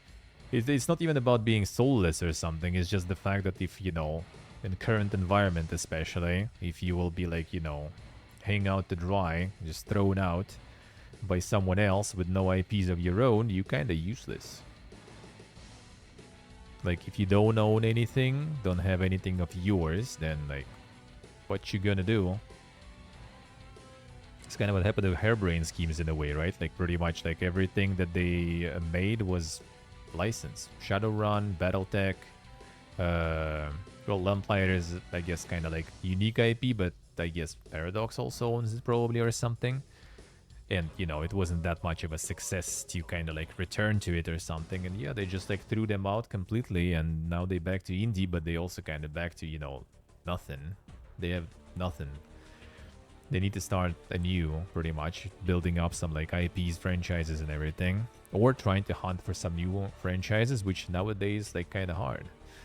There is already like too many studios that, you know, have too much, you know, like workforce to do stuff, but not enough publishers to pay for that, you know.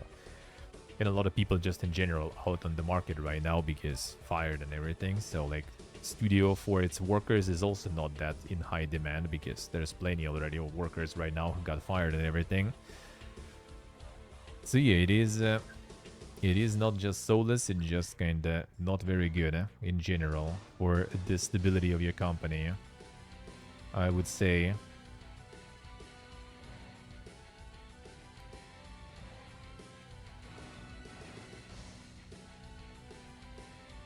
Alright.